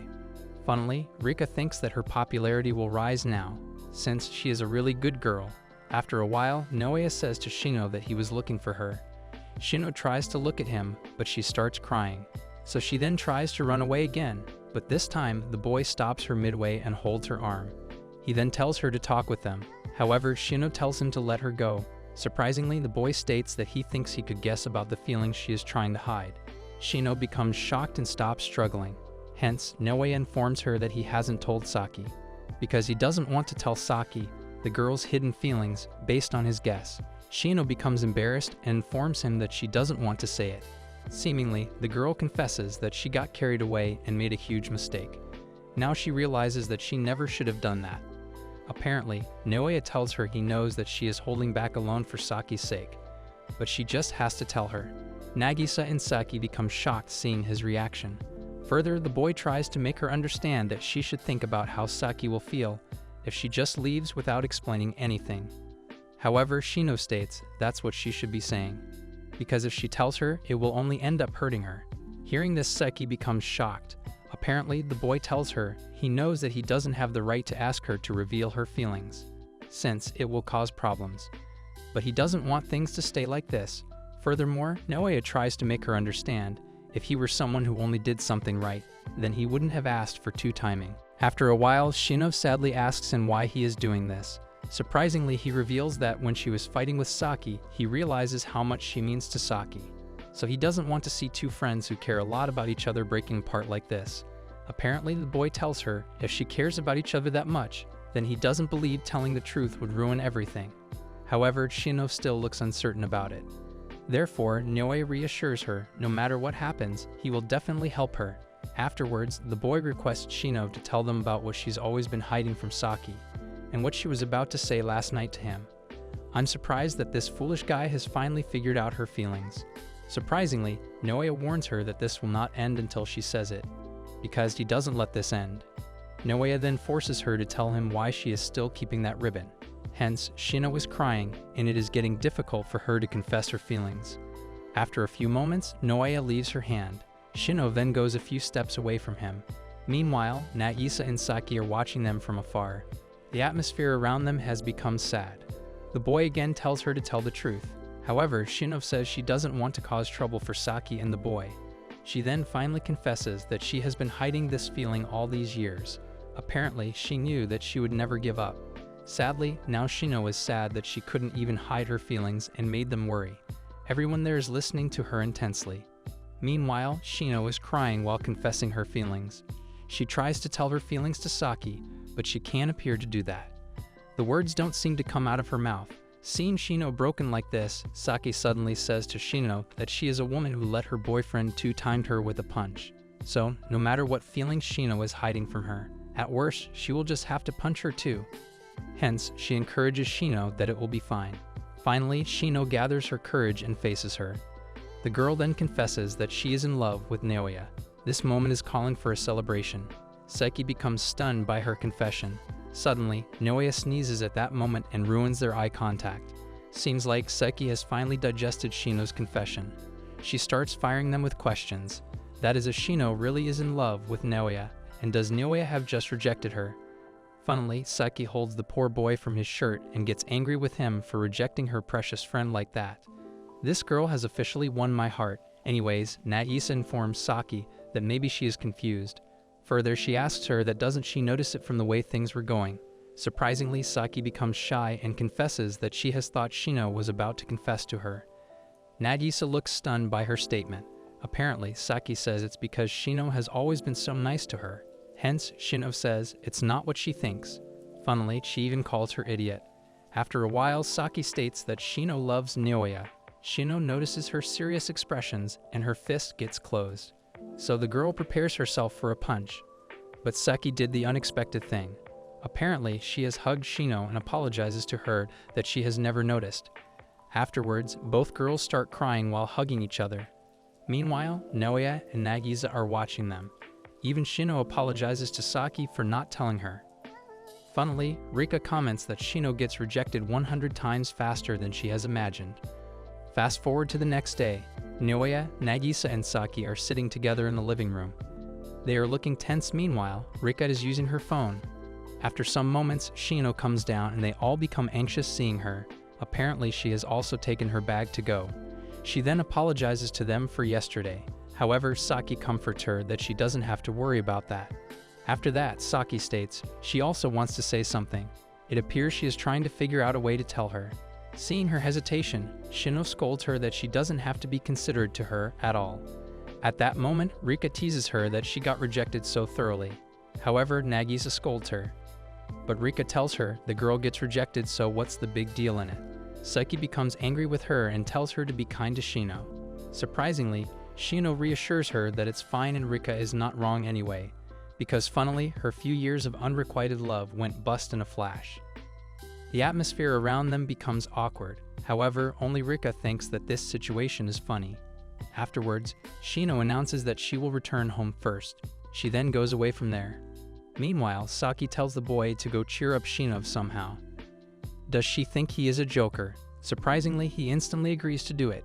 Even Nagisa gets shocked at how easy it is for Saki to command him. After a while, Shino and Naoya are standing at the beach. Apparently, Shino thinks it's good that the boy is here, since she wanted to talk to him. Funnily, Saki is spying on them from behind the rock. Meanwhile, Shino tells the boy the summer will be over soon, and it seems she has never thought she will experience a summer like this. Suddenly, Naoya goes down on his knees and starts apologizing to her. He is apologizing for the fact that he has forced her to tell them about her feelings, and then he rejected her in an instant. Apparently, the boy knows he must have hurt her a lot. However, Naoya promises her that he is going to do his best, so things don't get awkward between her and Saki. Surprisingly, Shino also goes down on her knees and sweetly calls him. Shino then says she loves him. Hearing her confession, the boy becomes stunned. So when he sees her, Shino sweetly holds his face and confesses that she loves how he always gives his best, and she loves how he never gives up. Further, she tells him that she loves how he is looking straight at her. She even loves how the boy is in love with Saki, and she also loves his eyes. However, she hates that he is doing two-timing with Saki. All this time, Naoya is looking at her intensely. Surprisingly, she confesses that she wanted to be with him, no matter what. Naoya becomes shocked upon hearing her confession. Meanwhile, Shino leaves his face and sits there, staring at the water. Apparently, the girl wanted to be alone so that she could tell him this. Hence, Naoya apologizes to her for not responding to her feelings. Suddenly, Shino asks him if she can question him, why. Seemingly, Naoya replies that it's because he wants to make Saki and Nagisa happy. Seems like Shino knows this. Naoya then again apologizes to her. However, Shino tells him it's fine and thanked him, since she feels this is refreshing. However, Shino asks him when he succeeds in making them happy, and if he can still afford it. Then she would like to have a chance with him. Funnily, Naoya's mouth gets open from the shock. Even Saki becomes stunned hearing this. Naoya can't believe the girl has said this. However, after thinking for a while, he replies maybe he would give her a chance. Saki gets shocked by his reply. Hence, she hurriedly goes to Saki. Seemingly, Shino apologizes to her and says, even after he rejected her thoroughly yesterday, yet she still confesses her feelings again, so she might be an idiot too. After that, she is trying to find something in the bag. Apparently, she realized that holding back her feelings wouldn't be useful to anyone at all. So surprisingly, she takes the ribbon from the bag and puts it in her hair.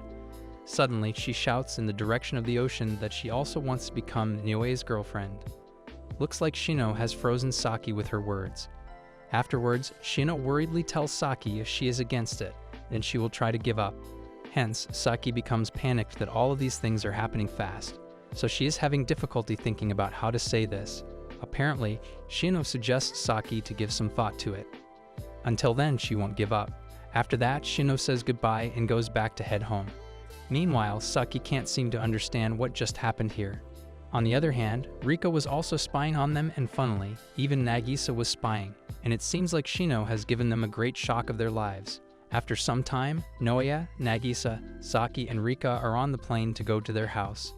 Funnily, Naoya and Saki are still in shock.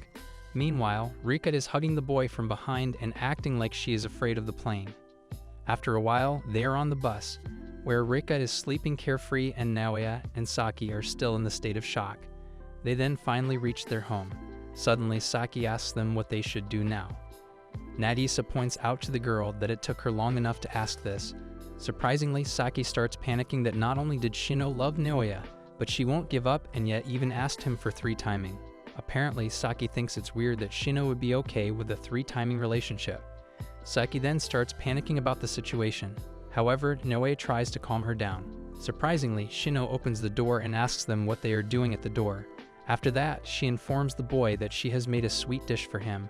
He agrees to eat it. Hence, Shino becomes shy, and looking at her cuteness, Nagisa and Saki become flustered. Afterwards, she tells him that she will help him in his studies from now on. Naoya thinks it's a good idea. Apparently, Shino tells him that she can help him anytime he wants, even if it's nighttime. However, Nagisa and Saki think she has become lewd, so Shino tells him it's not like that. Suddenly, her foot slips, and she falls on top of the boy in an indecent position. She then hurriedly moves away and becomes embarrassed. After that, Saki asks the boy what he thinks. Surprisingly, Shino tells them she will help all 3 of them, because she won't steal him like Rika. Therefore, Shino tells the boy he can think about her after he makes the 2 of them happy. Seems like Naoya can't find any reason to refuse her. However, Saki asks the girl if she is really serious. Hence, she answers that she is. Apparently, she knows that this sounds stupid and there would be an issue with society and morals, because she also went that far in trying to make him stop 2 timing. But yet, she loves him. Furthermore, even if she can't monopolize him, she still wants to be with Naoya. Saki and Nagisa sympathize with her. Afterwards, she apologizes to them and tells Nagisa that she has been harsh on her. However, Shino now realizes that maybe Nagisa is feeling the same thing she is feeling right now. So Shino goes down on her knees and apologizes to her. Funnily, Rika is recording Shino all this time. On the other hand, Seki realizes that Shino is serious about this. Hence, Naoya asks her what they should do. She scolds him to leave this to later. Afterwards, she teases Shino that now she has to do her best to please her. Shino agrees to please her. Therefore, she goes to the boy and holds his shirt. Shino then tells him that she will help him with everything from now on. It appears now Rika is also Shino's enemy since she wants the boy for herself. Hence, Rika accepts her challenge. Suddenly, Seki realizes that Shino was talking about something she shouldn't have done. So Saki asks her what she means by that. Funnily, Shino and Naoya become stunned upon hearing this. Shino starts panicking about it. Hence, Saki gets more suspicious and demands what she does in Okinawa. Naoya tells her to calm down. However, she is looking really pissed at Shino. Suddenly, Rika announces that she knows about it. Surprisingly, Shino says that she will tell Saki herself. Afterwards, she reveals that when she was alone with the boy on the island, she kissed him. Nagisa and Saiki get shocked. Shino then tells them about the whole incident. Saiki becomes angry and tells the boy how he can kiss someone before her. Funnily, she punches the boy really hard. Even she is scolding him for his actions. However, Shino stops her and says it's not the boy's fault. It was her who attacked him. Surprisingly, Saki starts groping her for her mistake. Meanwhile, Nagisa gets upset that only she has not kissed him yet. Saki then tells Shino to make up for this mistake. The girl replies she will do anything. However, Nagisa states it's fine, since it's her fault to neglect her chance. Shino tries to comfort her that it's not her fault and she has left her own kiss for later because she was looking out for Saki. She then compliments her on her kindness. Afterwards, both girls tried to cheer her up by complimenting her. However, she still seems to be upset about it. Therefore, Nagisa tells them she will also kiss him in a romantic environment. After that, Naoya wakes up and tries to cheer her up. Meanwhile, Nagisa and Saki relax. The problem is solved for now.